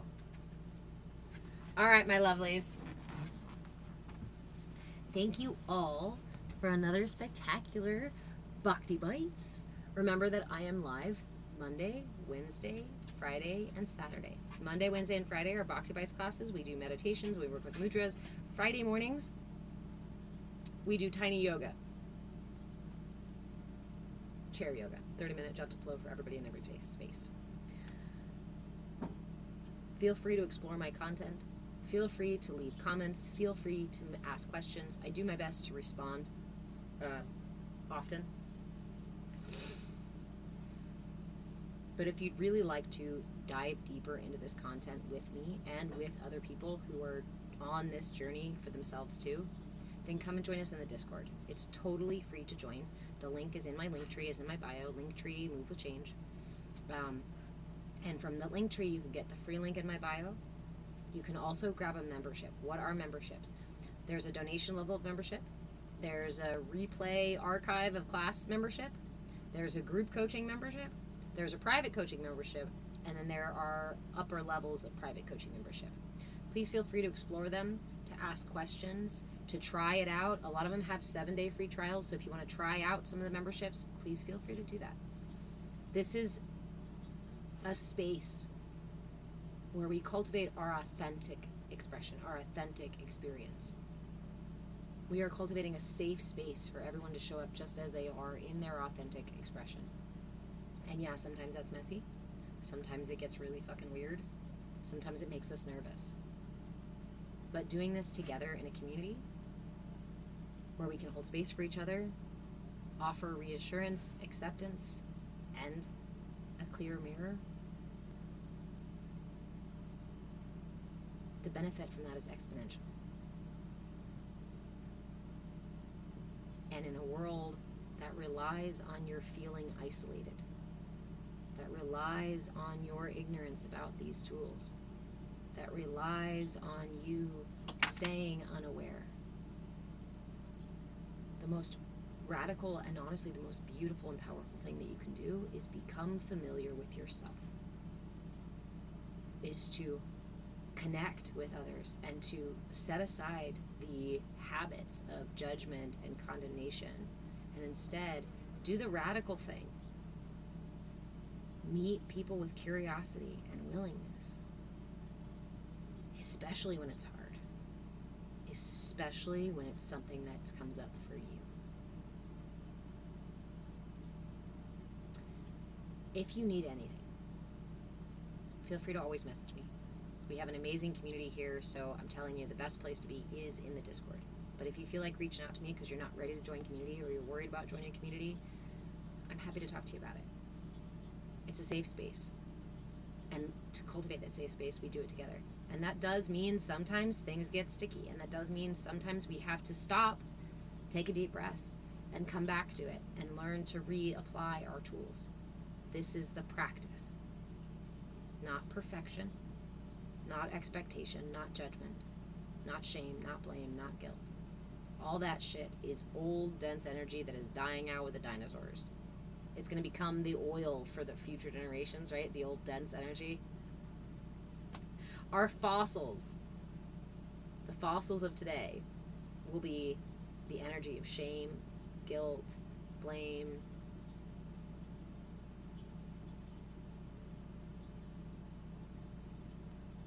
But we're not going to rise out of it until we all rise out of it. We do this collectively.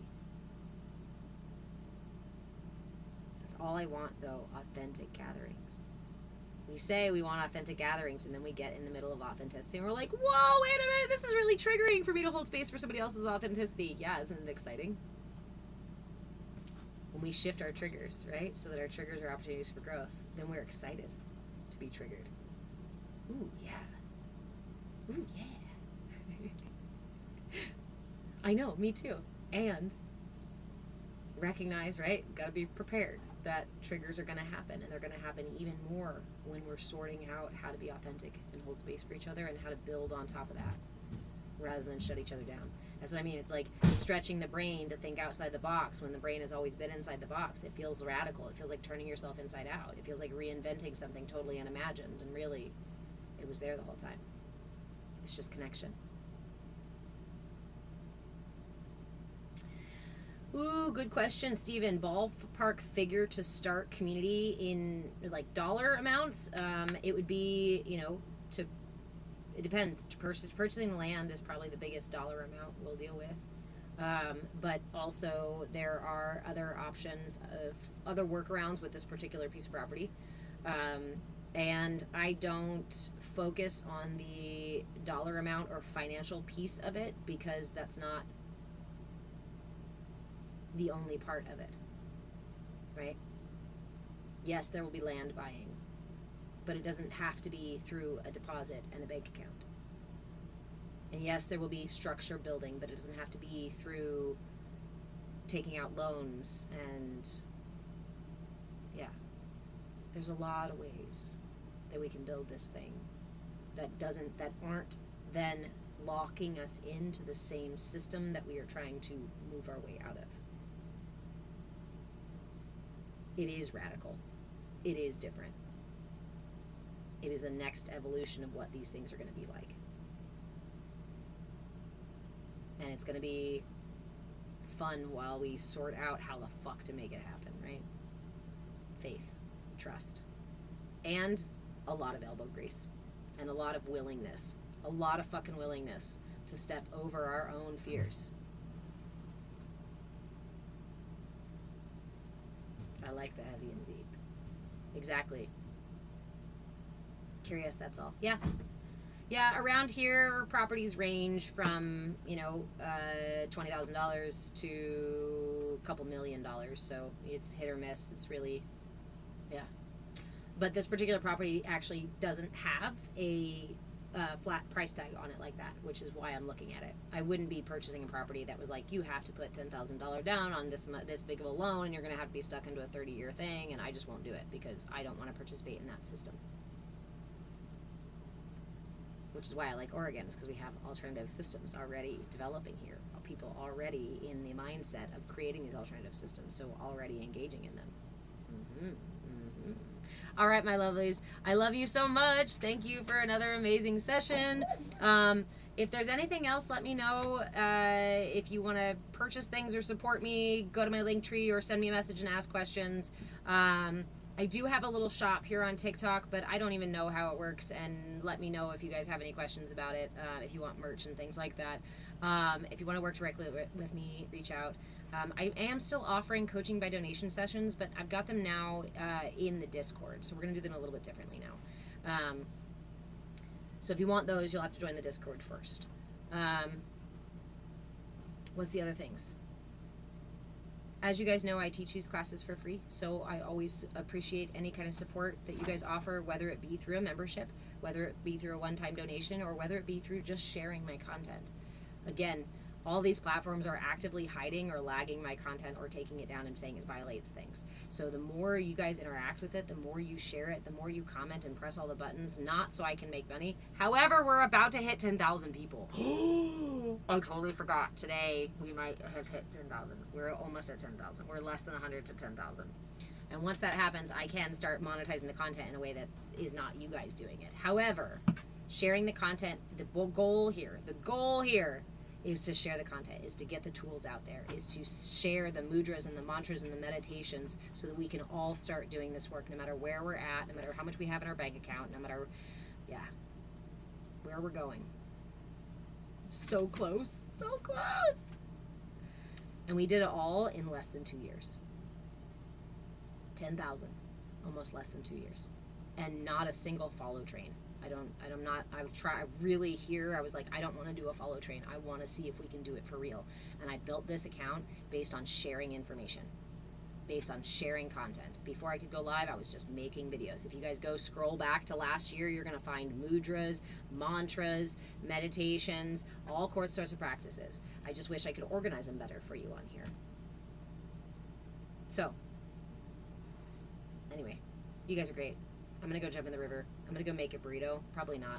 Maybe. I don't know. I'll go make a burrito. Maybe. Or maybe I'll break the bank and go out to dinner anyway. Because that sounds fun. We only do that like once a month. Hi, dog. Are you ready to go do things? Is dog ready to go? Oh, dog. Dog says, I'm ready. Dog says, I'm ready. Are you ready to go? Excuse me. Did you hear me say river? Are you a river dog? Are you a river dog? Come on, let's go to the river, dog. Come on. Come on, dog. Come on, river dog. Hold on. River. Lunch and then river. Mama needs lunch and then river. Oh, dog.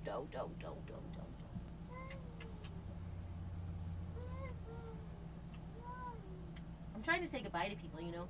I'm trying to say goodbye. Sir. Sir. Sir. Sir. Sir. Whoa. Ow. Oh. He loves you so much. Okay. We still have your Oregon. Yay! Get your butts out here and come have dinner with me. Do you need me to wait a couple days so we can have dinner together? No, if you guys are coming out, I'm making you dinner. We're not going to go out to dinner. Okay. Good night, YouTube. Instagram. I love you. See you later. Oops, Instagram got cut off early. Didn't even notice. Damn it. Oh, did you get that fly? Did you get him? You good boy. He's a good dog. And I love you, YouTube. I'll see you later. I have a feeling